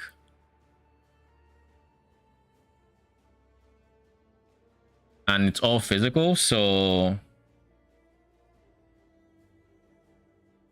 it's all physical, so melee damage would be big. Attack cast speed would still be big for both of them. We wouldn't quite have the pen because we wouldn't be scaling ints, but we might have some attunements because we are Beastmaster. So we have some crit multi coming from there, and we obviously have endurance, so that's just more damage. No AoE though, but those are all nice to have. And then we have a Tyrannosaur minion on top of it. And then just having 25 physical damage with spells and attacks.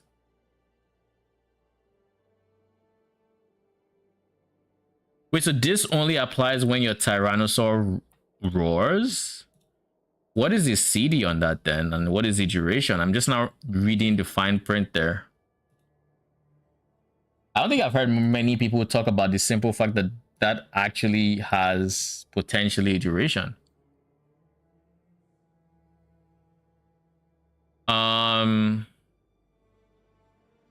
Lasts for 12 seconds.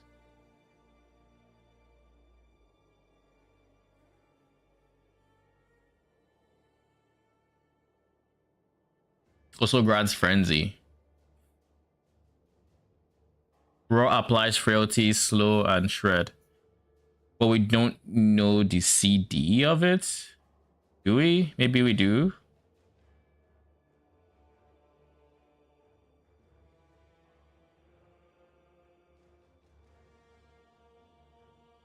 This is it. It applies 3 stacks of frailty, shreds 5 stacks of armor, applies frenzy, and then 3 stacks of slow. 12-second cooldown. So basically it's up permanently so long as it's hitting the same people.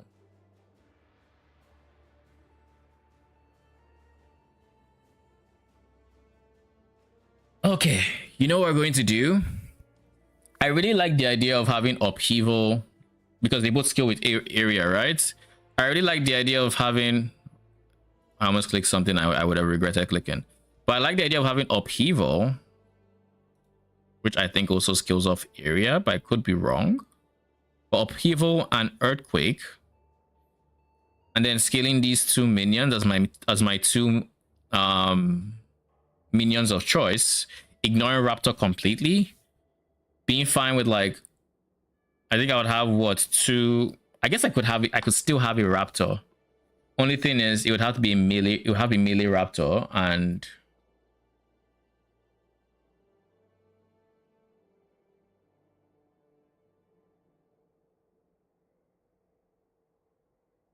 it would have to be a melee raptor,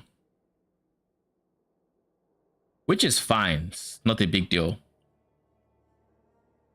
We'd ignore the fire portion of everything we just scaled in terms of raptors, and we just fully scale everything else.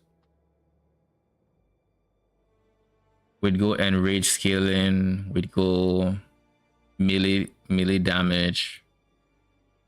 I don't know that we'd go bleed per se.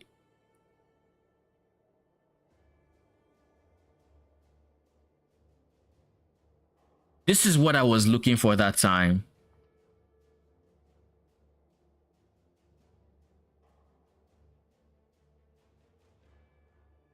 Wouldn't use it, but it's what I was looking for at least. When I couldn't find what minion could reduce other minions' cooldowns.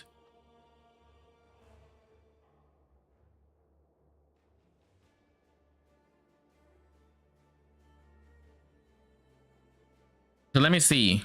Baseline, we have like four companion limits because we plan to get over 100 strength. I think that is like just no-brainer. We plan to have over 100, so we have 4 companions. If we have saber-tooth bear, that's 2. We can have raptor and then wolf, but we wouldn't have space for 2 extra minions, so it has to be something that can scale off of both of them. And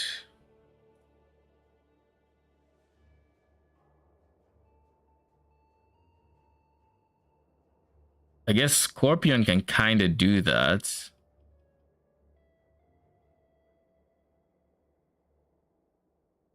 Seeing as it is a melee minion.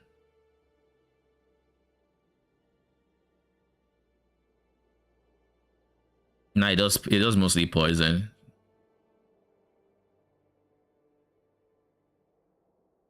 And I don't know that there's a way to convert its shit from poison to... Oh, there. Poison chance becomes armor shred chance.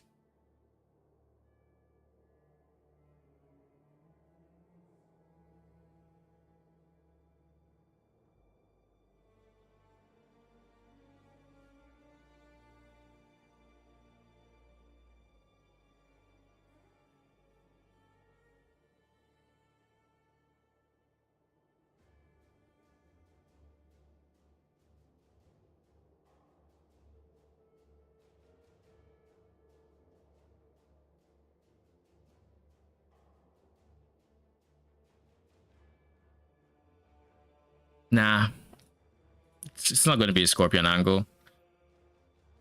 I think it might just end up being a wolf angle, to be honest. Upheaval, earthquake, mobility skill that we don't necessarily have to scale if we don't have to. Speaking of mobility skill, where is... Oh, it's Fury Leap. Oh, they changed the icon. Okay. Okay. We also haven't finished looking at this. Armor shred chance, bleed chance, converted to cold, freeze rates, shatter, melee code. We're not really looking for that. Base crit, and it cannot be dodged. Crit strikes deal more damage.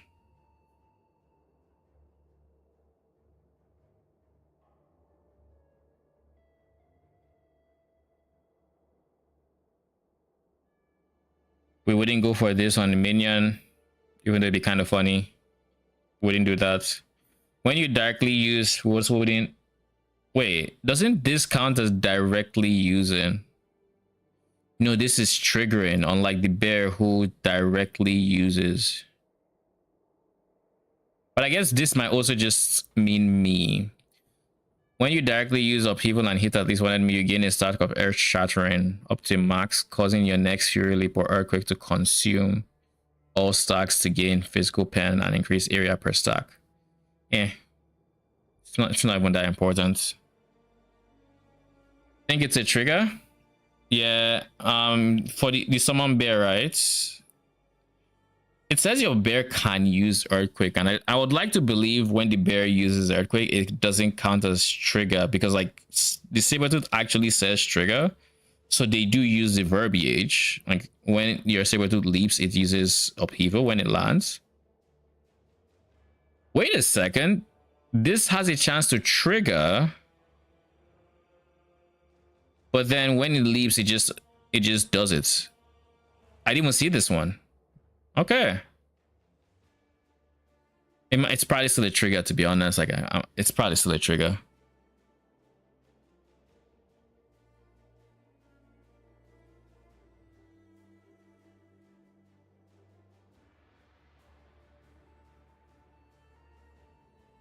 So area, while using this wouldn't matter. This would travels further.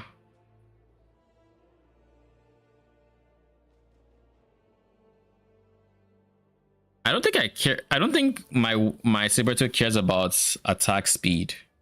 So this would be something to get. I can't think of another interaction like that that isn't a trigger. Yeah. Yeah. I'm honestly inclined to agree. Like, it's one of those things I'll probably end up testing, because I do end up testing a lot when I play stuff like this, because like I'm going to test stuff like this earthquake. I forget the totem node, wherever it is, I'm going to test that.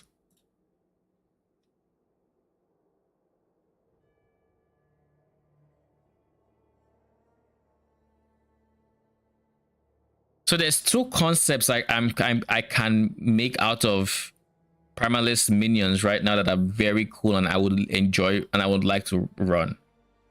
There's these two where we scale damage over time and we go fire based raptors, scaling CDR, trying to get fire breath up as much as possible, and scaling ignite, where someone bears whole thing is earthquake, and earthquake is scaled to dots.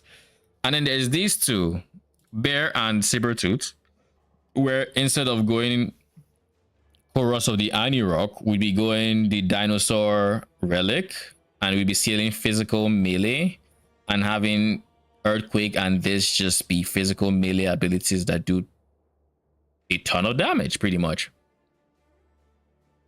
And I think both will have like really good clear, because we can have, I mean, there's no consequence. We don't care about mana cost for the sabertooth. So having 7 fault lines whenever it leaps, which, how often does it leap? Does it say? I don't think it does. Let me see. Skills, sabertooth, primal, wrong button. Primal sabertooth. just has the melee attack. So I think it gets his leap from something.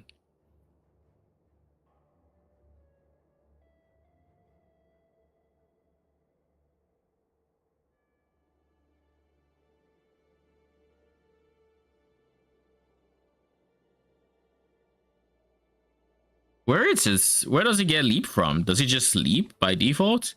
If so, why didn't it show up in here? Because this is the minion. You would think the leap would be here with its cooldown, but it's not. So where would it be? Isn't it from Fury Leap? With the minion node? I don't think there's a minion node for Fury Leap. Is there? More damage but can no longer leap. I think by default it can leap. The question is, and it doesn't say anywhere how often it leaps. Everything here just upon landing from the leap, it does upheaval. Upon doing this, like the very first note says, your Subertooth has more health and recovers a percent when it leaps. So there's a condition for leap. Unless Flurry Swipes is a leap, and that is actually what is meant, it could be that. It could be that this is considered a leap. I don't think it is.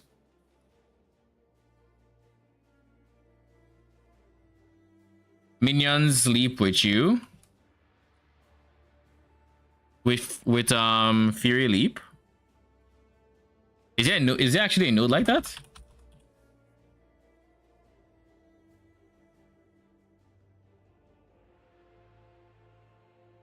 When you land, you and your minions gain frenzy. When you land, you and your minions are healed. Cleanse all ailments on you and your minions.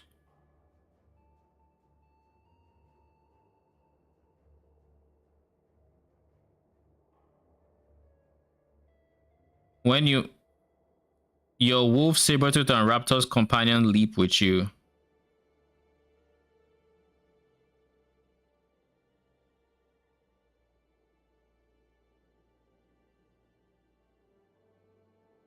Sabertooth is here. So this is definitely a way to get them to leap. I just don't think this would be the only source of leap. Otherwise, something like Wolf would mention leap, right?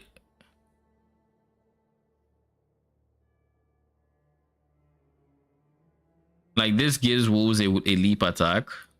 Then what was the second one that was there? Raptors don't leap, to my knowledge. That is a good node, by the way. Actually, thanks for the call out. That is actually a pretty good node I should be aware of. That is reason enough, honestly, to scale Fury Leap on whatever build I'm going. I think by default it leaps. Summons a Primal Sabertooth card that leaps into combat. When its health drops to 0, it is down, yada yada yada. So I think by default it leaps. I just don't know how often, and it doesn't say how often. I could check the skill and see, but I doubt it's go. Brother, stay. I guess we check this. We go to skills, and then we check Sabertooth.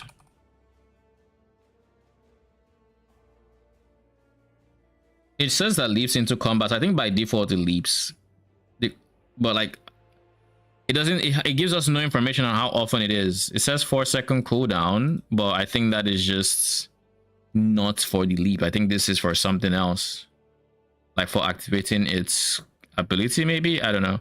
Its Flurry Swipe has a 10-second cooldown, so I don't think that's it. Ultimately, I have zero idea. We'll have to test though. But yeah, I think by default it just leaps automatically here and there. It just leaps. Maybe when there's a gap to close, it will leap, and then that would cause it to do upheaval, or whatever else it's doing.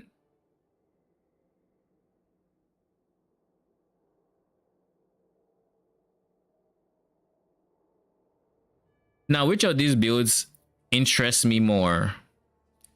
Ignite Raptor Earthquake or Earthquake Upheaval? That is the next question.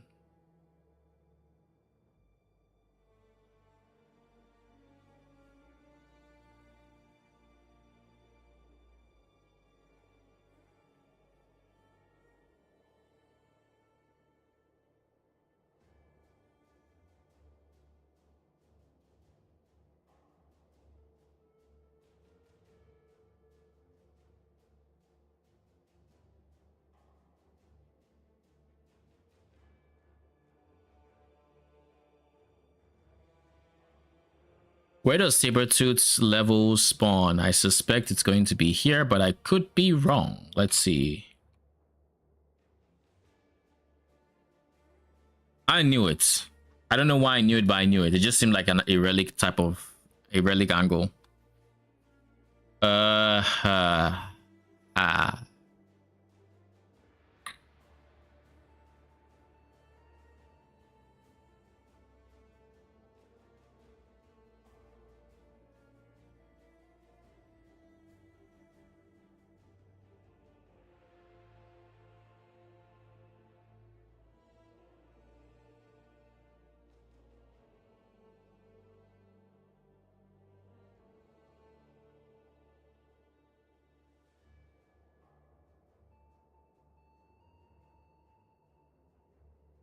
If I'm being very honest, I think I am leaning towards the melee hits version of the build rather than the fire version.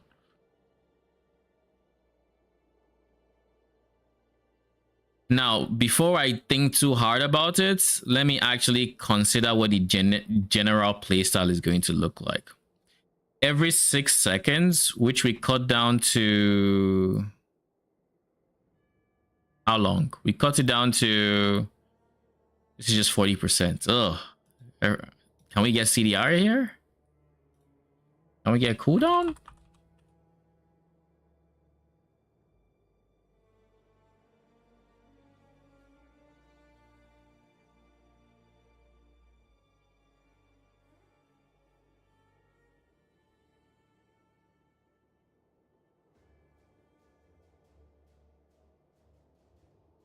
I'm just now realizing that the cooldown on Earthquake is a lot longer than I thought.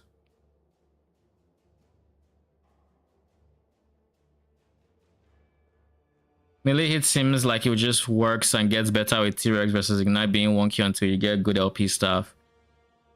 I agree. I 100% agree with you. I think melee is just more straightforward. Even without T-Rex, melee works. Even without like them using these abilities, we still have ways to we still have damage because it's all melee. So like the upheaval, the earthquake, their base hits, whatever they're meant to do, the minions are meant to do, they're doing their thing and they always have damage. Whereas with the dots, there aren't many good sources of minion ignite chance. The staff I decided not to use because I went for this, so I'm not getting minion ignite chance from there. So it's completely dependent on the tree, and this would be dependent on the earthquake being able to take bleed chance from here, because in the tree it converts to fire. So we're hoping the bleed, even though it doesn't say it here, is converted to ignite. Meanwhile, it probably isn't, and we'll probably still see bleed on them via that. That's likely the way that would interact, but you never know. So it just seems like there's a lot more, like there's a lot more like just wonky stuff that just might not work if we were to go the fire route. And Bear's baseline don't have any conversion to fire, so their hits would still be doing physical, by the way, which is not great with all the fire rescaling. So again, just not great. It just isn't, you know. So I am leaning towards Bear, Sabertooth, Upheaval, Earthquake, and then the last skill would just be Leap, Fury Leap.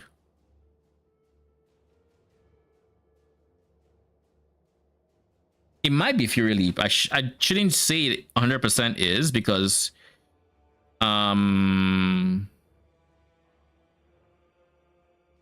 Fury Leap, where are you at? Fury Leap, this guy only takes my Sabertooth with me. He doesn't take my Bear. Bear is not one of the leapers. Now, granted, I think I would still like to use it to buff my minions. But we also have to think about the alternative. We have 2 minions out of 4 so far. 2 companions out of 4. Can I get companions? Wolves would be really good for their Howl. To take up that last slot instead, because Howl has 25% more melee damage. That is big. Having more wolves, i.e. two wolves or 3 as the case may be, that are just buffers, would give my 2 minions a lot more damage. And I think that is what I want to do. Pretty sure that's what I want to do. So let's do that. Despec that, go wolf. The wolf's primary purpose is Howl. So we want to have this, so we have 1, 2, and then this guy fills up the companion limits. Then we want, it's not too likely to kill, but wolves are also going to do damage because they do melee damage, melee fist damage. So they themselves can be scaled to have DPS, even aside Howl.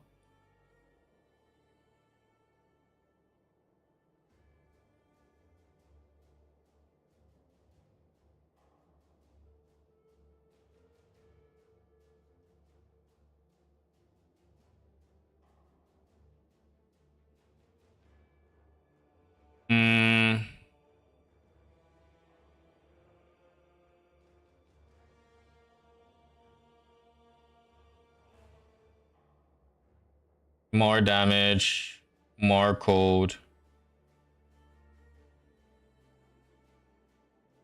I don't care about Stormbolt, but this makes them too tanky.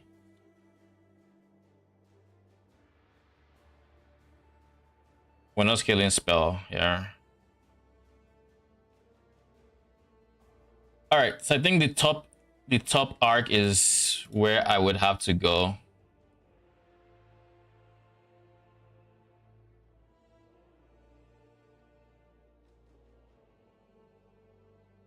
I think I'm willing to take that.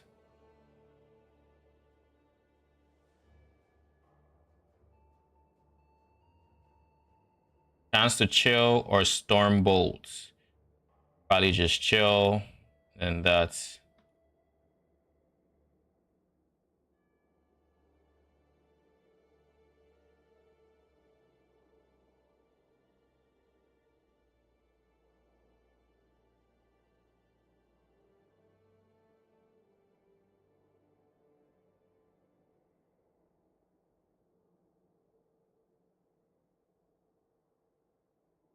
This gives Howl a chance, does not expend Howl's mana cost or put it on cooldown. I don't care about the chance to proc, but what I do care about is Howl also grants more melee damage, which is multiplicative, 10% more melee damage and attack speed, which is big. Has that.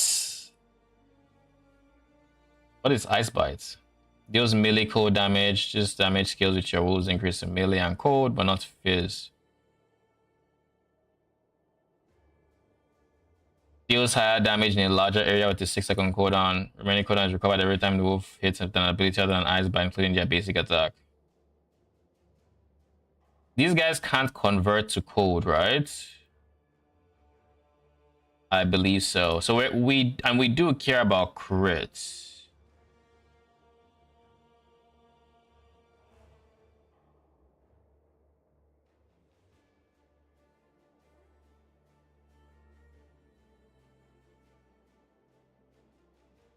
I think something like that is good. Then we have Earthquake. We have Additional charge for Earthquake. I'm inclined to just ignore this low key, but we'll see.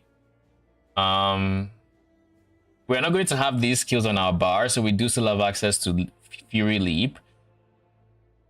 We're just putting points in for these two. And I guess we could still use Warcry technically.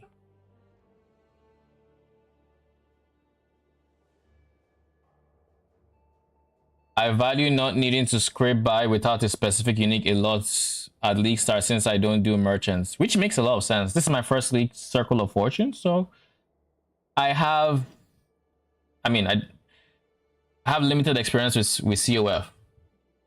Kind of have a mental idea of like how it should go. Very rough idea, but of course I could have my what's the word I'm looking for here? Miscalculations, things I don't factor in, just because I don't have the experience, right? Haste plus Blood of the Exile with T7 move speed is comparable to move skill, anyways, in my opinion. Haste plus Blood of the Exile. Is this a unique boots or what? 30% move speed, 10% move speed, more physical ailment damage to moving enemies. And then this. And then you get 1 LP with movement speed. Is it just all the movement speed you can have, i.e. 30%, 10%? And then LP for... This doesn't show LP chance. 70% if maxed. Yeah, that is a lot. Rune of Ascendancy is 1 in 30. Okay. I mean, it would be cool to just consider early on, but I don't know what boots I'm going so far. I have no idea. Do I care about Thorn Burst? Basic attack release Thorn Burst, so we kind of do. If we have more Thorn Burst and it's just more clear, which I can't complain about, but at the same time,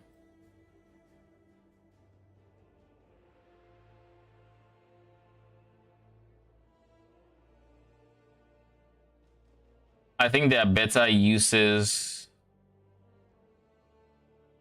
of my... I think we have enough clear, and I don't think we need to worry about Thorn Bursts as much.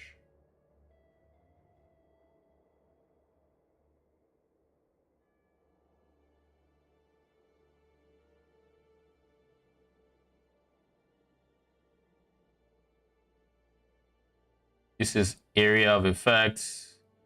More minimum possible aftershocks.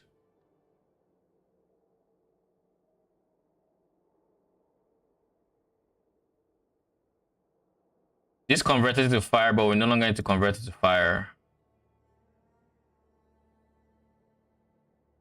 So now we just have area.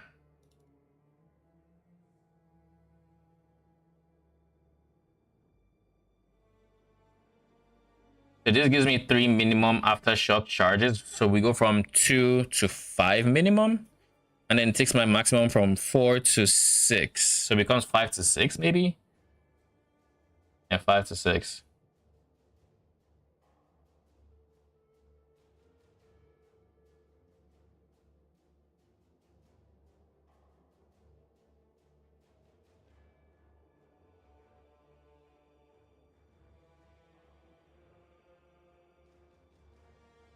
This is 20% per point. This is 12% per point. So this is obviously more effective.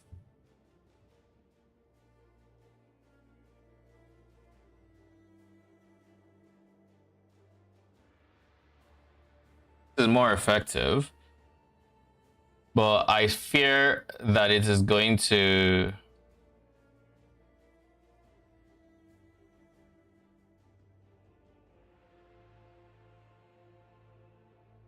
This would be really good for a single target, but bad for weave clear.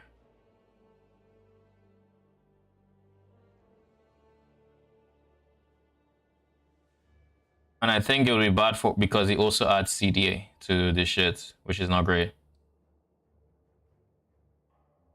This would be a good test for if if minions are triggering or if they are using it. Because if they are using it, then this should allow Earthquake to deal damage in a cone. This is going to be how I end up using to test it. Zarek double move speed boots. If you just want them or buffs, dodge chance couldn't be bad in combination with the more health drops. Oh, you mean like the wolves? Nah, I think in a build where I'm scaling minion melee damage, getting wolves to actually do physical damage is not a bad idea.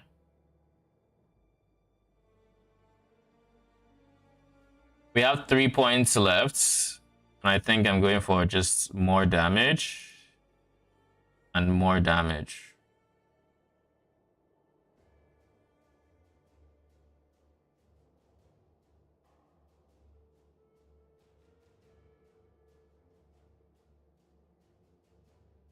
This would also be cool to try to see if I can make work.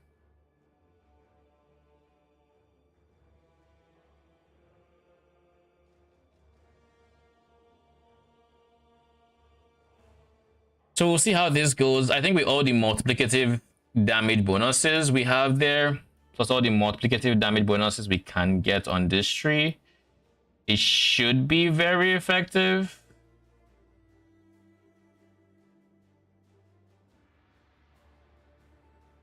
Past this, I think I just want more damage.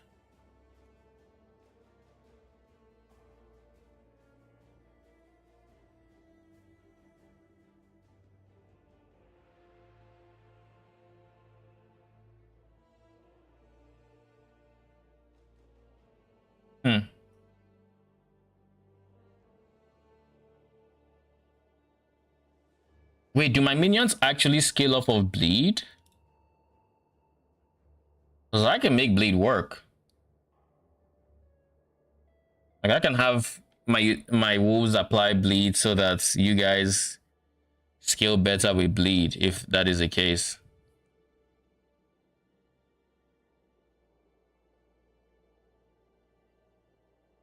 Like this one.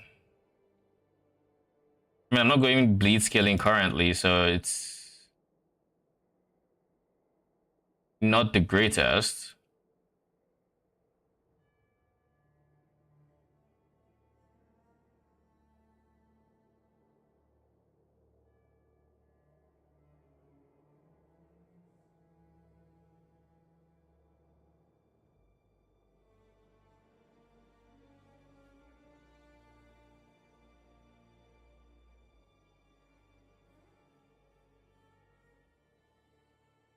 I think this is a good preliminary tree for the bear.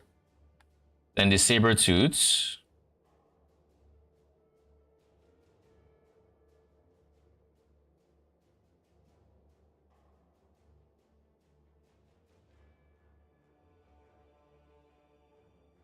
We want all the upheaval chance we can get. Health recovered on leap is also nice. Haste on leap is okay. It's not frenzy, so Additional cold damage. I think ancestral saber-tooth is stuff I would like. This now scales off of attunement as well.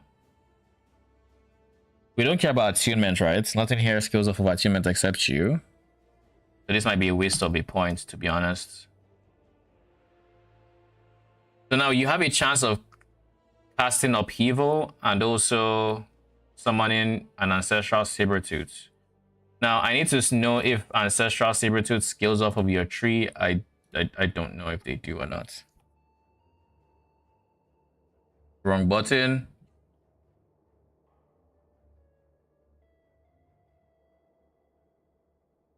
It can only use basic attacks, but they have the same stats as your saber-tooth. So all the melee damage, whatever our saber-tooths have, it has that, and all this healing it has towards. So that is pretty good. So it can summon ancestral saber-tooth, and you can also summon upheavals. All right, what next? I don't really care for the cold damage portion of everything because we can't kill that too well. Attack speed is nice. We can have you use flurry swipes.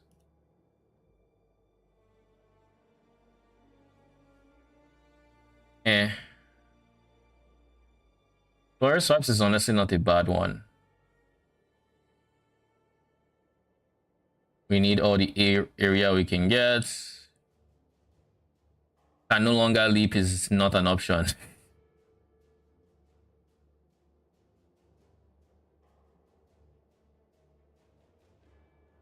Crit multi is also a big one. Okay. Okay, so we have a few options to go through here.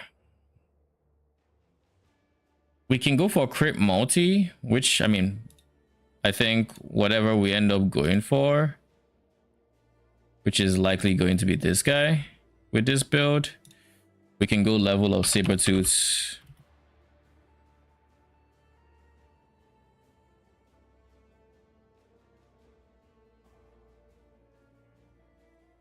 T7. Then unequip that one because we can only have one primordial item. This gives us more points to go for. If I go for attack speed, that gives us even more chances to cast upheaval. But I plan to use this or leverage leap a lot. We'll see. This is going to be the lines for that, and then we're going to fully spec this.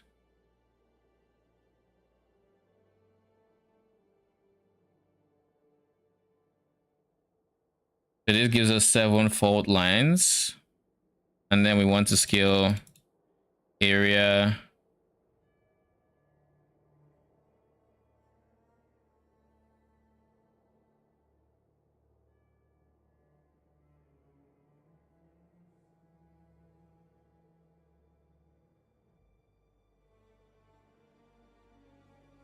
Pen. Thinking I just go damage there.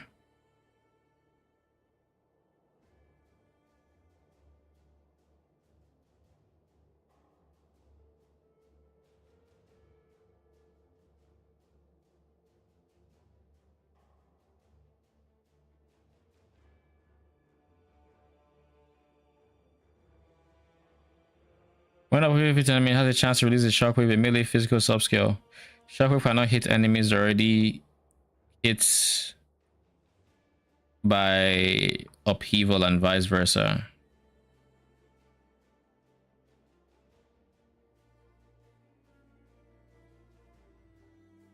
Enemies hit by shockwave cannot create a shockwave even if hit by upheaval.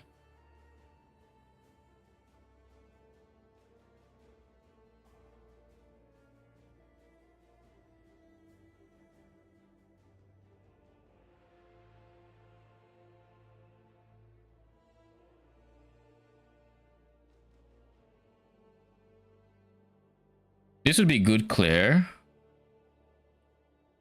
but I think I just want more damage.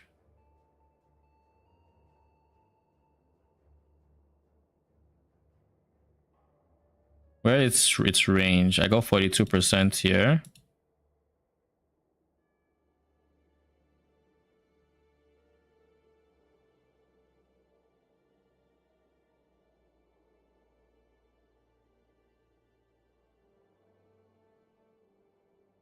Fizz pen. This would be really good for clear though. I might end up doing this instead.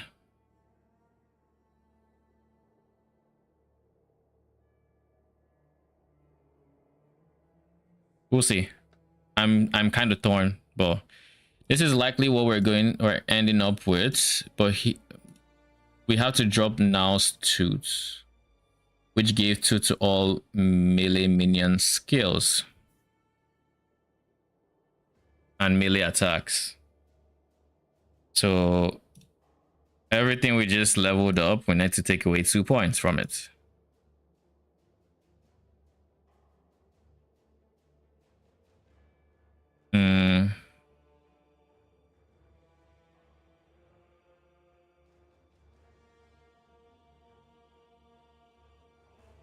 I think you.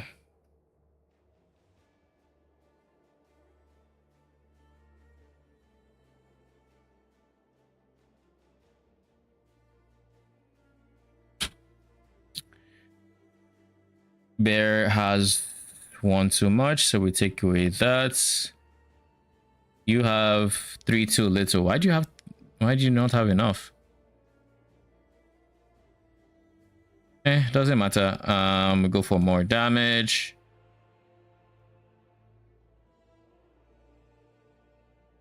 Probably more attack speed, so you can trigger this guy more.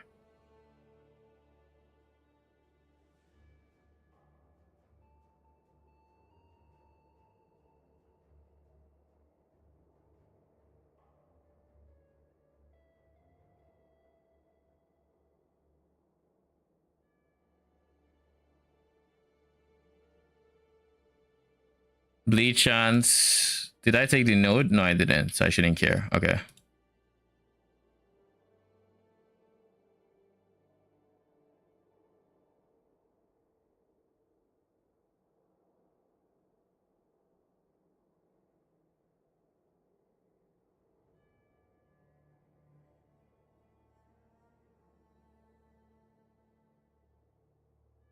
All right, we do that.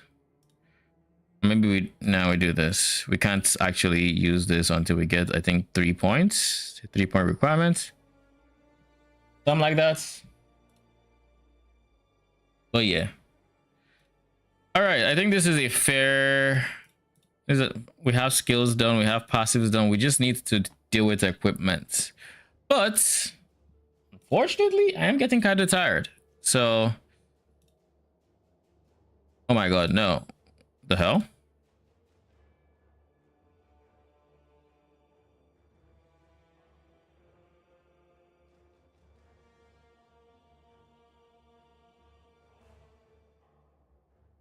How do I save this?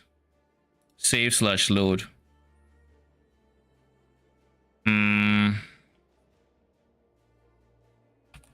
Melee Fizz Beastmaster.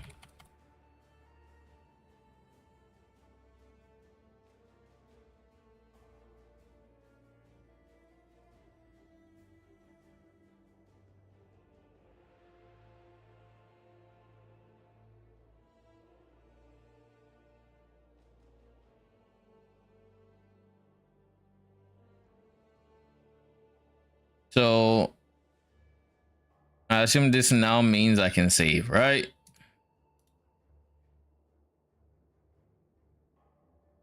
And I don't have to worry. I can always load it through this. Let's test this.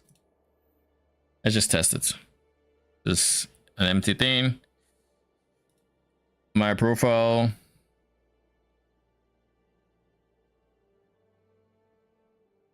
If I click it, equipment.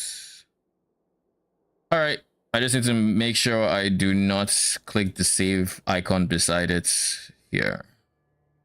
I need to make sure I don't do that on an empty one. If I do, I would be very sad.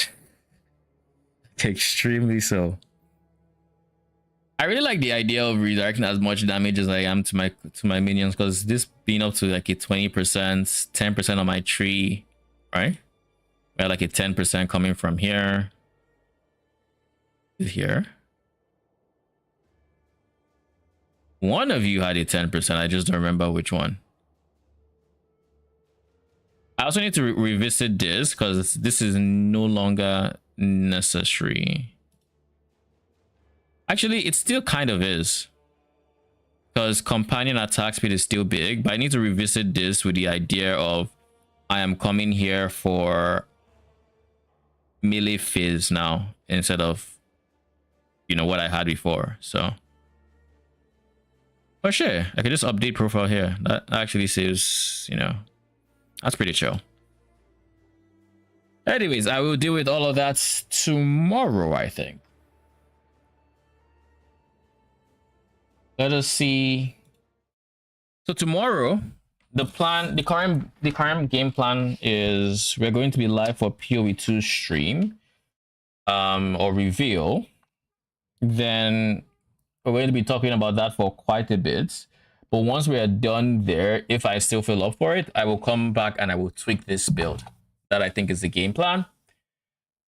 More specifically, the items. The items need work. You know, the items. I just have some random shit in there. Like I have a rough idea of things I want, but I need to actually try to get a working prototype, or at least know all the legendaries or whatever I'm going to be using and all that jazz. So that's going to be the plan for tomorrow. We're going to be live before the stream. I think I'm going to try to be live like an hour or 30 minutes before PoE2 stream, and then I'll be live until it's time to try to adjust this, basically. But yeah, let's see if there's anybody we can raid real quick. Let's see, last Epoch, is there anyone streaming?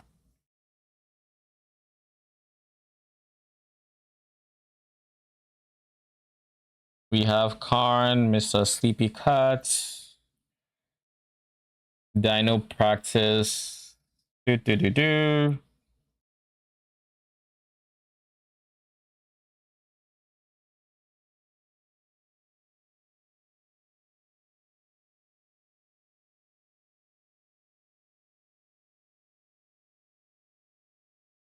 Warlock leveling season 3, Dino Practice for season 3. Let's raid Dino Practice, shall we? That's the most Minion-esque sounding stream here.